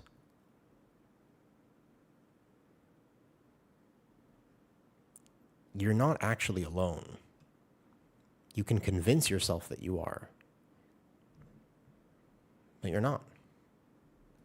The exact version of events in my life, you can't understand that.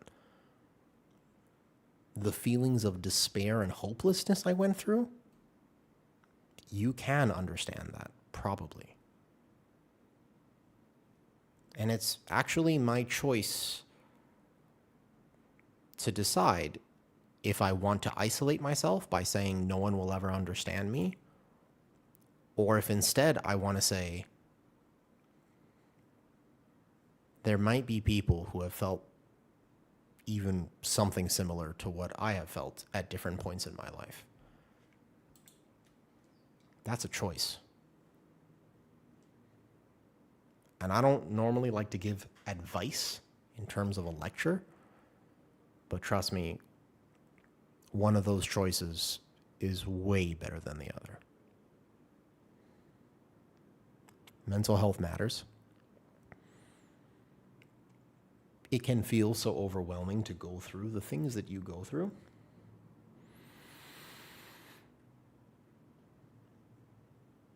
But what's more overwhelming is dealing with all of that and also feeling alone. And feeling like you're the only one that goes through all the things you go through.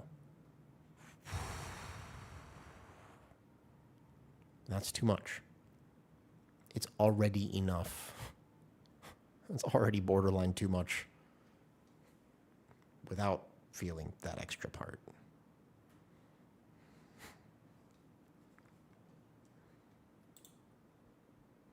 I think it is important we talk about this.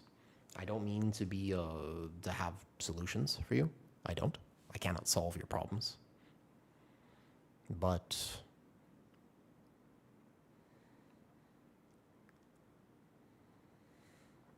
I'm glad that I have the platform to talk about this. I wish I could talk about it more. These are important things to discuss. Do you ever feel like it's not overwhelming anymore? Compared to what I went through as a kid, nothing competes. However, it flares up and down, depends on the time. Think recently, I've been struggling a lot more. Not to the degree where I'm concerned, but just I've got certain health conditions. They flared up. I've been sick. I'm struggling to eat and just keep up with life. I have missed a few calls. I've scheduled a few things wrong. I've been struggling just to keep my mind proper, and I've been frustrated because I know that I didn't do anything wrong, and it's just par for the course. I don't tend to feel so overwhelmed most of the time. I've been really good for many years. This last few months have been a challenge. I had to take a month and a half off stream because of that.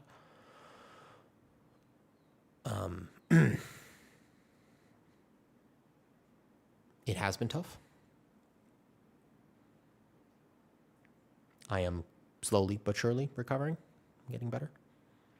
But do I ever feel overwhelmed? No. Because my entire life is bonus time.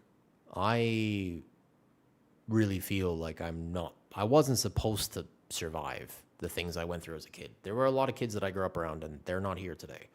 Not to be too heavy about it, but sometimes I stop and I remind myself that all the stress I currently go through, it's a luxury. It's not a curse.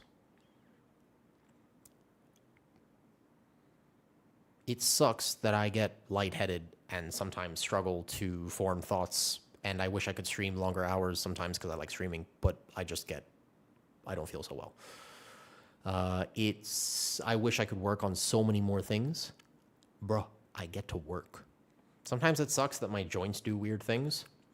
I have arms. How fucking cool is that? It's just a different perspective. Because the things I went through as a kid taught me not to take things for granted. And so I would say that no, I do not get overwhelmed anymore, streamer, because I recognize this is a game. Life is a game. and I'm here to enjoy it. I'm here to experience it. And sometimes experiencing it means going through the things I don't want to go through, but it is part of the experience. When I was a kid, I had to gamify life. It was pretty much the only way I got through it. And I've kept that philosophy as I got older. And if bad things happen to me, I just go, okay. I have never liked a single character in any story that didn't have bad things happen to them, right? Think about your favorite show or your favorite movie. Streamer, do you like characters that didn't have to overcome challenge? And so I just think about that sometimes. And that's why I don't get overwhelmed to the extent of when I was a kid and didn't want to be here. I just get extremely frustrated and extremely angry. And I do wish constantly that I didn't have to deal with it. And sometimes when I was feeling really bad a few weeks ago, I had this moment where I was outside and I saw a baby, woman holding her baby, like very young baby. And I thought to myself, I actually teared up a little bit and I just thought, what I would fucking kill to have those genetics. Like, what would it be like to not be cursed? God damn, it depends on the week sometimes. Like the flare up recently, it challenges my mental health. It challenges my perspective. I get pissy. I don't like but I just have some physical things that go on. They pass. And as frustrating as it is, the only thing I can do is keep moving forward. And sometimes it is hour by hour, and sometimes it's day by day. And I haven't had to operate like that in many, many years. It has been a long time since I've had to use all of those skills. I'm tired, and I'm kind of ready for it to be done. Like I'm already fed up with it, but there's only so much I can do. However, all of those challenges, the reason I can process them is because it isn't overwhelming compared to what I went through as a kid. However, I'm also not a kid anymore, and it's a different type of overwhelming. I have work and a life and a relationship that I care about and pets to take care of. There are things I have to do. I can't just cancel everything like I used to for a whole ass month or 2 or 3 or 4. I can't just quit. And so, yes, it is overwhelming, but it's overwhelming in a different way. I try to remember that I'm enjoying the challenge. Oh, Phil, you developed hydrocephalus and the mental disabilities growing up. People can be very cruel. Yes, I am familiar with hydrocephalus. When I was, for a year and a half, I was in a program, 9 or 10, give or take, where the kid sitting next to me had hydrocephalus. Couldn't speak. He would drool. He couldn't control it was quite pronounced for him. He was a kid. I don't know whatever happened to him, but I distinctly remember, I know his name. I don't remember a lot, but I remember this kid. And he had a lot of issues. People can be very cruel. Glad you're here.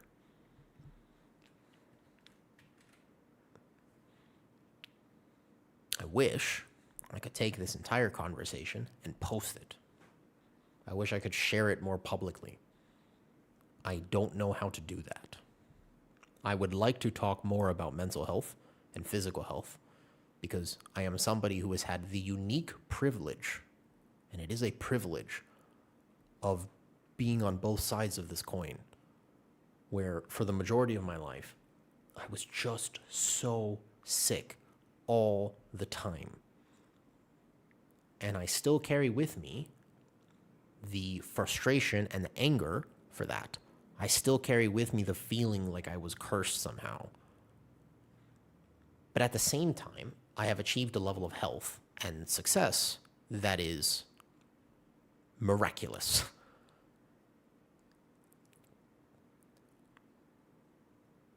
Almost unexplainable, because I have a life in Thailand on my own. When I was a kid, my family knew that I would need a caretaker forever. There was no way I would ever learn how to be independent. What? No way. Here I am. things can change. It's not easy and not exactly accessible. I had a therapist once. My take is, with a great take on why it's easier to dwell on the negative. Sometimes we just have too much negative experiences, and that's why our heads have a highway of negative thought. Yeah. It's easier to think of the negative.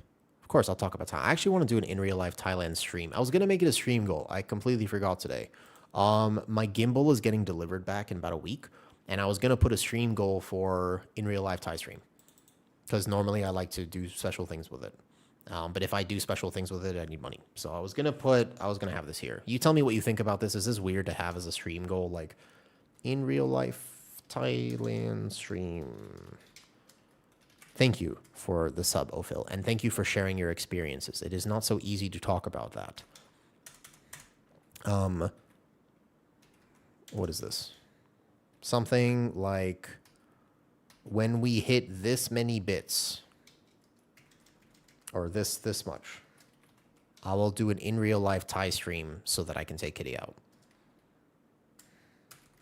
Something like this as a stream goal. Instead of just having a number out of nowhere, I think that it would be cool to do something like this. 0 out of 100. So I can take her out and tell her she can take a little off work. Yeah. Is that okay if that's there? What do you think? The next in real life Thailand stream, I'll take you around Thailand and we'll do a stream outside. But I'll have like a constant stream goal for this. Yeah. There are many reasons why that happens, but it is important to understand.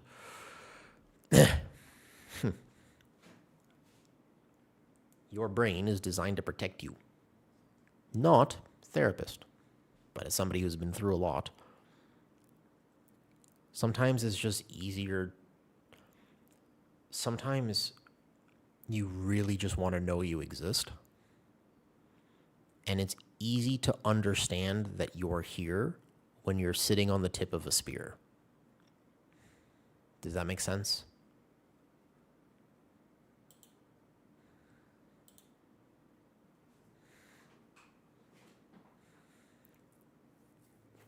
We know how the brain works. There's a lot of information, a lot of great science explaining why we end up in negative feedback loops, how to break those feedback loops. There are great books about this, great podcasts you can watch. I don't think that really covers it. They're good places to start, but they don't fundamentally explain why people are so addicted to it in a way. Because the feeling of why you need that is because if you don't have that, you have nothing. And having nothing is scarier than having something. Sometimes it's easier to feel pain because pain is a real feeling. And you kind of need to know that you're here. Just as something to add to that. Science is cool. Feelings matter. Oh, thank you for contributing to this conversation, Barbarian. Yeah, and Moonglands, just for what it's worth, Twitch, you completely understand this, I'm imagining. Just, we have to dance around some type of topics here, reasonably speaking. That's why even I have to be careful when I talk about this type of stuff. They're very strict on this. Trust me, people understand. I get you. I think you're more people here get you than you might realize. Barbarian, with the background that you have in therapy, I try to give that lens, because that's the lens of how I grew up. I try to give that lens with my takes on WoW as best that I can. I think that if we viewed game design in many ways... Oh, no problem, streamer. Thank you for sharing. I think if we use that lens to understand why things have changed in WoW, we would come up with a better solution. Because I think people get so caught up in systems without realizing that the perception of those systems is what matter. Like, how people will feel about the raid changes next season probably matters more than how much they will actually impact Mythic Plus only players. It will be very difficult to convince anybody of that because it's not something we are very aware of, as you would know. But I ultimately do believe that.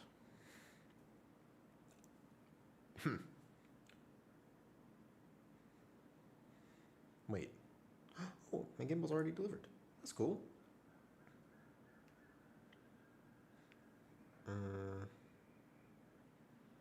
Yeah, perfect. Does that make sense? I hope I can continue talking about these issues. They're very real issues. And explore it more. I hope that the long-form podcast that I decide to start for the WoW podcast not only is good background listening noise, but also a chance to explore in a 2-hour like a format that gives me enough time to really rant and talk. Because streams are full of that. God, you know the actual thing I got to learn, to be honest with you? I am so bad at remembering to clip these. I'll have this conversation and I'll be like, that was really good. And then it will vanish into nothingness. Because I always forget to go back and watch it and clip it or something like this. I should probably do that, but I always forget. Yeah. It always pushes away from change. People who fear change and love routine. Yeah, that's true. That's true. WoW players in particular, of course. In particular.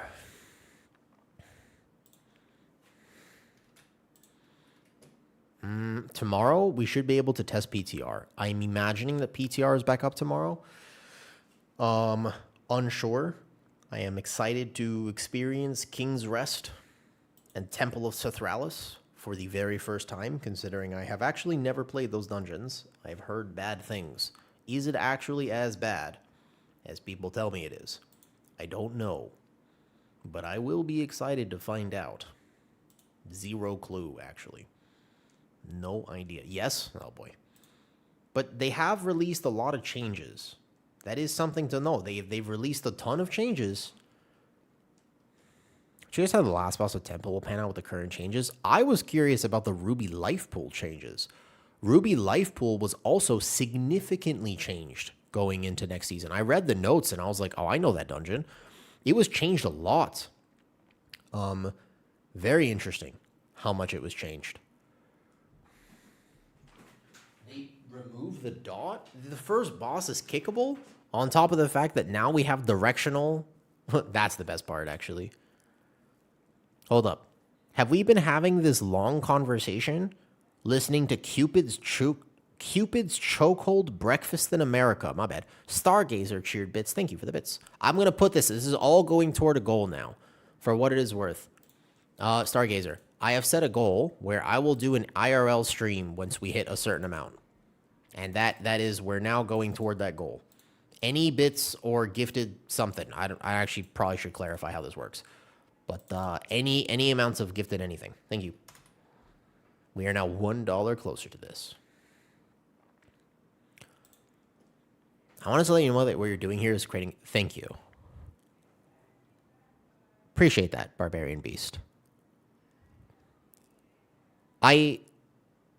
Sometimes, I always enjoy deep conversations, but sometimes I also am just playing the game. It's a combination of both. Oh, there it is. All right, Cold String. Thank you. 5 gifted subs.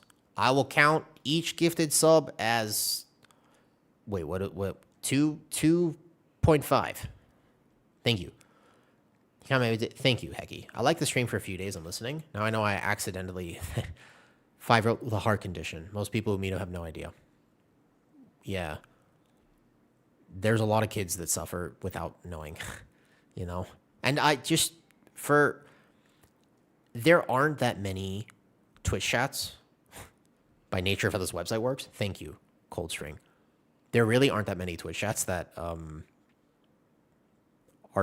properly positive without devolving into other things.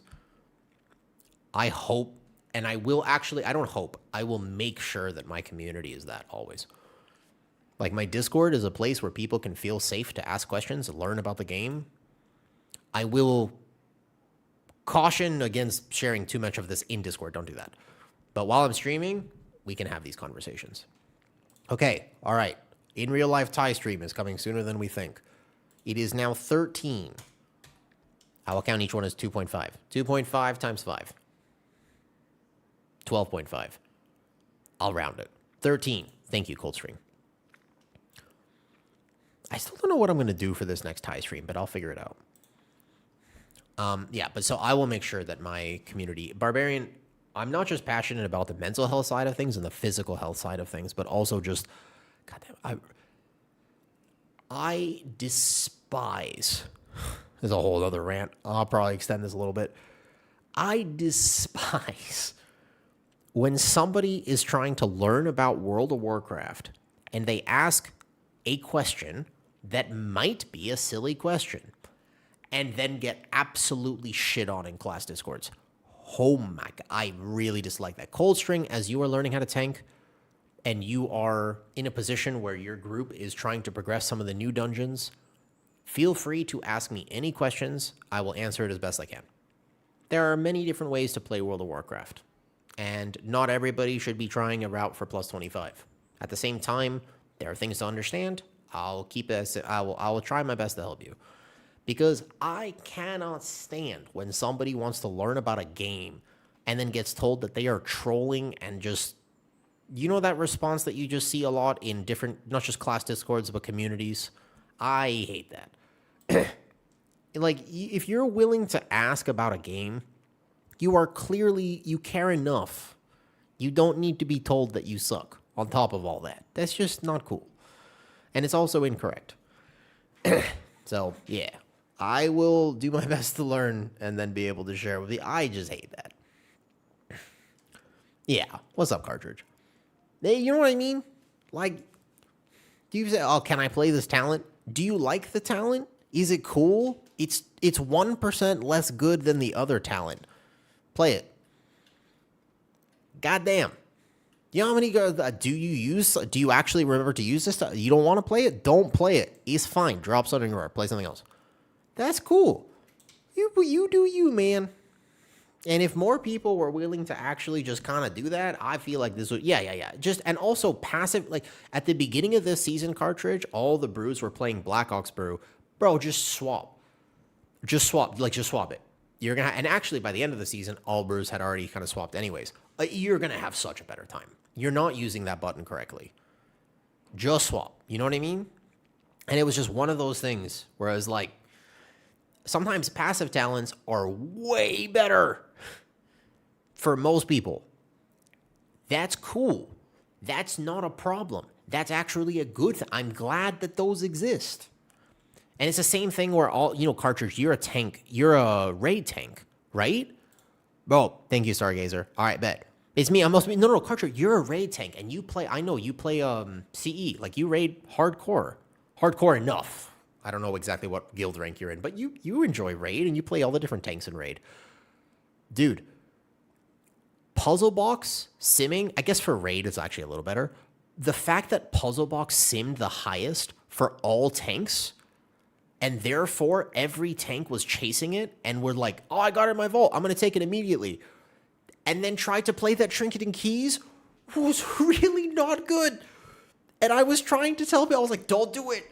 It's not good for you. And they're like, but it sims better. I'm like, it's not, in practice, it sims worse. Like, because you're not using it correctly. And even if you could use it correctly, it was a big thing for Guardian Druid because of how the Apex talent interacted. When we had the original inception of the Apex, for raid, you would amp your big windows. Thank you, Stargazer. I'll put this here. I'll have to figure out. I want Kitty to come with me for the in real life stream if she's free. She might be busy, but we'll see. Thank you. Onwards and upwards. And I will try not to use all this money to buy ice cream, although I'll probably use some of it for ice cream. So the puzzle box was a big threat problem. Just in practice, 0% of it was considered, right? Where you had a lot of Guardian Druids try to set up their big Apex windows, but they were already struggling with threat just because of how the Guardian was before the buff to no Apex. And in Keys, I don't know if you're familiar with this cartridge. I don't know how much you do Keys as well as Raid. But it was a real problem. That's why they buffed Thrash, and Guardian Druid ended up being meta, because they over-buffed it, like, a lot. But the idea was they had to help it with aggro because it had weird aggro modifiers on raise, which was a lot of your damage. And you were trying to set up like a DPS setting up their perfect rotation. Adding Puzzle Box on top of that not only would maybe kill you, but even if it didn't kill you, it functionally made it so that threat was 2 seconds delayed, which was really, really bad, you know? And it was like, in practice, almost no top Guardian played it, but it was a trap for a lot of Guardian Druids. I gotta play Puzzle Box, as well as things like Prot Pally or Prot Warrior or whatever. If it sims high for you, don't play that trinket. And that was such a bait. But it was just an example. That's a trinket. It's also a thing for talents. There are some talent setups that are just not very applicable down the ladder. You know what I mean? And also up the ladder. Yeah, the crit wings debate with Pally well, now you don't have to have that debate anymore, Yum Burrito. There's going to be a whole different debate with oh my god. Dude, so you know they solved crit wings, right? Going into next season. Are you familiar with this, Mr. Yum Burrito? You have Sentinel and crit wings together. Like you can take both now. They've nerfed it a little bit, but you can take both, and you will take both almost certainly. But the problem is, oh yeah, now what's going to happen is the debate will be, do you take 2 charges of kings and bubble taunt or 5% damage? Which is arguably way worse. Like, you will have the top level prop pallies in a lot of cases, I think, potentially drop bubble taunt for 5% haste because of the talent choice. And maybe even, and then they might also drop 2 charges of kings for something else. The 2 charges of kings for sanctuary kind of makes sense to me, but the bubble taunt for, like a little bit of damage. Anytime tanks are forced to make offensive decisions instead of thinking about defensive threat management, pacing, and just living and not stressing out your healer, ends up being a recipe for disaster. Almost certain. I hope that's not nearly as impactful as the crit wings versus Sentinel debate. I feel like that'd be rough. Stargazer, thank you. I appreciate that. Yeah. Bubble taunt is super iconic. I appreciate it. I'd be excited. Nothing about it. Were you here for my last IRL stream, Stargazer? I took people around the malls in Thailand, and I wanted to show people just the country that I live in. Lived here for a long time now. I wonder if I'll stream BlizzCon. I have to apply for that. That's right. There's a way you can apply to stream at BlizzCon or something like this. Pally or Demon Hunter, what you thinking at the moment? I hope, Skosic, that it's not Demon Hunter. Thank you for the support. I hope it's not Demon Hunter. I explained this earlier. I'm pretty against IRL. I'm pretty against Vengeance Demon Hunter being the meta tank because of how it plays.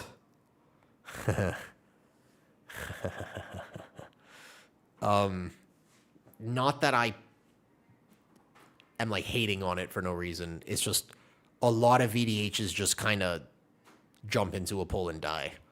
Very common. Even when you played Eldraki, which was not RNG based at all and was actually a skill diff. But the fact that it is also RNG based now, if you play Annihilator, on top of the fact that you're a VDH, like you're gonna have so many deaths at your plus 15, plus 12 keys. I mean, it is so cooked.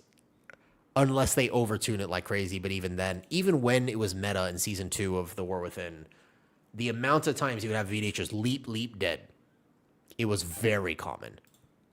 And I think that you would see a repeat of that. The way that we play the game nowadays is so much copying what we see at the high end, but we don't understand what's happening at the high end. So the high end trickles down, and then it trickles down way farther than, it happens at a plus 10. You'll see a group listed sometimes, as crazy as it sounds, plus 12, Aug Evoker.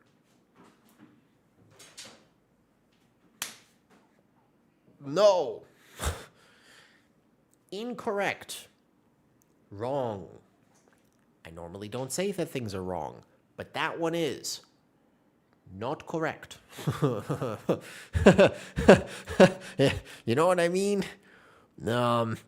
If I had to argue against anything and I was willing to stand on a high ground and stand my ground, it would be that.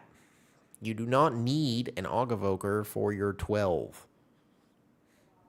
But obviously it's a joke at a 12, but it's not a joke because people really do that at like a 15 or 16 or 17 or 18. I hope that they take a look at that.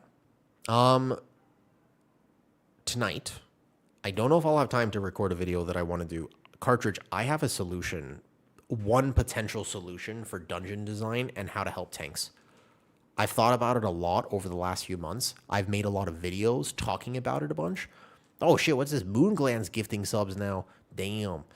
At the end of stream, we get a bunch of gifted subs. Thank you. You do not, yeah, Freeze Frog. Actually, to be honest with you, I don't want to be classist for what it's worth, but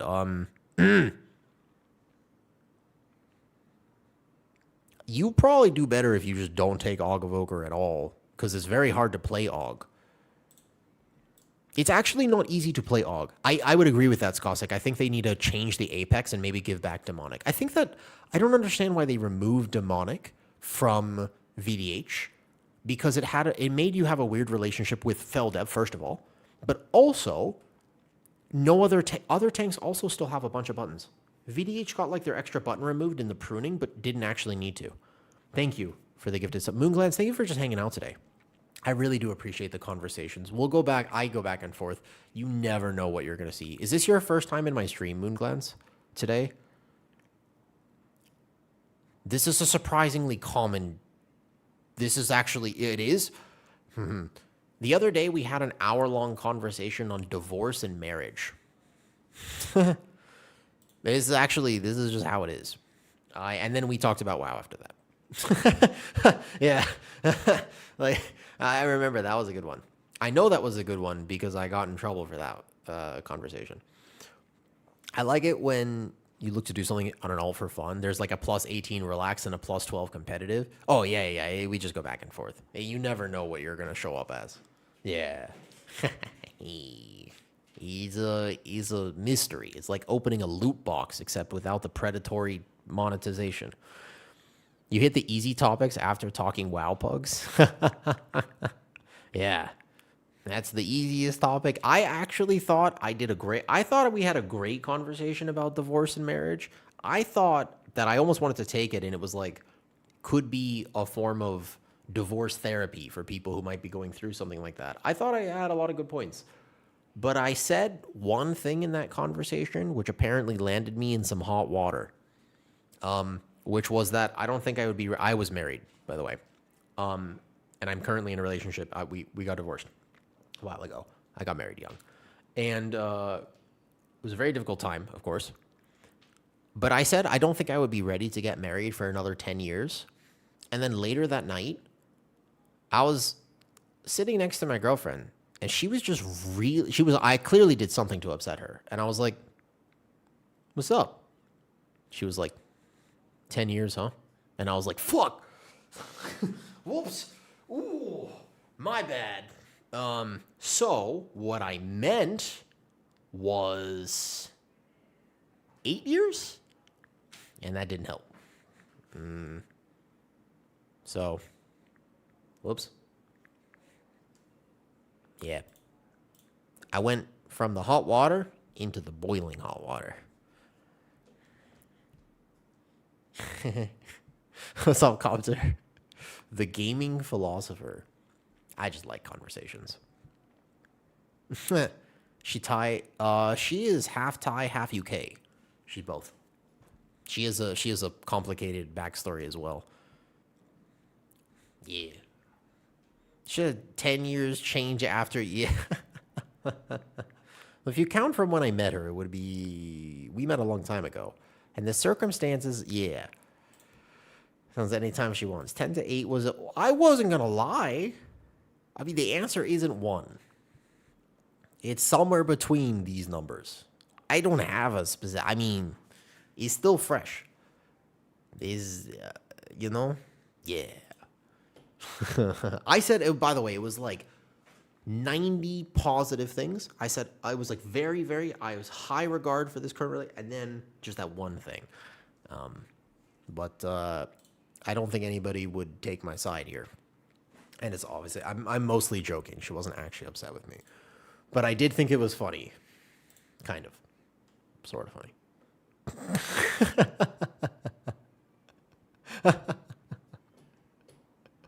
Oh, man. Okay. I'm going to go. I don't think I'll do any more keys today. What's up, Jay Wallaby? Good afternoon, evening. It is 6 p.m. for me right now. She does hang out and stream, yeah. Her name is Kitty. If you ever see Kitty in stream, she'll be there. Tell her after she gets 1% in WoW? This is the truth. Nah. I have this chronic problem, Freeze Frog, where I'm actually not... I don't know how to lie very well. I can embellish. I know how to tell a story. And I know how to kind of, take some details of that story and make it more entertaining. But also, I am happy to provide video evidence of almost every story I ever tell you. I actually am very bad at lying. Yeah, I'm like chronically honest. This is a problem. Yeah, and I put myself in situations where I'm allowed to be. The hardest thing for me, to be honest with you, Mr. Cartridge Bros. Can I call you Sean? Your name is Sean, right? Am I allowed to say that? Fuck. Anyways, the hardest part for me of streaming is the fact that I have to try very hard not to get banned. Because the way that my brain works, Mr. J. Wallaby, if you work nights and your days are all sorts of weird, and you are feeling all sorts of things, sometimes when I'm feeling all sorts of things, I like to say the wrong thing. It's a bad habit of mine. You will say, hello, how are you? And I'll say, starfish. That's what I said earlier. And then sometimes instead of starfish, I say the wrong thing. The wrong thing in this context would get me banned. So I have to try very hard not to get banned. Pretty much every day of my life. No. I'm actually I don't mind confrontation, Coldstring. I am surprisingly okay at confrontation. I don't like being inflammatory. I really don't like starting shit. I very much dislike it. I don't like drama. So I don't like winding people up. I just have an awkward relationship with conversation. Yeah, fair enough. I understand what you're saying from that. And some people are like that. But I actually don't like being inflammatory. I just am awkward. It's like, I guess it's a defense mechanism probably, where if you say, what are all the things that you're not supposed to say? I'll be like, and then just lay them on you. And that's kind of how my brain works sometimes. And the problem with that is, even though it's a joke and clearly I don't mean it, it can come across the wrong way. How did it happen that you ended up in Thailand? Random coincidence, Snurry. I didn't plan to move here at all. This was super random. I had zero plan to move to Thailand. I was traveling and I was here for a few weeks. Made a highly impulsive decision not to leave. Canceled my return flight. That was almost 9 years ago. It's kind of coming up on 9 years, actually. It's 8 years at this point. 8 and like a half. Oh my God. It will eventually be over a third of my life, as crazy as that sounds. Isn't that wild? Snurry, it's an amazing place. And I'm glad I made that choice. Was it hard to get? The visa stuff you can figure out, but you'll never really be able to get a permanent visa. That's not how it works here. Like, you don't get citizenship necessarily. You just figure out your visa long enough to stay here. Like, you kind of have to refresh it and make a plan for it. But there are ways to do that very legally at this point. I had a marriage visa, obviously, when I was married. Do I speak Thai? When I do an IRL Thai stream and take you around Thailand, you can hear me attempt to speak Thai. Contour, Thai is a tonal language. So, ma are 5 different words. If you are not actively practicing Thai, you will not be. I don't really speak Thai now. I can have a conversation, kind of, but it's very limited. And to be honest with you, I should practice a lot more, but my problem is I don't speak to anyone in Thai. I don't go outside. Kitty and I speak English, and I speak English with you. And then for my work, my actual job, I also speak English. And that's the issue. So, no, I would say no. I speak a little bit of Thai, but not really. It's a very difficult language because those are not similar words, by the way. Ma. So, ma. One of those means horse, one of those means dog, and one of those means mom. Good luck. And sometimes they're also just like, one of them is "few" and the other one is "hello." Like they're really, like, Thai people are just very good at, they do it very eloquent, like fluently. It's not a problem for them, but the really famous example of this is when you try to say "I'm sorry" or "excuse me," it sounds identical to "can I please fart," which is difficult to do in public. Because if you ever like, "Oh, sorry," like you bump into somebody, you're like, "Sorry about that." You might just be asking them if you can fart, which is super awkward if they don't actually know you. Rough. And yeah, it is genuinely, it can really be a thing. Yeah, it can actually be a thing. I do get into trouble for it sometimes, actually. Hello? My internet just go out? That would have been hilarious timing. So anyways, tonight I will make some form of YouTube video. I don't actually know what I'm going to make tonight. Heard as mom is kicking the horse or something like that, but it just depends. Yeah, it's one of those things. Yeah. Stargazer, thank you. And I am excited to do it in real life Thai stream. I'd like to just show you around. I probably want to show you how people hang out in Thailand and kind of just like what people enjoy here. I think that it's a super cool country. I really like it. But also, people just don't really understand what it's like to live in a different way, to live in a different country. It's a different experience, but I had no idea what Thailand was like until I actually got the chance to be here. I'd like to show you. And if I can take Kitty, we'll eat some food. If I can't take Kitty, we will not eat some food, to be fair, because I can't eat any food outside. Very sad. Extremely sad that I live in a country with perhaps some of the best food ever, and I can't actually enjoy it. Holy, it sucks. Unfortunate. Highly unfortunate. Just ice cream? I will definitely get ice cream. I love the street markets. Yes, we did a stream actually at one point where we went to a street market, but I don't know what I'll do this time. I'll have to think about it. Well, I'll have the goal there. Whenever we hit the goal, I'll make a plan and we'll go do it. All right, I'm going to send you over to Earth. She said hi yesterday. She's kind of nice. Ask her, why can't you enjoy it? You'll have to ask me that tomorrow, Zalian. Which I will be back tomorrow. Thanks for the good conversations today. Bye. Starfish. Ha!